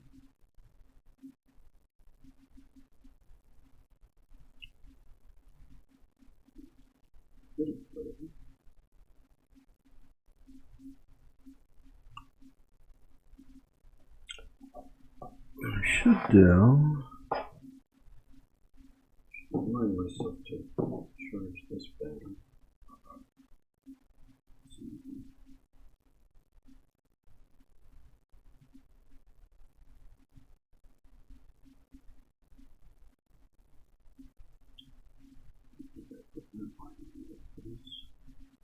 Oops.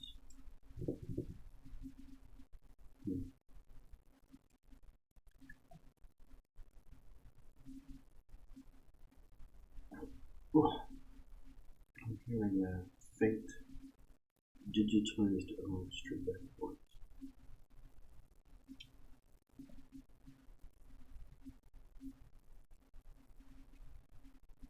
And various buzzers.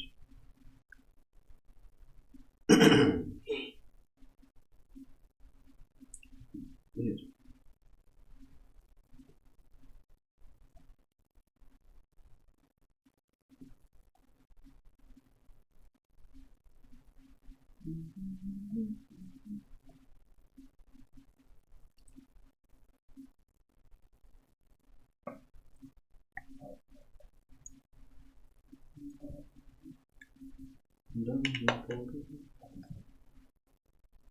Used to be burning.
Sometimes you just put the line slightly in the wrong place.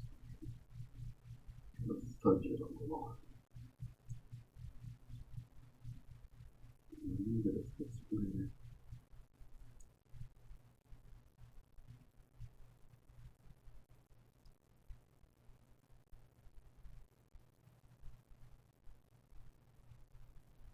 I'm trying to be accurate.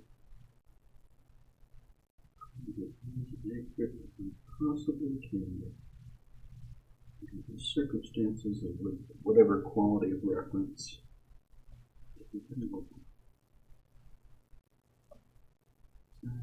I'm trying, I'm really trying. I put a lot of effort into this sort of thing.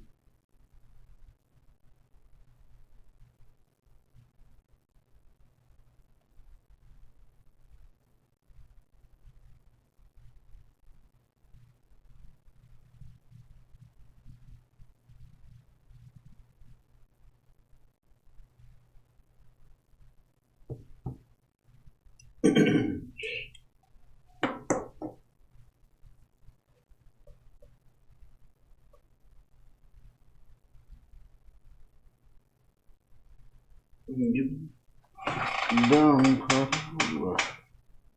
Okay, there's another tack in there. There is another tack in there. I'm interested in a one-eye that is like huge that I know is in here somewhere. Well, that would be interesting too, just from a storytelling point of view. Although it's absolutely not a good drawing.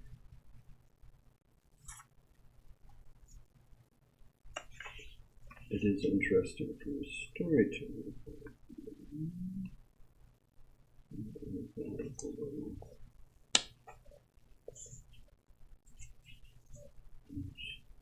Nanny fighting the brigand. I haven't done that much King Maud either, have I?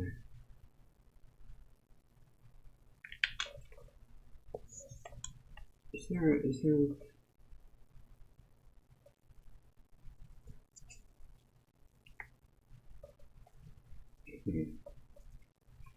Yeah, these are sort of interesting. But this is the one I was looking for, which is many pages long. Is that a good King Maud? That's a pretty good zigzag, actually. I've done a lot of zigzags. That's like a good devious zigzag, and that's a pretty good one.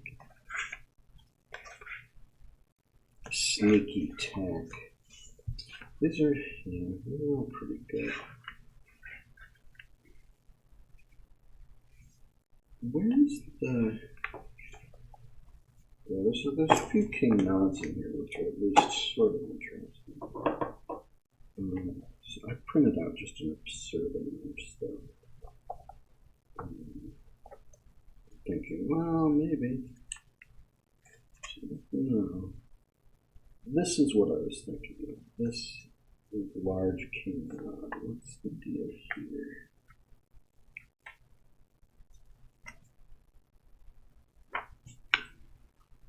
Sort of a large, proud King Maud. Let's see if we can get the golden balls. That is at least story specific.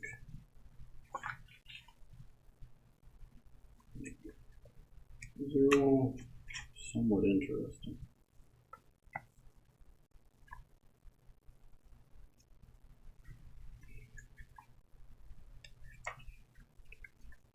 Somewhat interesting.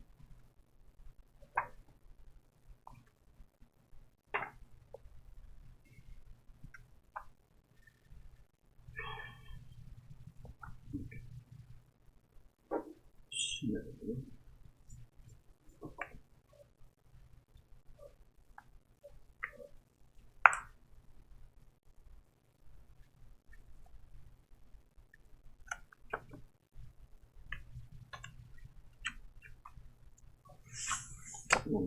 all the brigand stuff to the end, and then the rest we'll see about.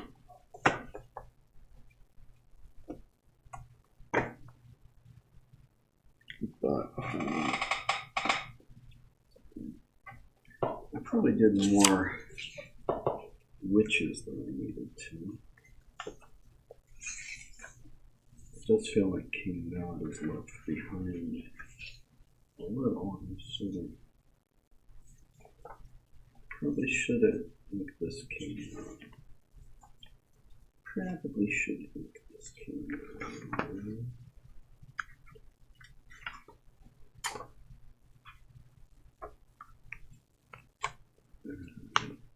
Where's the... Okay, anyway.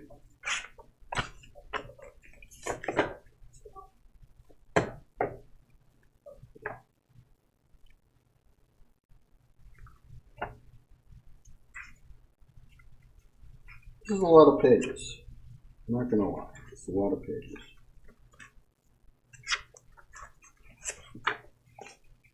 How many pages is this? 1, 2, 3. 1, 2, 3. This is 6 pages, I think. Tell you what, I'll do the King Maud first.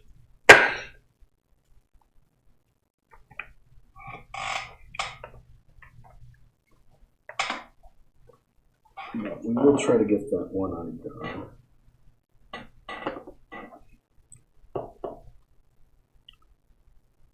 This is a good example of a kind of unclear zeros.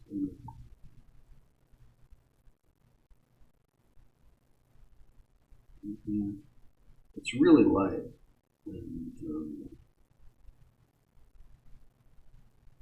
yeah, it's really light.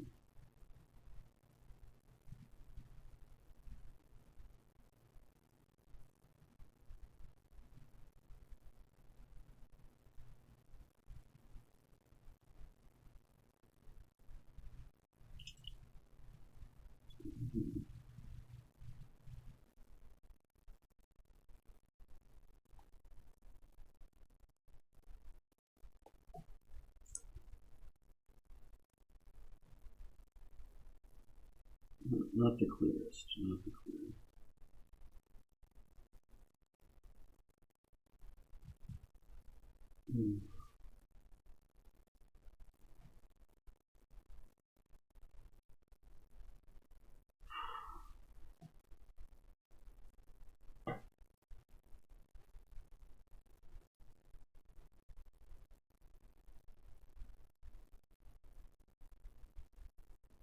That's weird.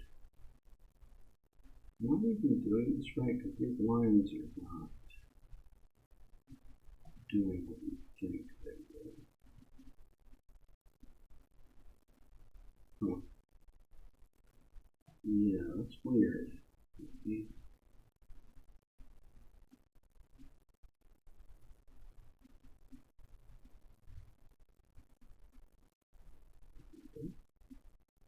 How does his turban work?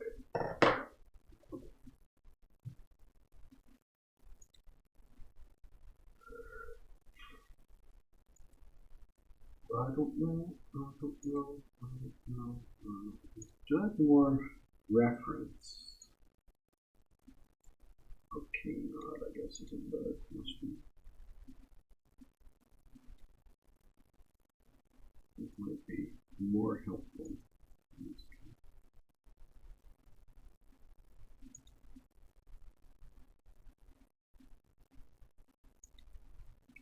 Huh, it's always like that, huh?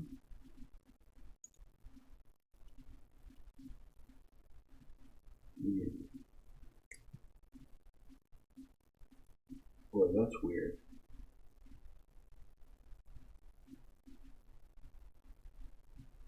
That's a little weird.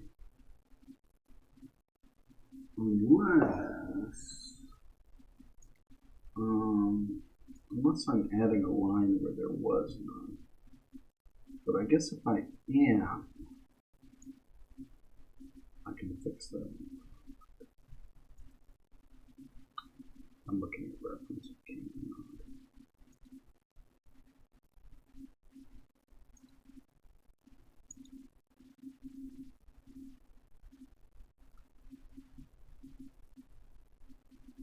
Yeah, I might be adding an extra line here where there wasn't one. That might be the actual issue.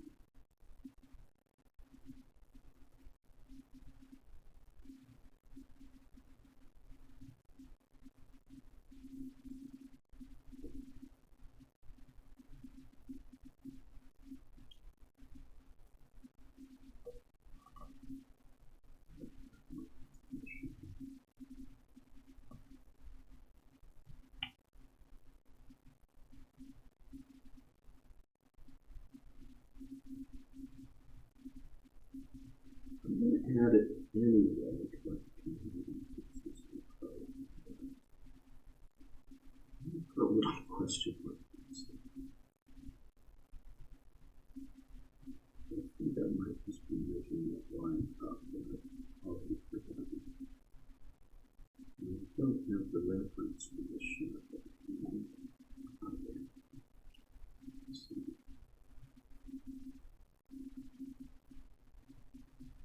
When I do, because I'll have to find the reference for this when I'm putting it together in Photoshop. I'll have to find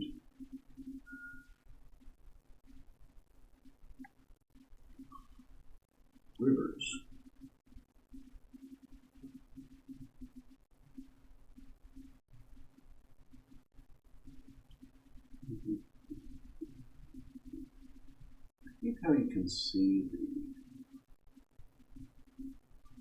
Oh, how much do I wish to bet?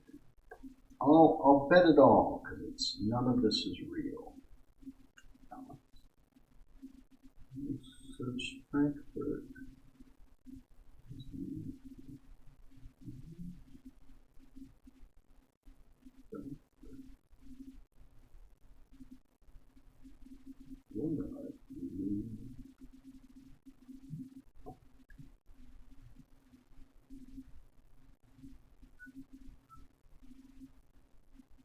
I don't actually know. So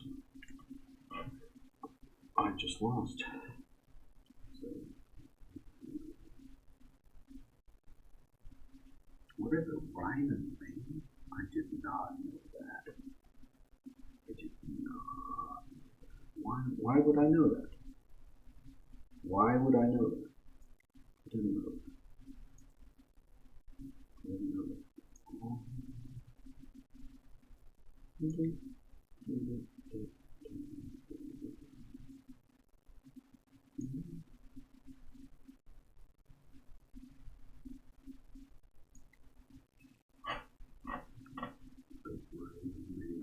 No idea.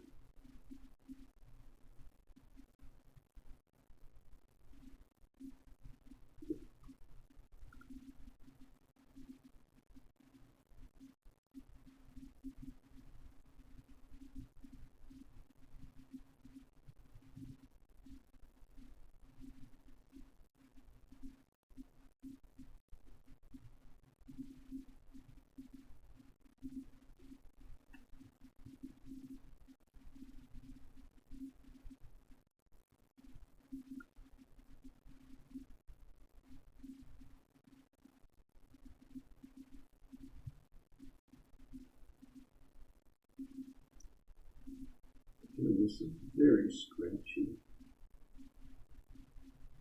Xerox. Looks like it was pretty scratchy pencil as well. Just sort of like just a lot of the details just aren't there. So it does need to be inked.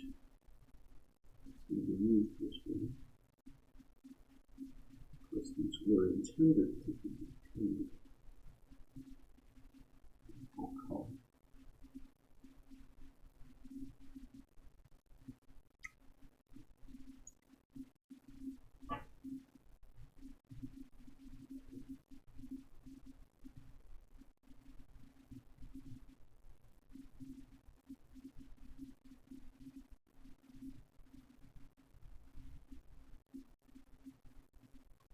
To an extent, I'm just going to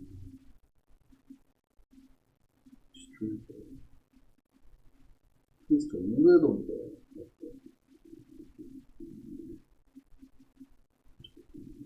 It's mostly straightforward, but at least it's not an actual like rough that I need to clean up.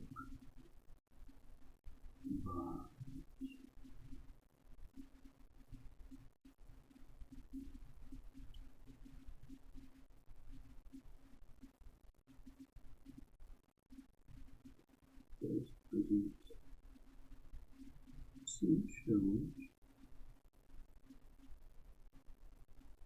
So you can't quite see the whole. Can't quite see every detail.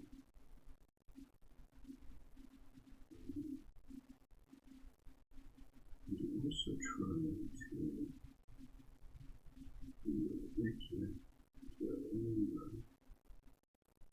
can I see over these? Yeah, pretty straightforward.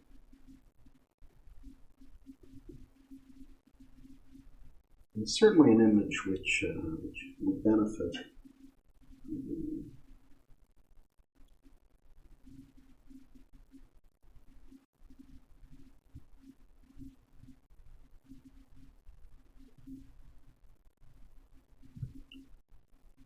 Getting rid of all the reference. You don't want to do it wrong. Create something that is not up to standard, but I think for the most part, I'm pretty close to standard. I wouldn't say I'm actually up to the standard of the theatrical Cobbler film magazines either. But I'm not that far. I'm working pretty large and pretty carefully. And doing my best under the circumstances.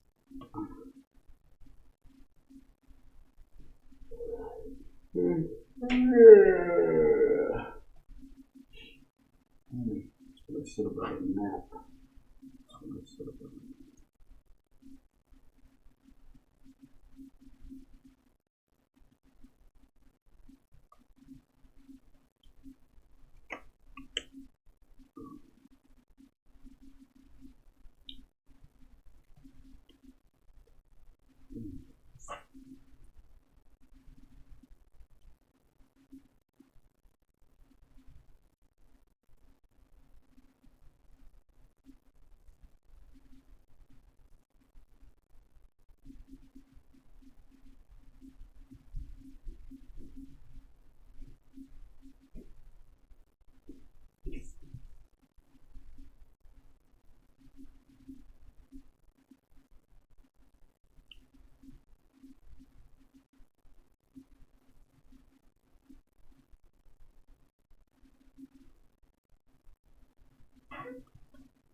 It's always funny when the chat isn't doing very much, so I just kind of keep reading the chat from a while ago over and over again. This is Clyde before it ever came out.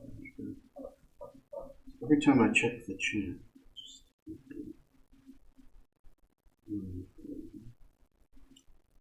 the chat's not very good. Admittedly, this isn't all that interesting, but I do my best.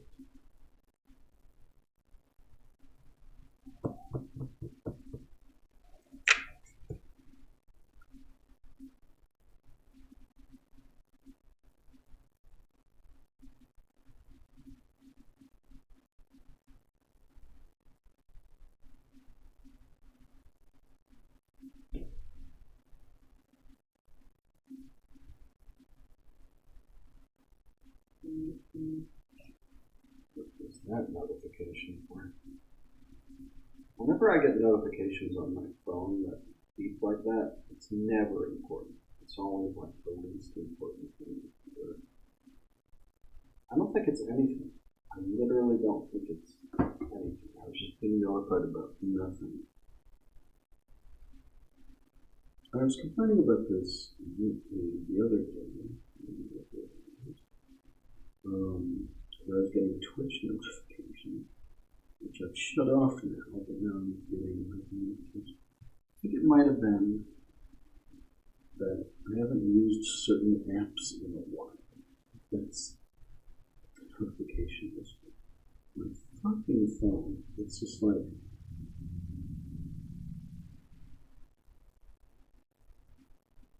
just why? Why are phones like that?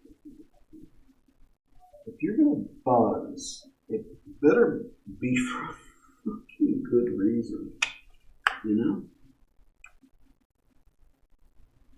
But yeah, there's a lot of somebody I don't even know who it was on Twitch. So I shut those off, and I'm still getting stupid notifications. It's just feels like it's always there on my phone.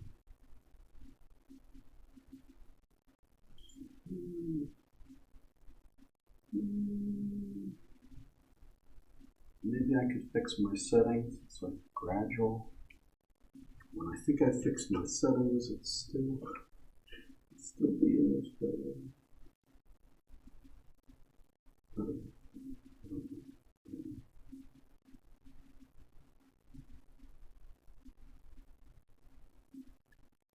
I'm tired. I'm always tired. But a couple days ago, I went out shopping. And then the next day I had to pick up some of my prints and some Nintendo covers printed out and stuff like that. I'm pretty sure I need to do a little more shopping. I was just wiped out afterward. I just don't have the stamina anymore. I mean, it is 90 degrees out, and I was kind of dawdling and going all around and walking, but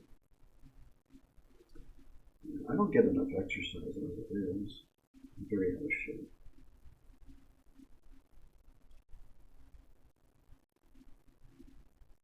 I didn't get any work done for 2 days. I don't know, I'm still pretty tired. Yesterday, I did get this done. I'm trying to do a full day today. I think I was tired that first day anyway, though. I think I'm kind of wearing myself out doing these long streams, but it's a way of forcing myself to do this much work, because I was inking like 17, 18 minutes in a single session, and that's pretty significant progress towards a theoretical, I guess not very theoretical now, color work. I've done a lot of this work, so it's basically happening, or something's happening anyway.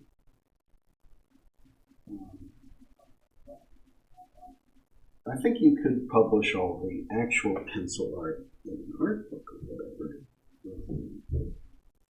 But, a lot of what we have is sort of scratchy, lower quality, watermarked.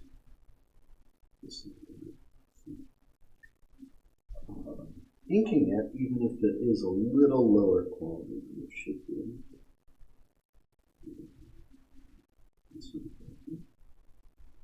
I'm doing my best. This is a nice clean promotion. In theory, you could digitally color like I digitally colored. I don't know. I wish I could get help with this, but it's also like, it'd need to be good help. I would feel really bad about denying somebody's shitty help, and if it's good help, you want to be paid for it. So it just tends to be me doing this stuff. And want to help and have the free time, but probably not have the skills, or would be just kind of young and naive and want to take advantage of. So, I wouldn't want anyone to work as hard as I work in a day. I wouldn't want to make anyone else work. We all got our own problems.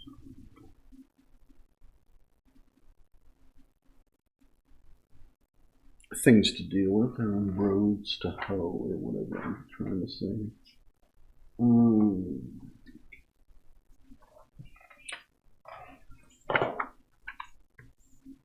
So this here.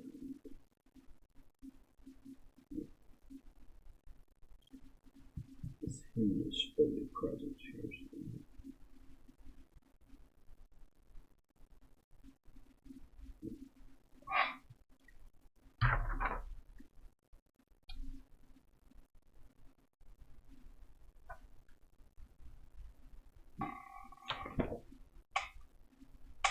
I'm just deciding what I'm going to cut off, what I'm doing. But do this much.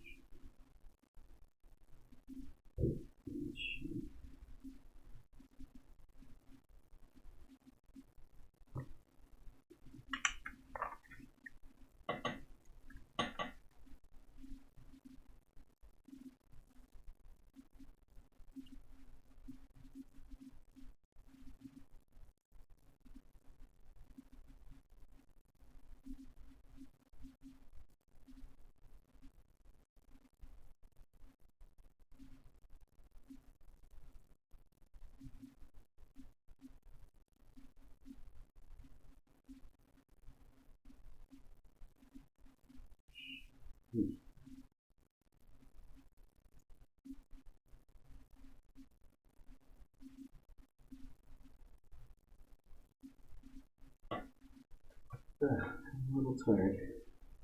Am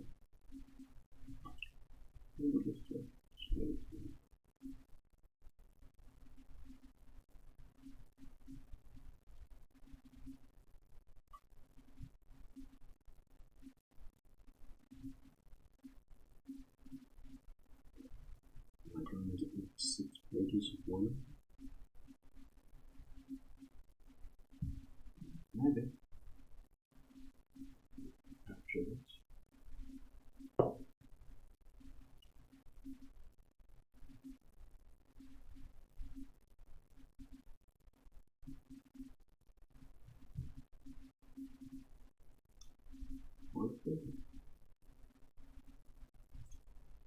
I don't want to psych myself out, so I don't do it.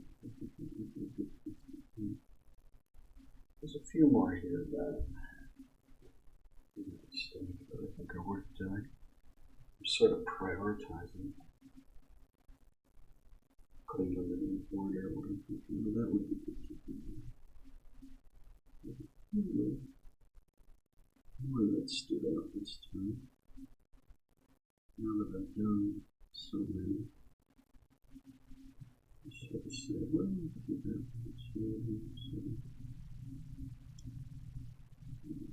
Working down your list of priorities.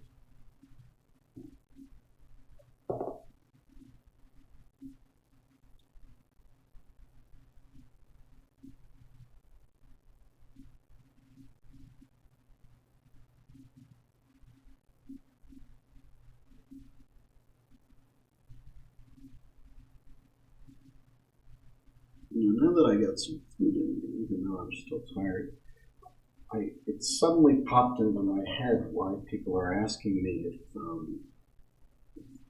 we're going to properly animate the freaking Cobbler ever, because it's not that far off from what I appear to be doing when I'm making this stuff, right? That connection hadn't even occurred to me. That's how tired I was.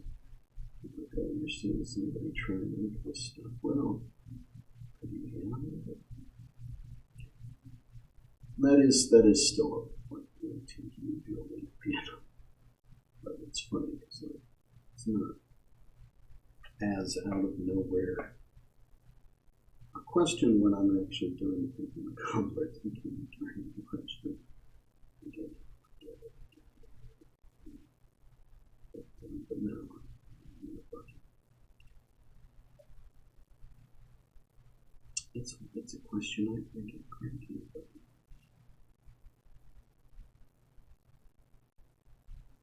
But to make a little bit of sense to it. So what I'm doing is sort of like, okay. I see.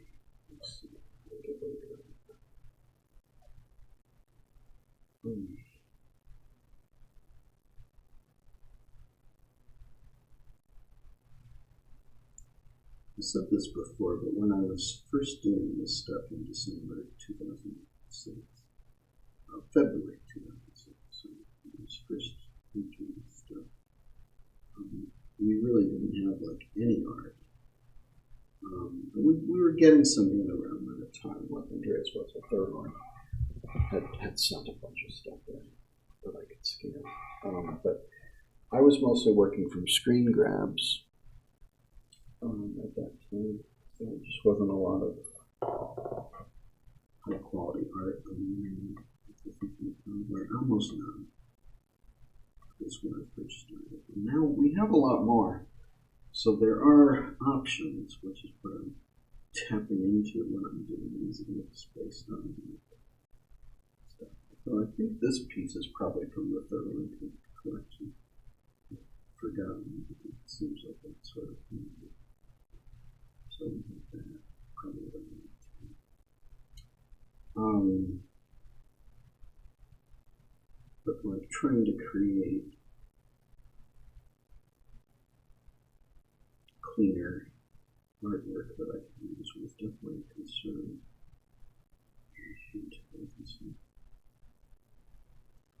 I've redone all that now.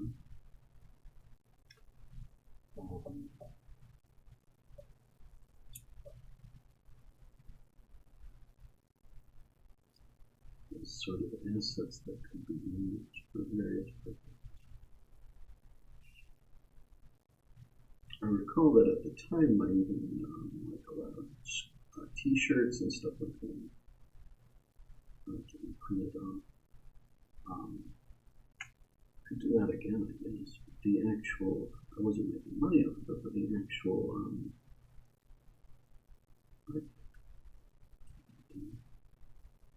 which is a lot lower quality than I could do now and have done now.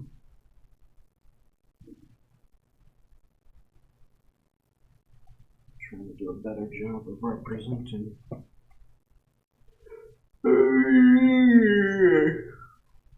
the intended quality level of the film.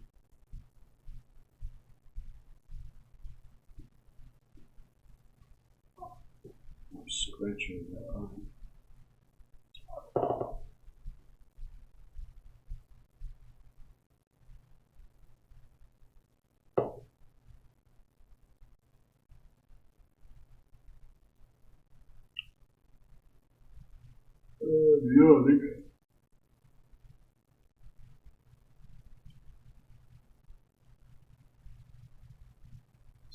I've said this for, but I don't have a callus on this finger.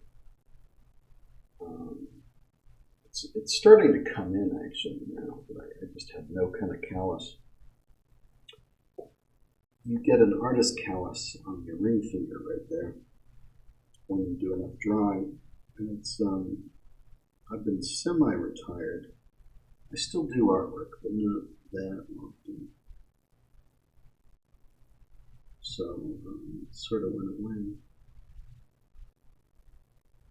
And doing these, it's really damaging that finger. Interesting. So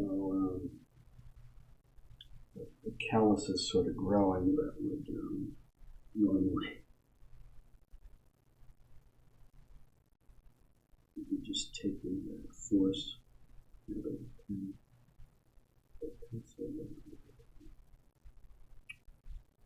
definitely had an artist callus in the past. I think it has come and gone in the past as well.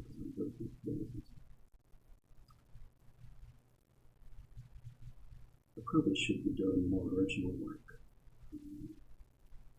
I'm kind of coming out of a long period of being really unsure about my survival, money-wise and everything-wise.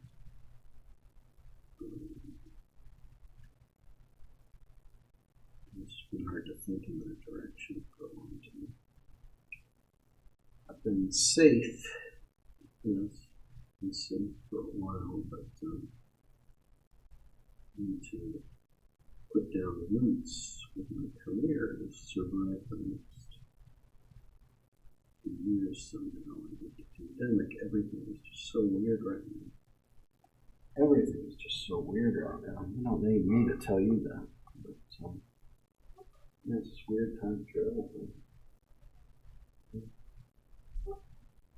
Ain't that some shit?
So I learned today, if you weren't on the stream earlier, that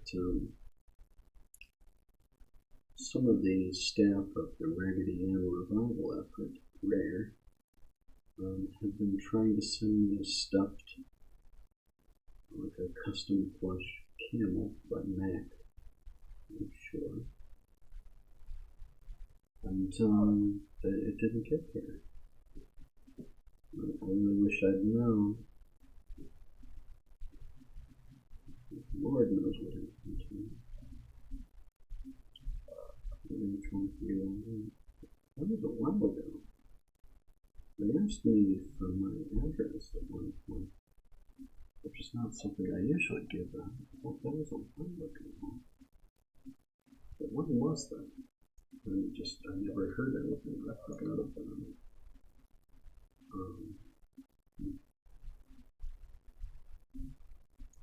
I'm looking something up. I'm curious when that was.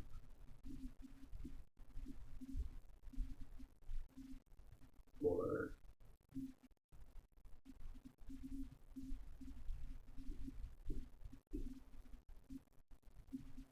I don't really think.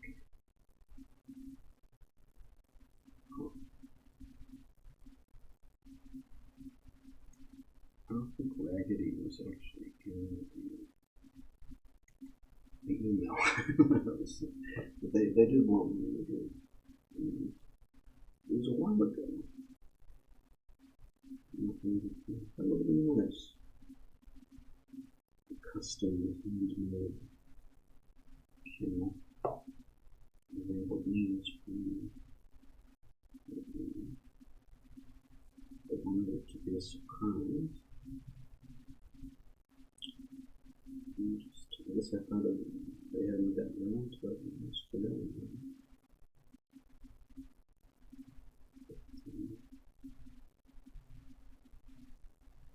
Possibly lost in the mail. Unfortunate.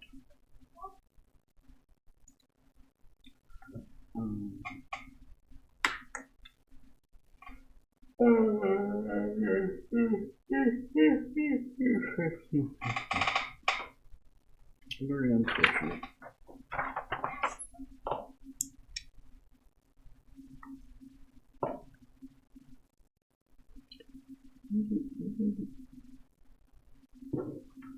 I'm giving up. Done. Tell you now what I am doing. But we're gonna figure this out. Maybe Mac will just have to send me another camel that's worth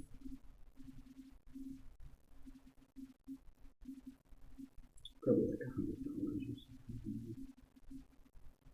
$150 because it's a custom. So Mac does. That's right.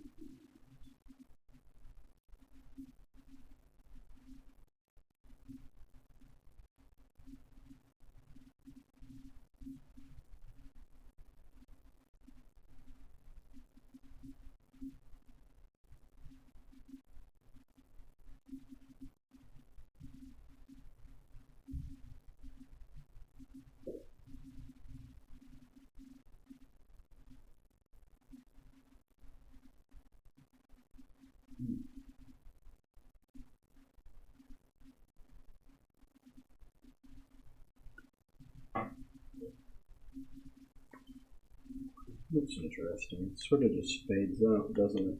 I'm gonna.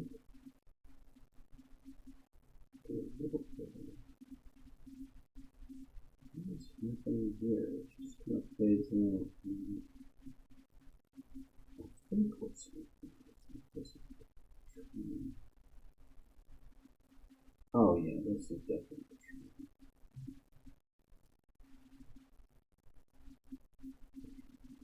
Yeah.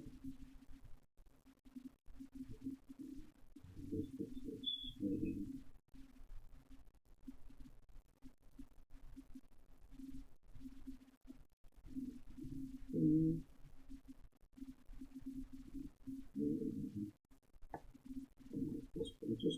paved the way.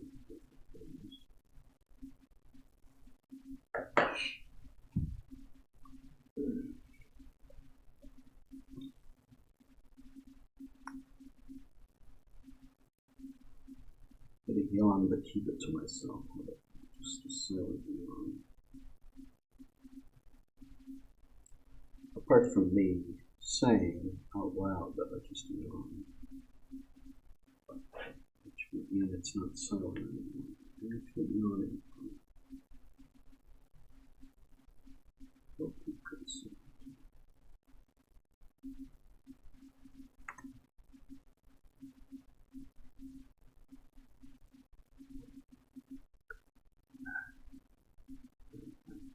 It does start to hurt.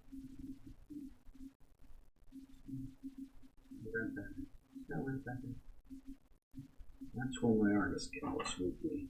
I still had one. I've been semi-retired because the artwork. Working as an artist was basically my profession for some years. When I was doing mostly like retro video game cover paintings for various companies. And commissions. Yeah, I did My Little Pony for a long time.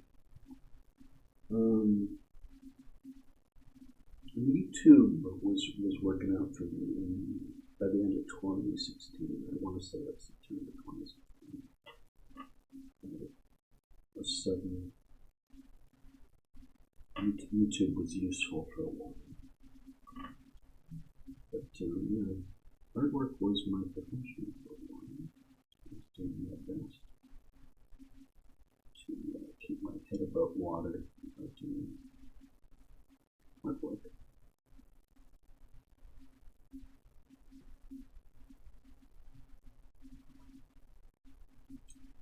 But it's not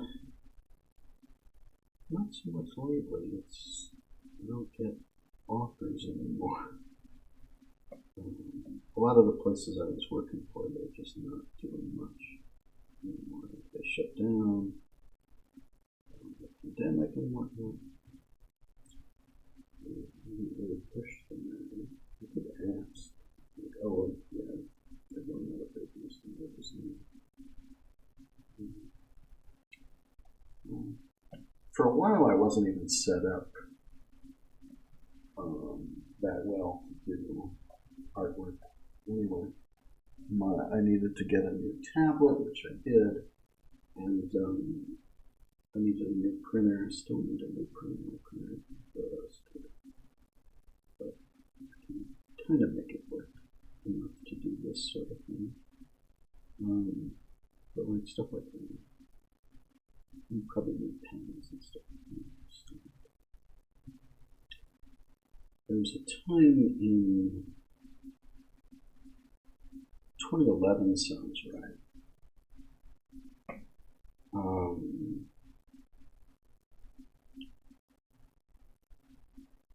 Where I was doing paintings, photorealistic grayscale paintings.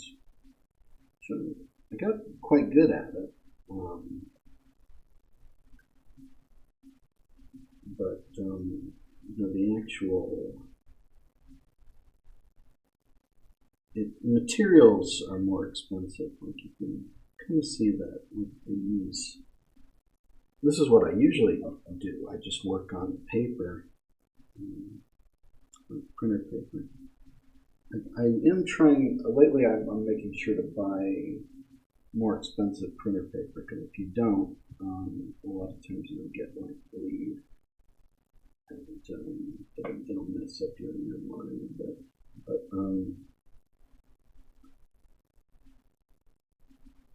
the materials are a lot cheaper than painting.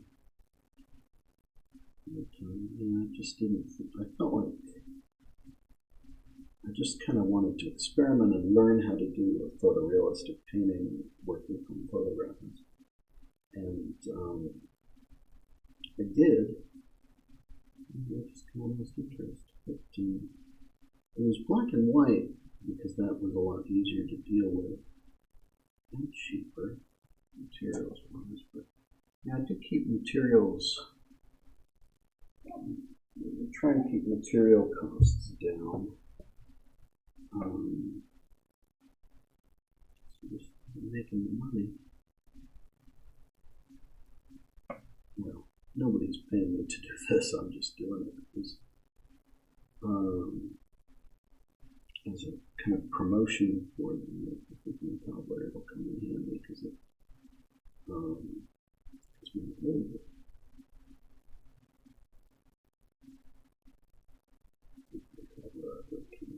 For some reason, just feels out of date now. But yeah,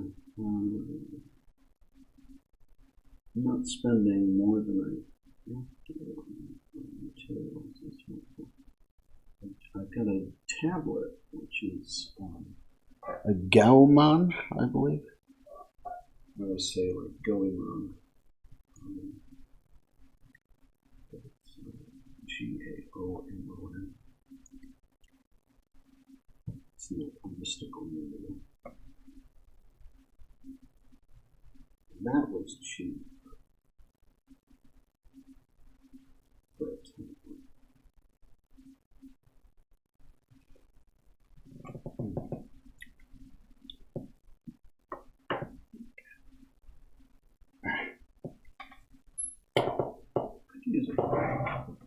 Let me get some drink and stand up. Oh, it's good to stand up. I need to stretch.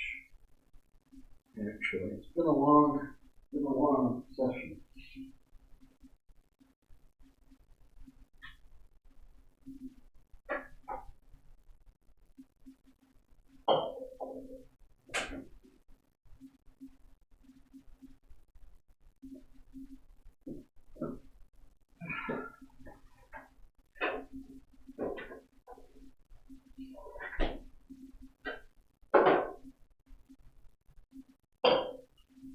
I'm really going through the soda. I'm really going through a lot of soda because I didn't fill up my water. I'm just going through a lot of soda today.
I should have put something silly on the desk. There.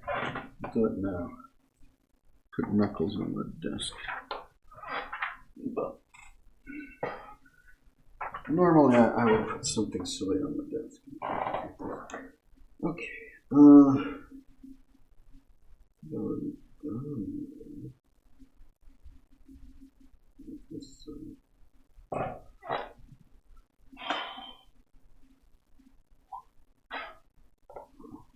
do this, but let's the line just sort of fades out.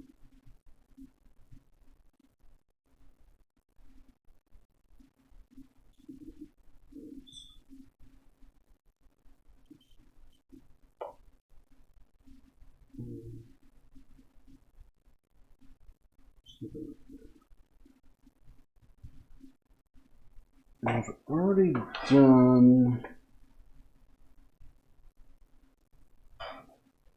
I've done that line. Okay. I haven't done that one, but I have done the other one.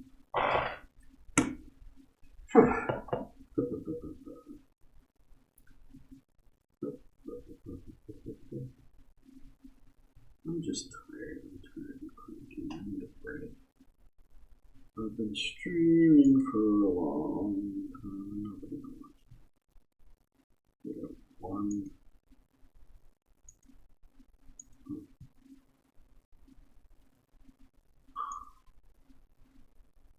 Oh yeah, it's been going down. It peaked. Streaming for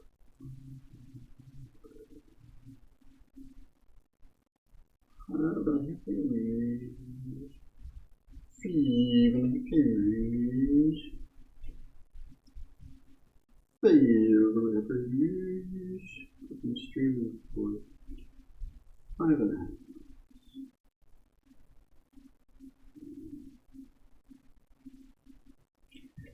How many have I done? That's another question. Here's my little pile of stuff I did. Okay, 1, 2, 3, 4, 5, 6, 7, 8, kind of 9, 10, 11, 12, 13.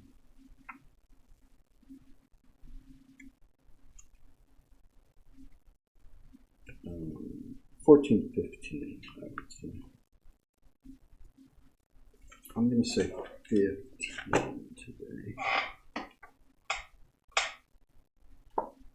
Which is respectable. Like,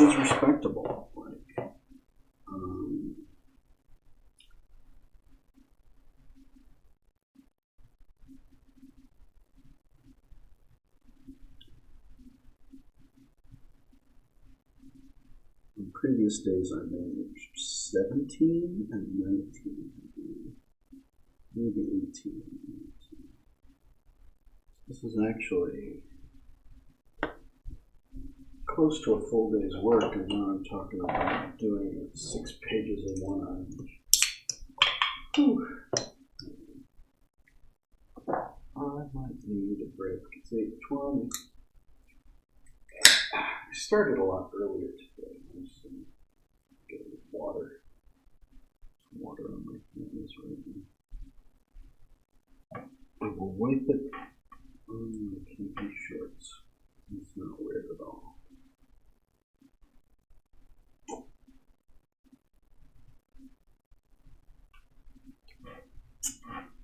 And I will drink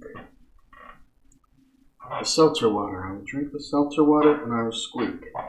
I will squeak my chair. Because that's how we do it around here.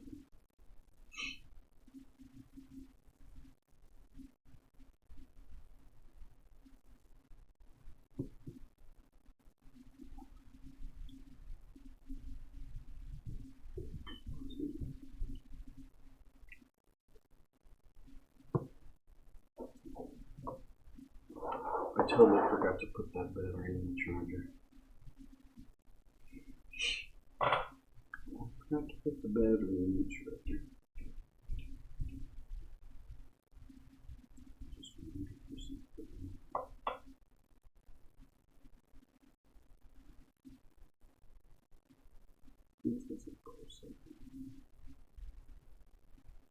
What if I just stand up right now and put the battery in the charger before I forget again? I'm gonna put the battery for the camera in the church.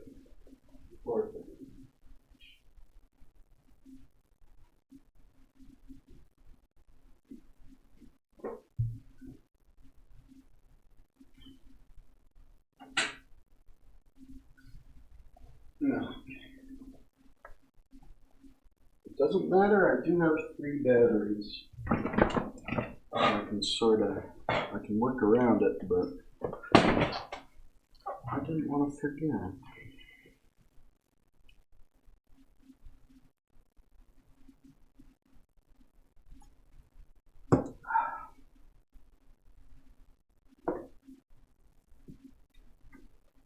Oh, excuse me.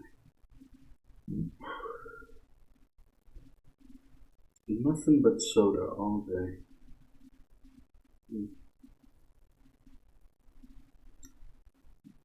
So indulge you.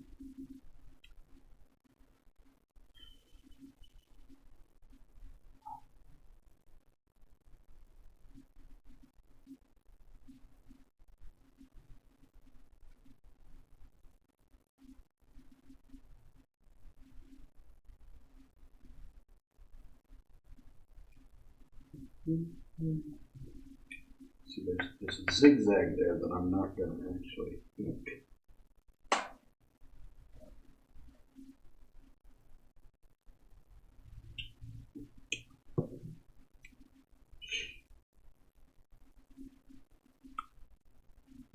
Just acknowledging him here.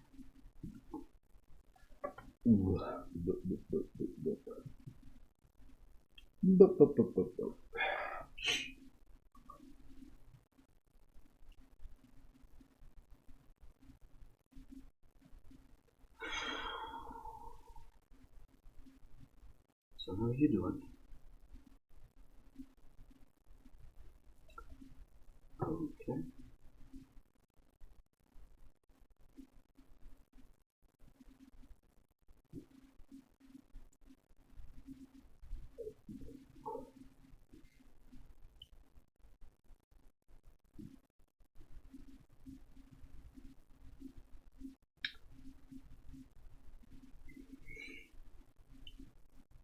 So I'm up to 16 pages. I think that's what I counted off of.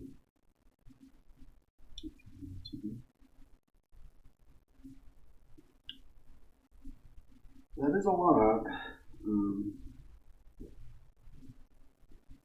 19 is how many I managed the first time.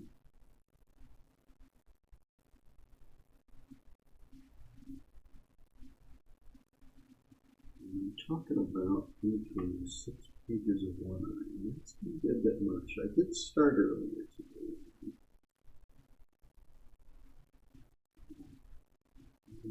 Gray.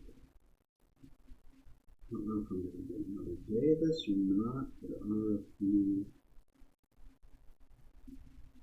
kind of story moments that caught my eye that I printed.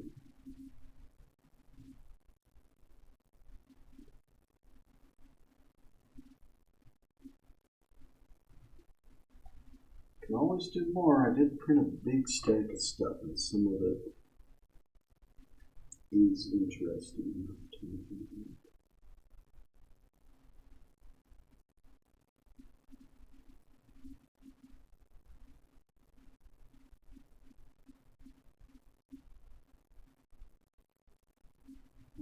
I've done a lot. Hello, Chris Makeup. How you doing? What kind of artwork are you doing? It's been a long stream. I'm a little sleepy. I got a little grumpy before. And then I did something. It's been a long stream. What are you doing artwork wise? That was page 16 today. And there is maybe more that I could do. I've been thinking of doing a one eye, which is 6 pages long. That's a lot of pages. That is a lot of pages.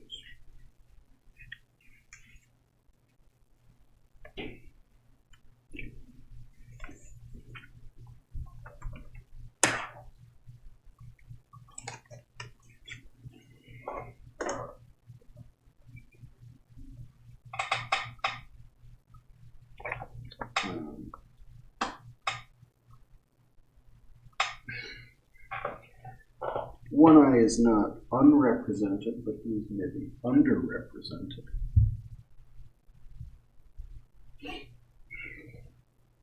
So, yeah, I guess. You can see it here. Also, that got cut off at the top, so I'll just have to fix that in.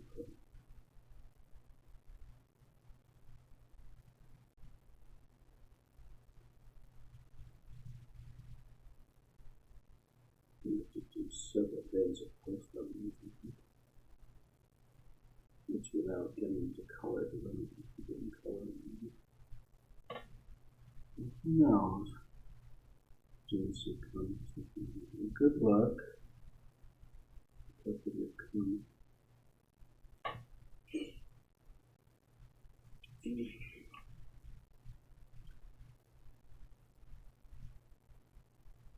It's a bunch of days of these. Got a lot. But it's sort of stuck in my head. Somebody had suggested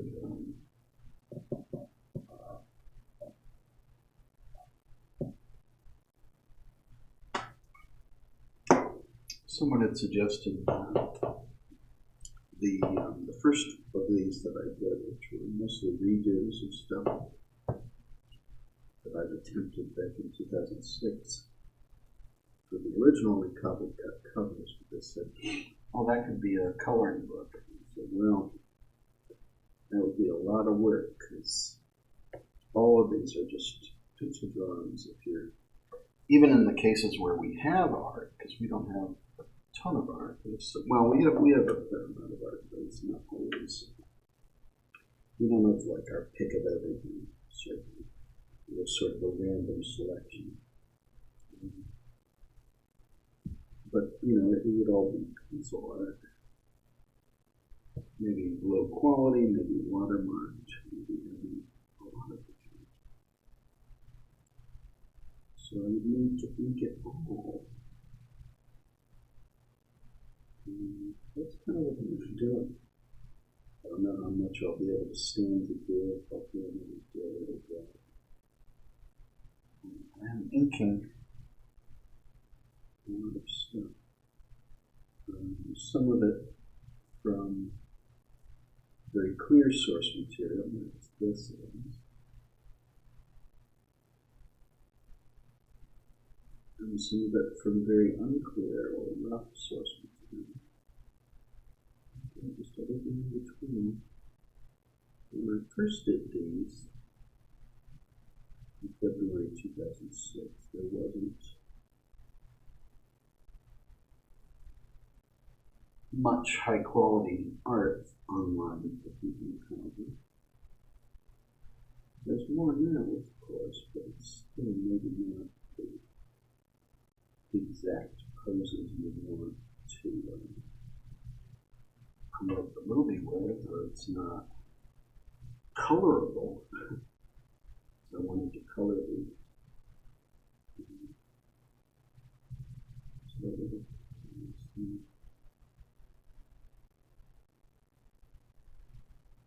Ended up redoing my old work.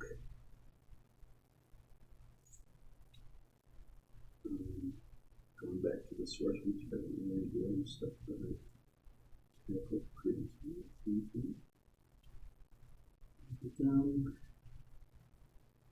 Made a new poster. Could have made a bunch of new posters.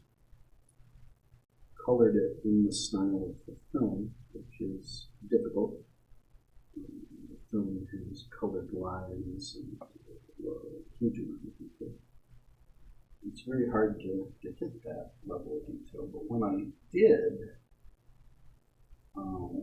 actually color it in, it ended up looking very much like something from the film, which felt good.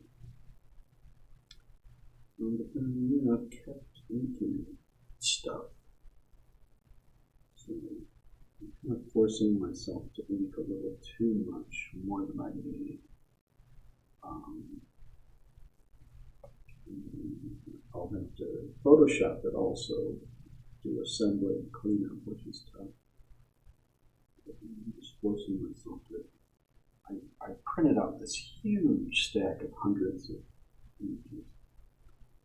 Just kind of keep going with it. Making myself do more than I naturally would, I think. Just, well, I'm at it, because it'll come in handy.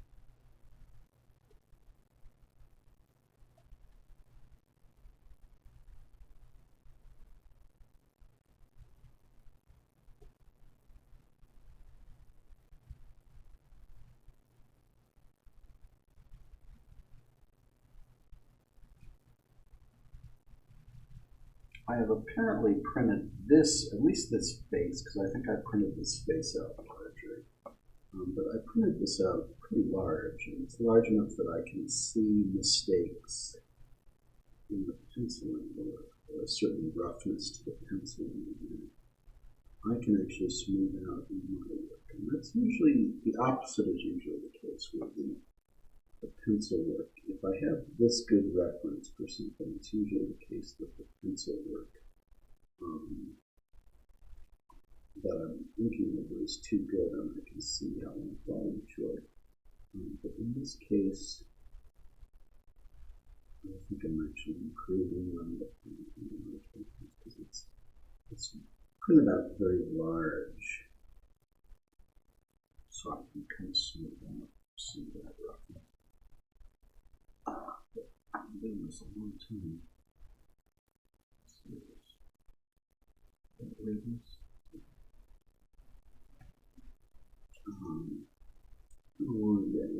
These are great. But instead, I'm just going to keep compiling.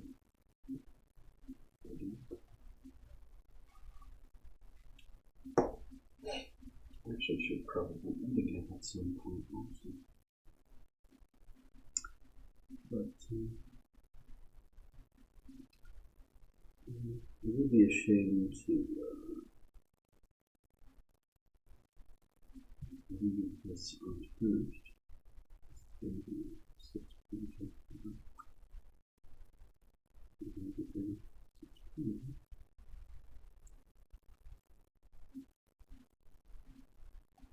would be more than content to do it tomorrow if doing another day.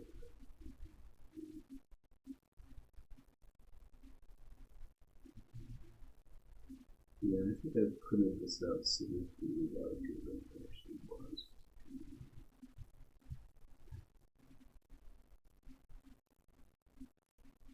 You see a certain roughness. It might just be whoever drew it. I don't think so. Just a little rough ring,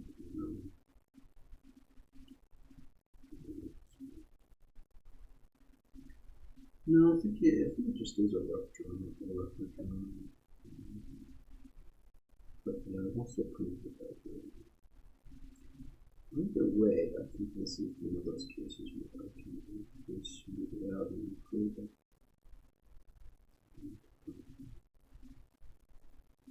I may have printed this face a little larger than the rest of it. That might be what I'm experiencing. Either way, I think these circles are pretty rough, and the whole thing is pretty rough.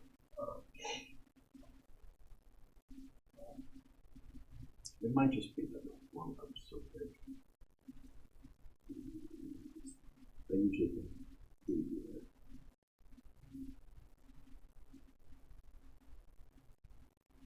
When I have reference that is this clean, as I said, a lot of times it's just been the case that the reference is really good, and it's hard to meet that same level. I'm repeating myself. In this case, the reference is just a little low. All over. I think I'm improving on it. It is at least very detailed. It's a very detailed scene, of course. This might just be somebody's discarded in between. Probably not a Calvin, but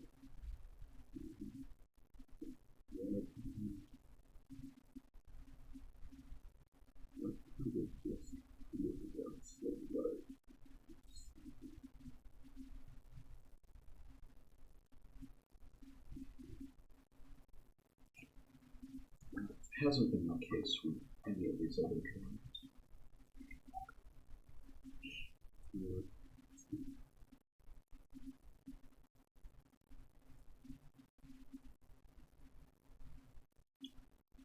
But I think a lot of those drawings are deformers.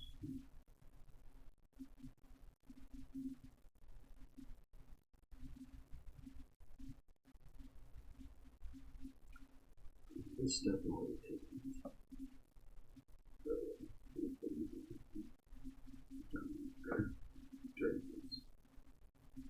time directing.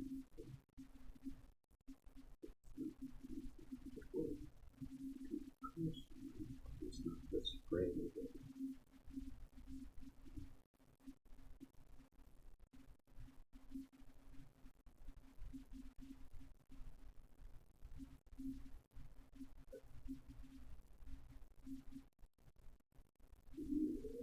My neck.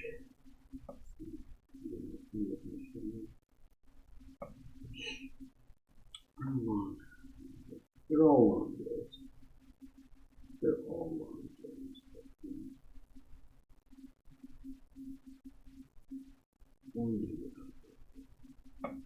With a certain amount of physicality goes into it.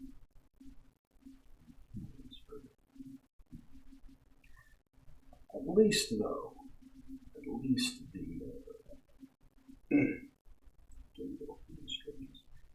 least the way I'm hurting my hand these past few days isn't like the way I hurt my hand by scrolling on Twitter too much. It's a different thing. So maybe I'm not getting repetitive stress. It's slightly different kinds of stress. I love that. Maybe. So several different.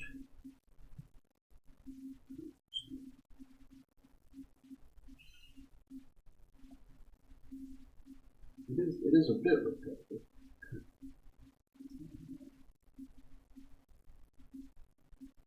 I've been doing a lot of this the last few days.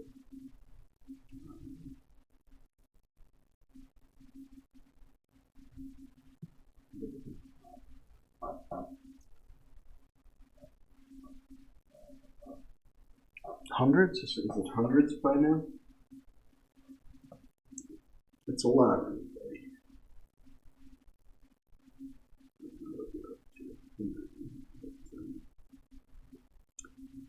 Printed out that much, that's for sure. And there, let's show.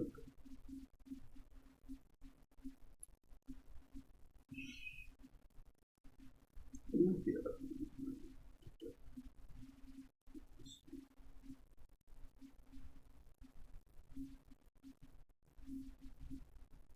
To do 19 a day, 16, 17.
Just that and finish letting my stream.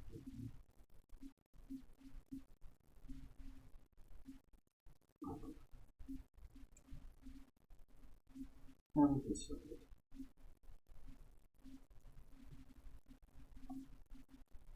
Haven't decided. Not decided.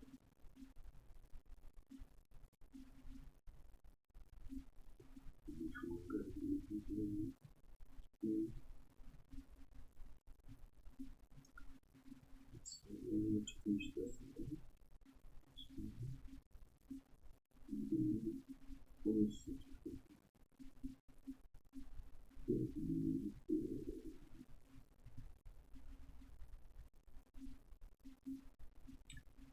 It's been a long stream. Oh, 6 hours.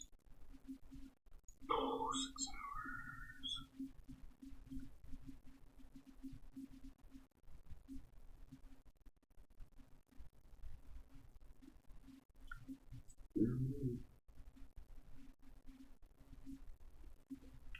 Does show how much I work though. I don't actually keep track of how much I work in a day, but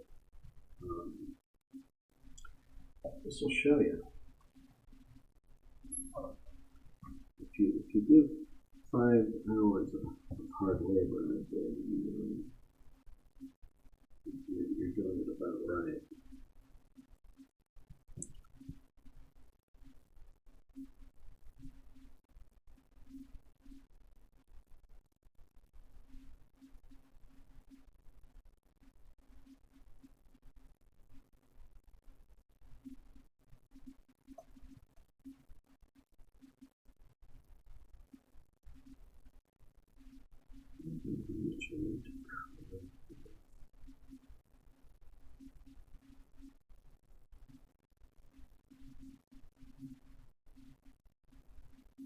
That's hard to tell.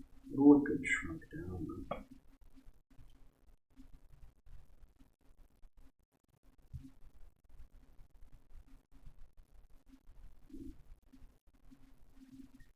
I'm not 100% on the model for these characters yet. I think I just painted over some clear.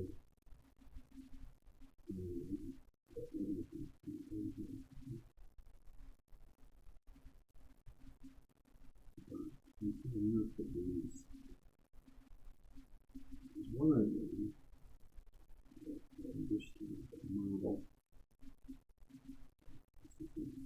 First, so we actually know what all the details are supposed to be.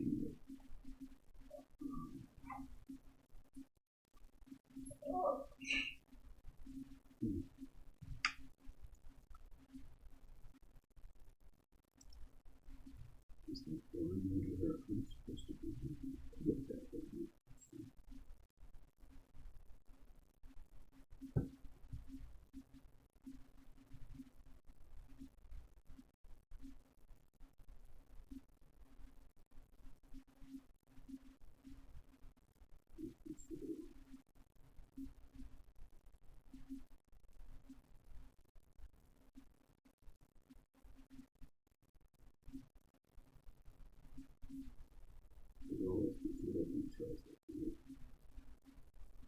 need to know a little more about the character model to know that things you can ignore or things you should actually do.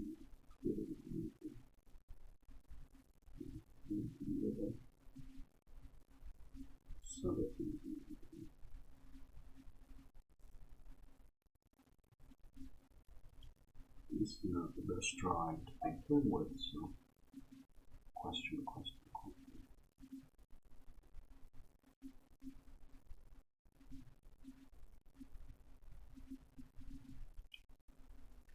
But I'll learn.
Thank you, Jitesh Goyal.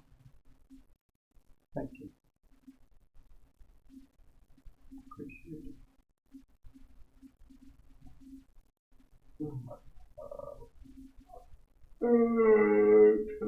Tired. It's not on stream.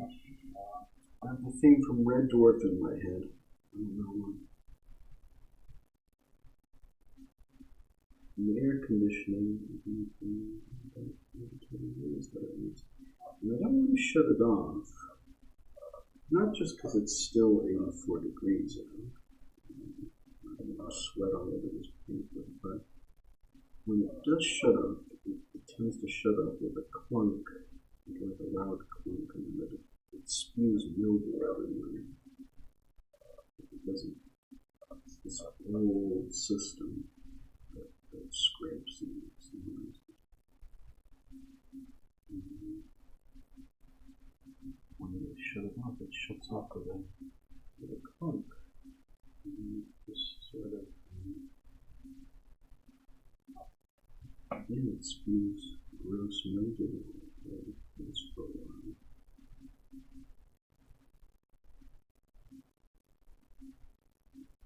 So I don't want to be turning it on and off.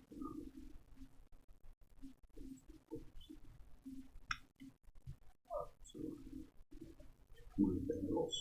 I don't think I have it on all day this time. I used a fan.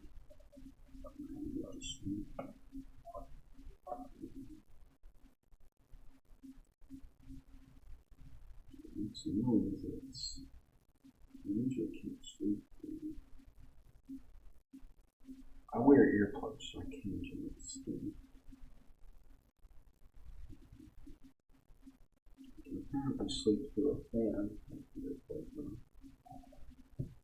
that does make me cold. So. I think it might be this one. I spray the AC.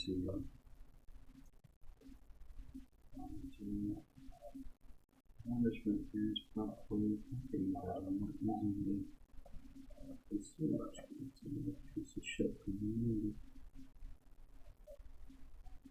So am I, guess. Goodbye. Okay, well that's the battery done. I'm going to replace the battery.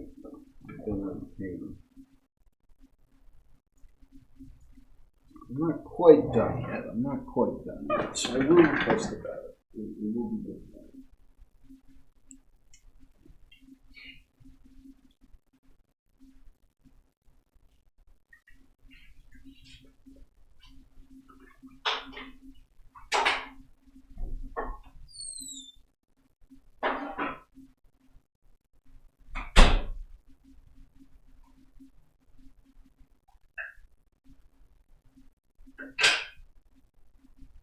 Okay, you can tell this isn't that interesting. People only stick around for like 6 minutes and then they go, I get it, it's not that interesting. But I do my best. Okay. I've been doing this sort of thing since the 90s.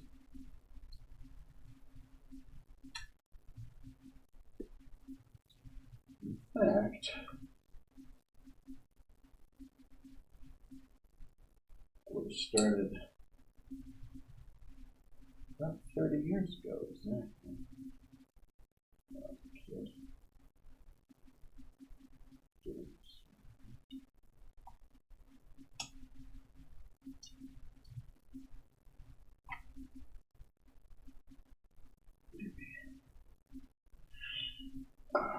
Pretty serious about it by 20 years ago.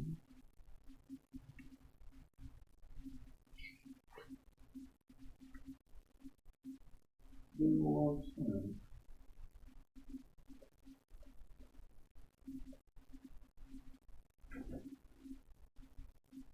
Oh.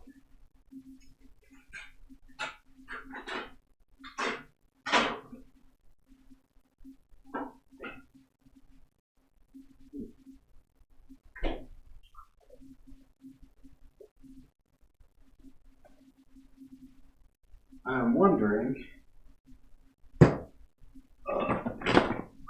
if the bananas are ripe yet. There. They're back. It looks like it's off. Can I just move the tripod, or do I have to actually use it? Not close enough. It's a little bit off.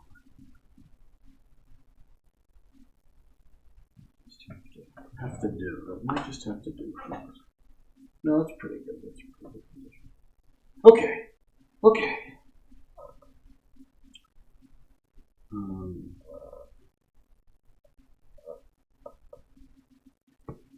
don't know how good the audio is. I've never listened to these, and I really need to remember to actually listen to these and hear how bad the audio is. It's probably pretty bad. You have to boost it a lot.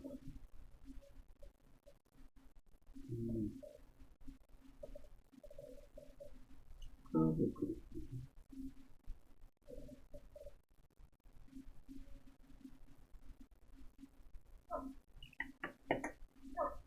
Yeah.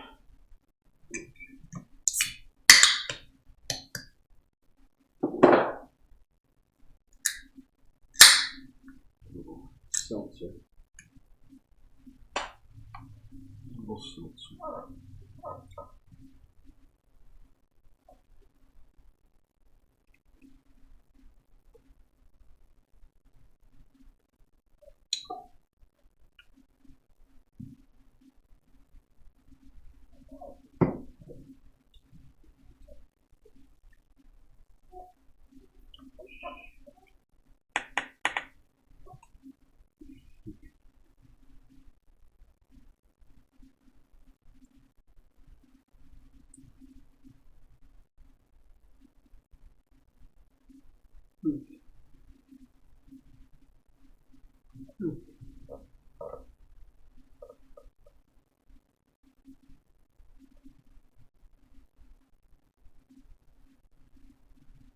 Kind of my catchphrase to myself at this point. When I'm catching my breath and I'm exhausted from doing not very much, but I'm still just catching my breath. Okay. Okay. One does one's best under the circumstance.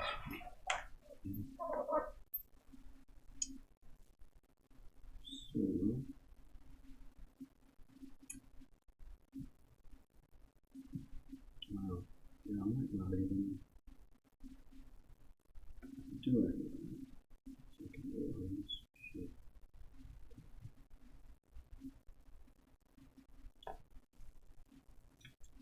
might not do that.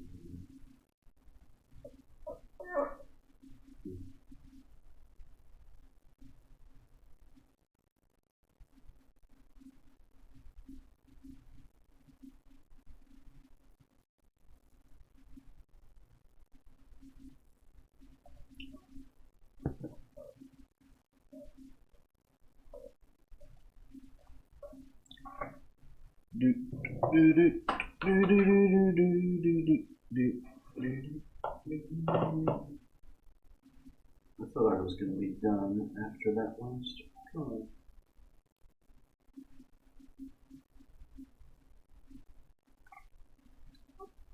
And I was just going to suddenly say, okay, I'm done. But at the moment I'm still going. But I am probably pretty close to saying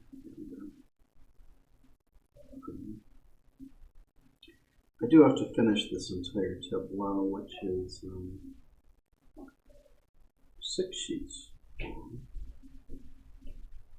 I do have to finish the whole thing. I don't think that's possible to do at this exact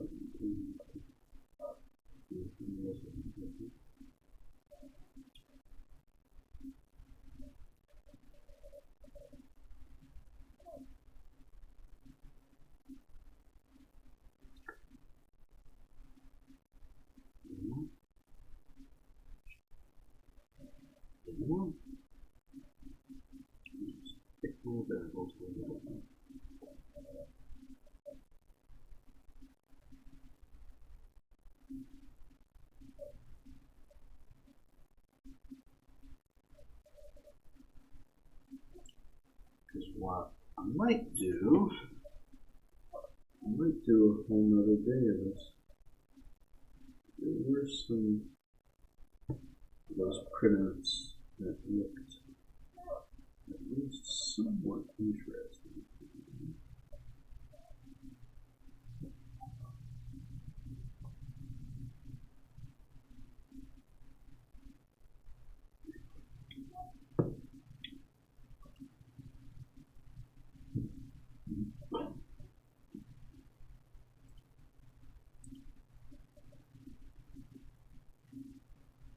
I'd say it's more work to do this on 6 sheets of paper, but boy, it pays off. It's a very detailed drawing at this size. I'm able to work pretty intelligently to improve over the original.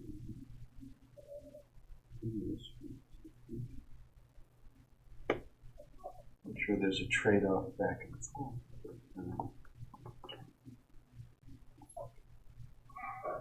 Smoother in a lot of cases.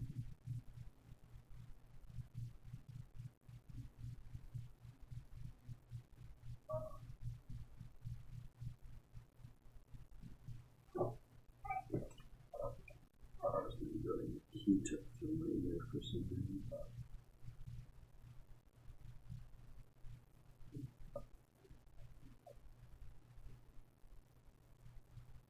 It's very exciting.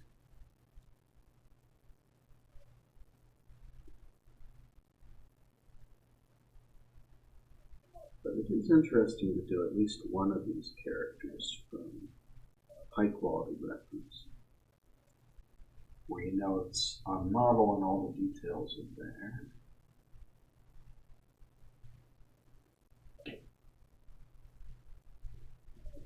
As opposed to versions of what I did in 2006, where I was guessing a lot of cobbling together stuff from like screen grabs and various stuff. So,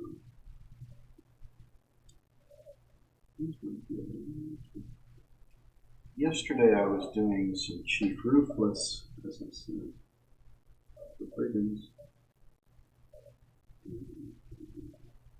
Oh, there's no waste line there. I don't think I need to draw it. There. I think it just got erased. There's definitely like a hint where you can see that maybe this was something that you might want to teach. So the roofless, there's not a lot of good reference of roofless.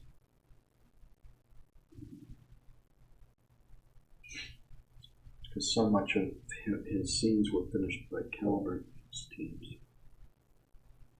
There's only some Williams animation at the beginning with him, and then a lot of like storyboards, which are still pretty rough, and taken from low resolution video sources. Some of the rooflesses that I was doing, all kinds of different sources, Calvert, Williams, storyboards, high quality, low quality, with one cell. So it's just sort of things all over the place. Really old drawings that I was trying to update, and then sort of didn't actually ink, but I did print out really old like master drawings.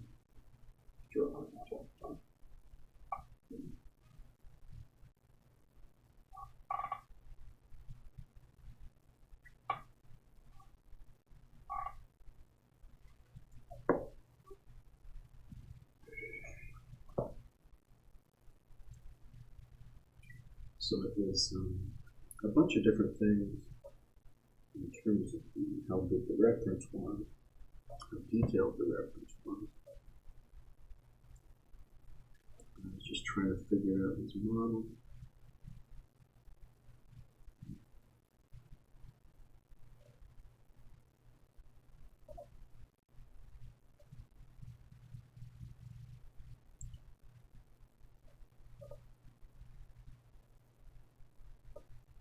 I actually ended up working from the least detailed reference to the most detailed reference, which maybe should have been the other way around, but sort of gave me some permission to fail early on.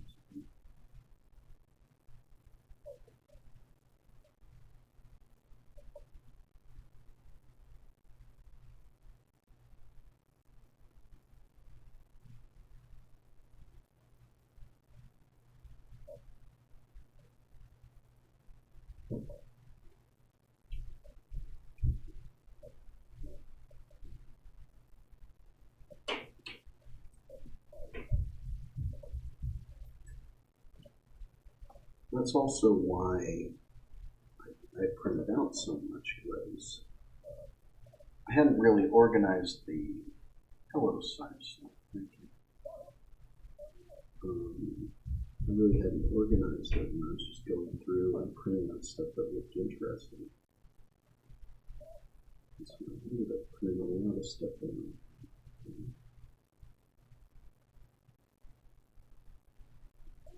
And then sort of deciding how much of it I was going to do.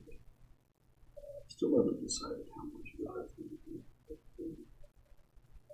once it was all printed out, I could kind of say, well, that's probably the most interesting thing I could do. And then kind of gradually go down the stack. It's just this enormous stack of various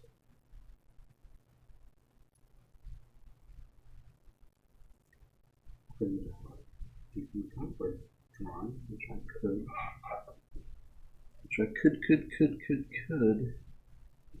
ink.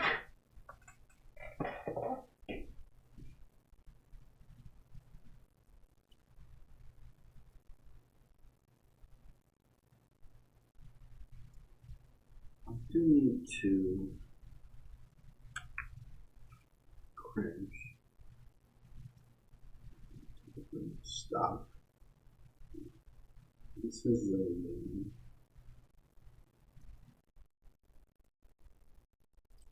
a 6-page printout. It's printed out nice and big with all its details. It's also, as I said, a kind of a mess of a drawing. Not in the big picture sense, but just in the fine details of how it's drawn, at least of this size, are a little so I'm putting it out big enough that I think I mentioned with the improvement to how clean it is. I think that's just kind of putting it out larger than it was. I'm drawing small. Let me see what we can do. So I'll limit it by 1/4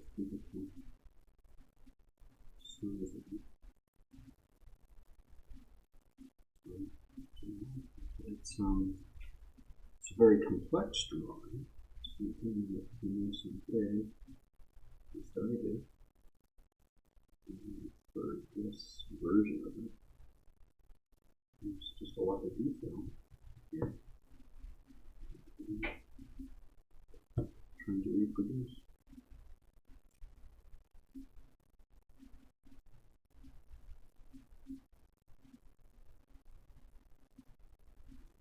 Yeah, I've inked a lot of stuff, and I haven't done any of the Photoshop work. At least not on these batches. I did on the first batch that I did. I colored all that stuff. The poster and this and that. But all the stuff I've done since I've assembled in Photoshop. I think all this Photoshop work. You need to clean it up. You need to assemble it. You need to remove the blue, of course. You need to assemble it from more pieces and do all the cleanup of any errors and weirdness. You need to redraw and clean up this missing. Or missing, because there's going to be bits missing. The printer I printed this on was broken, so you often get stuff cut off at the top. I wasn't able to force it through the printer quickly.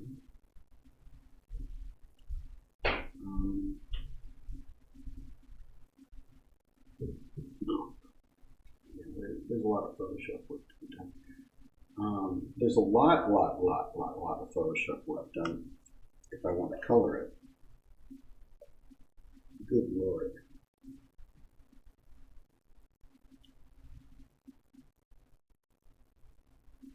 There seems to be, it looks like they're wearing gloves,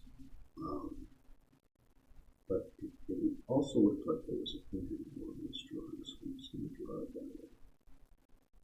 I'm trying to learn these, what the model is for these characters. It definitely looks like they're wearing gloves because there's like a looseness and lots of folds.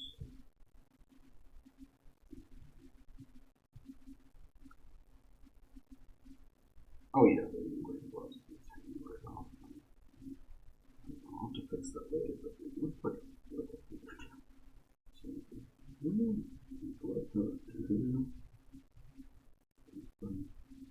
I can fix it later, but this is me trying to learn what details actually are important.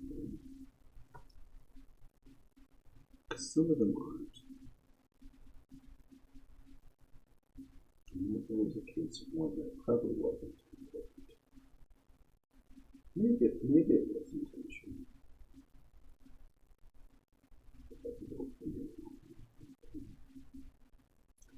Maybe it wasn't.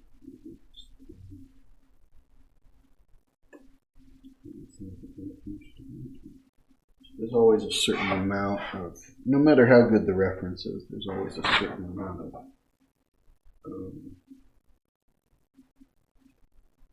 let's say like confusion.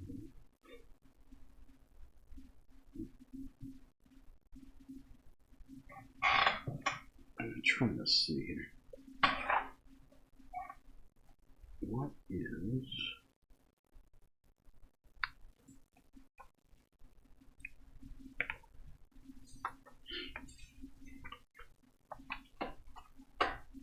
many pages of this, but yeah, I'm trying to see what. Oh yeah, I don't have to do that at all.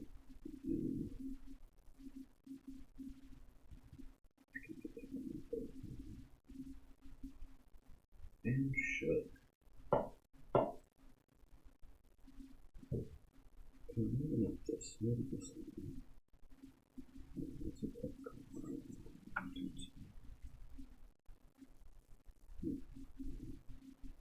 Kind of a tough color. I'll do this one. Kind of straddling all these sheets.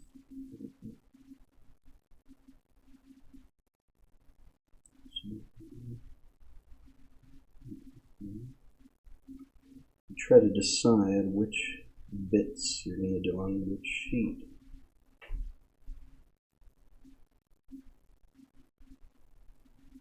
Like something that gets cut off.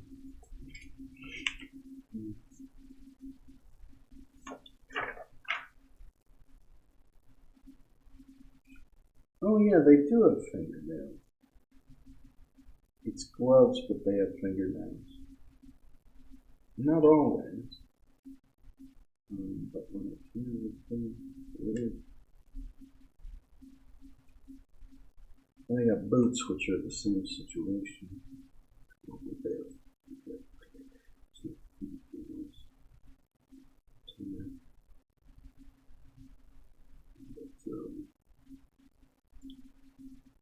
Gloves, which are boots. I'm saying the wrong words. My brain is some inking mode and I'm just saying words and I'm saying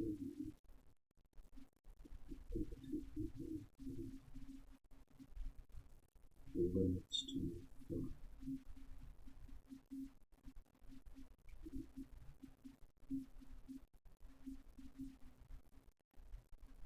I will say, early on I was inking some stuff that I had to do a lot of pencil work on. And that was really frustrating. Because the blue pencil is very waxy. And so everything I was inking, it wasn't actually, the line wasn't coming out half the time. I was really frustrated. And this time, you know, I didn't have to do any pencil on this. And it's very smooth.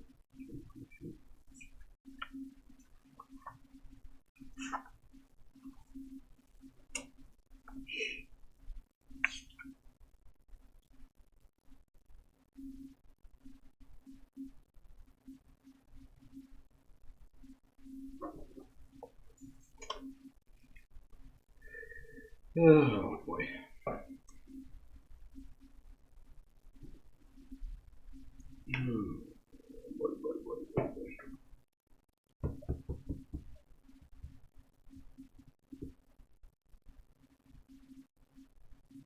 This is also another one where I'm sure like the frame cut off at some point down there, so like there's the lines just kind of end. Maybe I would have wanted to do a little more.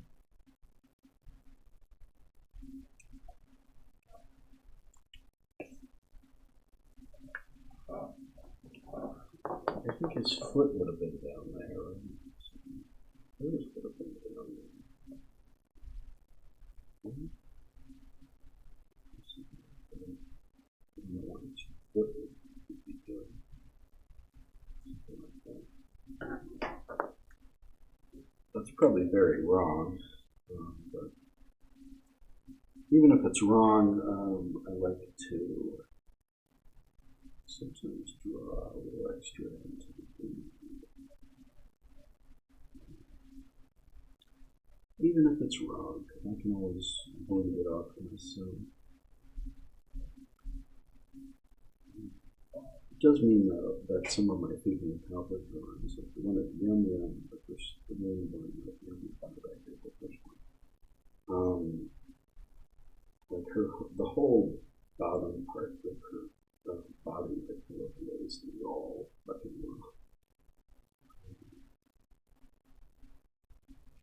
There's reference from screen grabs. The most detailed thing. Just kind of digging.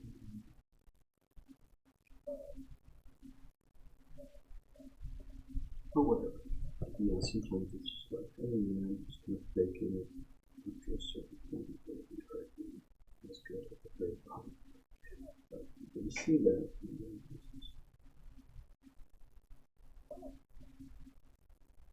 But it gives you more option in how you can use the image when there's like a little scroll at the bottom. Maybe you don't really want to be used, but whatever. It is.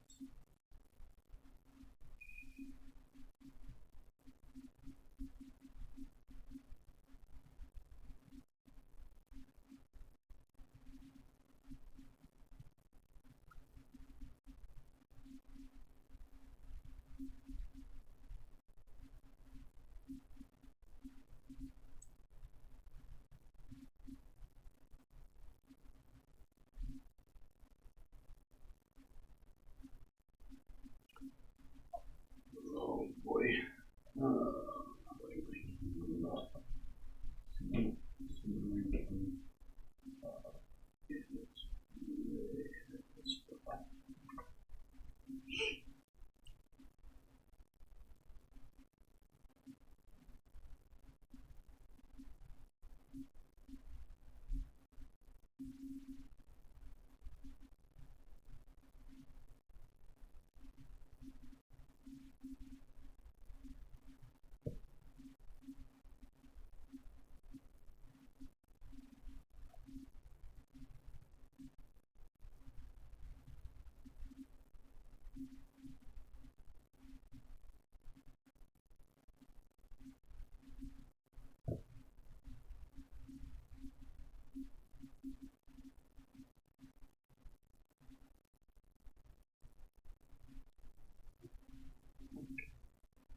This little foot, I'm just going to draw the foot. I'm going to be wrong. I could maybe reference it, but I have the moment I'm just going to draw the wrong foot at the bottom. But I haven't referenced it at all, and I don't know what exactly this foot looks like. The same thing. I just try something and turn it in. But really, we're cutting off about there.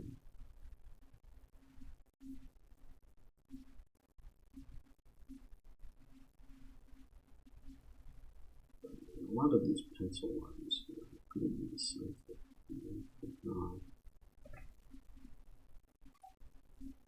It's probably just been drawn too small to quite achieve what it should be doing.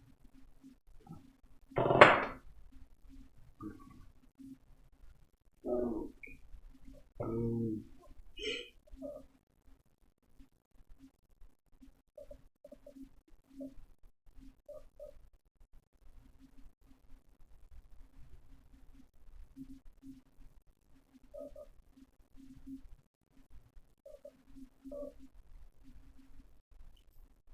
like it to blow it up.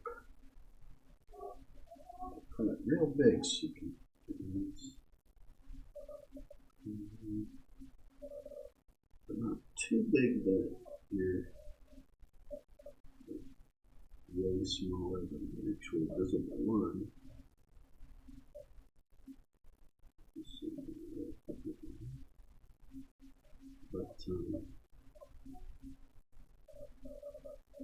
really big, but still so that you're lining in the same ballpark with the other.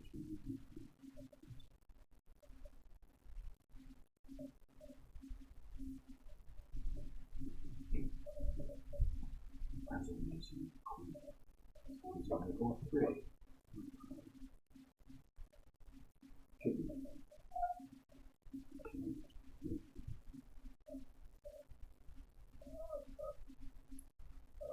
The squeaky chair.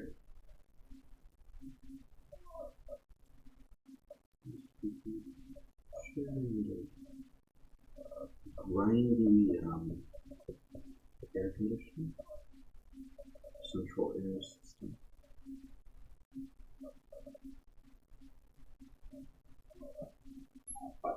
Sorry for the squeaky. Sorry for the squeaky chair.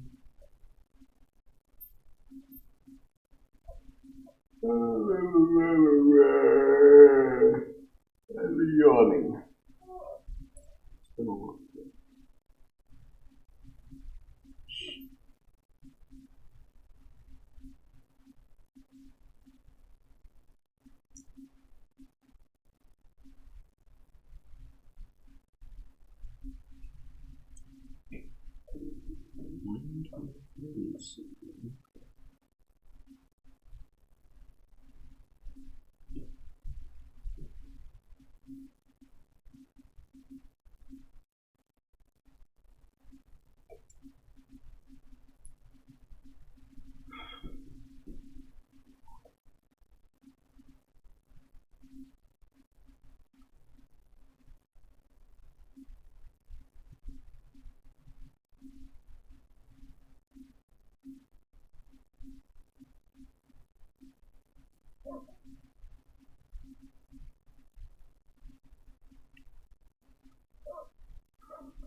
Really? Did I just lose power again? I think I just lost power again.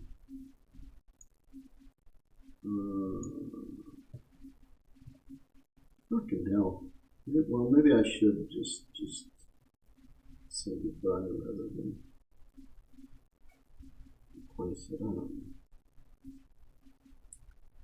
I really do not know. That battery did not last as long as it should have.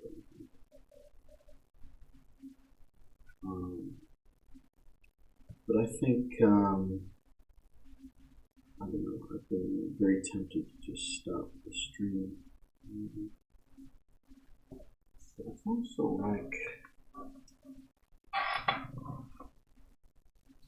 I don't know. I do have 3 more of these to do.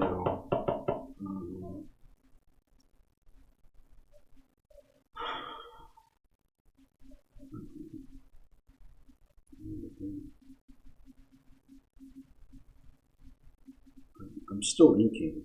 I guess I should point that out. Yeah, I might take a break. Just take advantage, quote unquote, of the dying camera battery. As I finish up this drawing, and just take a break. I might finish this tonight. I might, but I could use a break. I may just not do it on stream.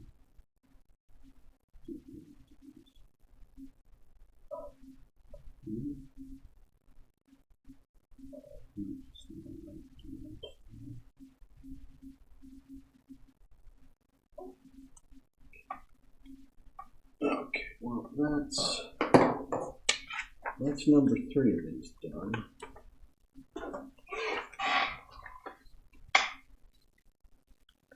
And